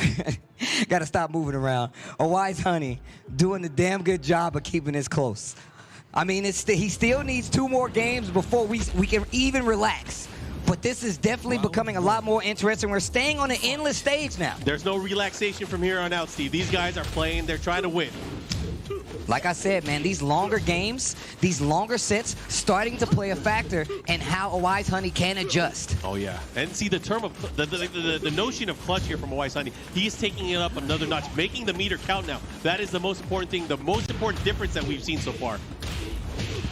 Uh-oh, here we go. Arslan Ash following up with the combo damage, goes for the mix, goes Gets for the the tackle. How did Akuma know how to do that? What? Who taught him? Who taught him that? Sleeping with the enemy. Oh huh? my God, the whiff punish launch with a down 4-2. Oh gosh, he's so good. Hudia goes, okay, no meter. No, went for the wild standing two, hoping to catch a wake-up move, but the delay for Arslan Ash gives him another round on the board. Once again, this could be the final match here at Ultimate Fighting League. Not if we continue to see these conversions come from a Wise Honey. Oh my God. Oh, the whiff punish. The down 4-1, the 4-3. Tries to sidestep a Wise Honey, prepared this time. Not prepared for the lows though. Tries to go for the jump still gets the and still gets the follow-up, the tailspin at the end, the purple claw. I like the adjustment and the combo there. That was great stuff there from Arslan. And again, look at this movement. Just snaking his way in, trying to avoid the minefields that are the fireballs. Getting a little closer to that bar too. We've seen what happens. We've seen what happens, and just the jab. So confident in stopping the approach of a Wise Honey, but it's not over. It's not over yet. Not over by a long shot, but he does have rage. Close to a meter as well. What's he going to utilize here? Oh, that's a big risk. Look at the time. There's not much time left. That's not what he wanted. That is definitely not what he wanted. And look at that. Arslan Ash, one more round away from winning the entire tournament. Yeah, we've been here before, though. We've been here before, though. Hey. Oh, tailspin this time. Raw combo. We've seen it. You've seen him come back before. Weiss, he turns up in this final round, potential final round. Let's see what he does here. He does have meter as well. He's going to make it count. Down 4-1. Oh, nice punish. I like it there. Oh, no, that's get the cancel. Oh, no! And that will do it. That will seal it. We have a new champion, Ultimate Fighting League champion. It will be none other than Arslan Ash representing Pakistan, going through a stacked round-robin tournament, holding out against some of his best friends, some of the best competitors in the world, and the best Akuma in the world. And now, he is our champion, Arslan Ash, representing quite well, if I do say so myself, as a Wise Honey. He gets ready to go down. Man, what a set. But even still, the fighting to return, not going to be enough. I saw Wise Honey trying to make a comeback. I saw it in his eyes, but Arslan Ash trying to quell. He really, really wanted it. Arslan Ash will be our winner here. We're going to send it down there to Mr. Banks. Let's hear it. Give it up for your WUFL Tekken 7 champion, Arslan Ash.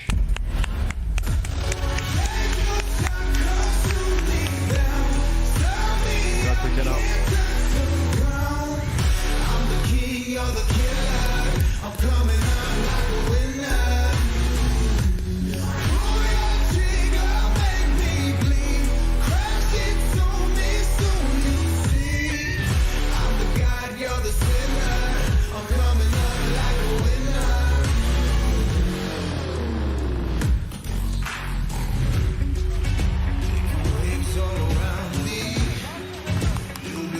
Now, Arslan, you had a fantastic grand final, but the Wise was starting to come back into it. What was going through your head when he started to make some more rounds against you? He was able to try and take some games away. So because he's my training partner, like not training partner, but we play. We used to play with each other a lot. So we used to play alongside with each other. So I passed through these movements, like, you know, I know what's gonna happen next. If he beat me 2 more matches, then how to you know, play the game. So I know everything, like if he beat me 3 more matches, then how to play the game. So I was carrying my momentum that I should be playing like this. Don't need to nervous. You have 3 more matches, it's fine. So he's a very tough opponent, you know. I really respect him, and I'm just so happy. Now, you've made history here today, right? The first offline event for Tekken in a long time, and the first ever WUFL. You are the first ever champion for Tekken 7. How does it feel?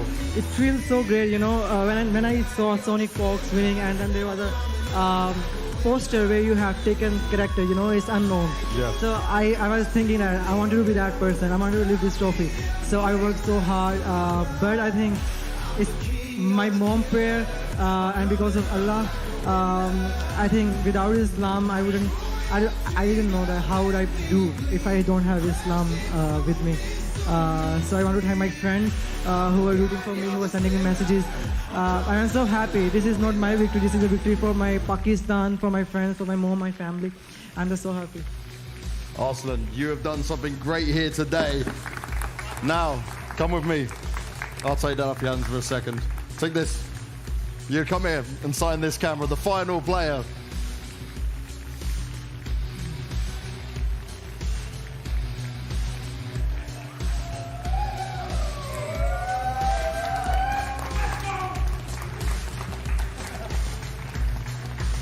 There you go, buddy. And that is it for the first season of the We Play Ultimate Fighting League. We have created history here across the last 3 weeks in Mortal Kombat, Soul Calibur, and now Tekken 7. This is just the beginning of something very epic. We have managed to put together boxing in real sports and a bit of esports along the side of it. And there is so much more to come. You've seen the guests we've had. You've seen what's been going down. You'll be seeing us back for Season 2 in just a few months. This is the future, and this is where the real fighters belong. For one last time, make some noise for Ash!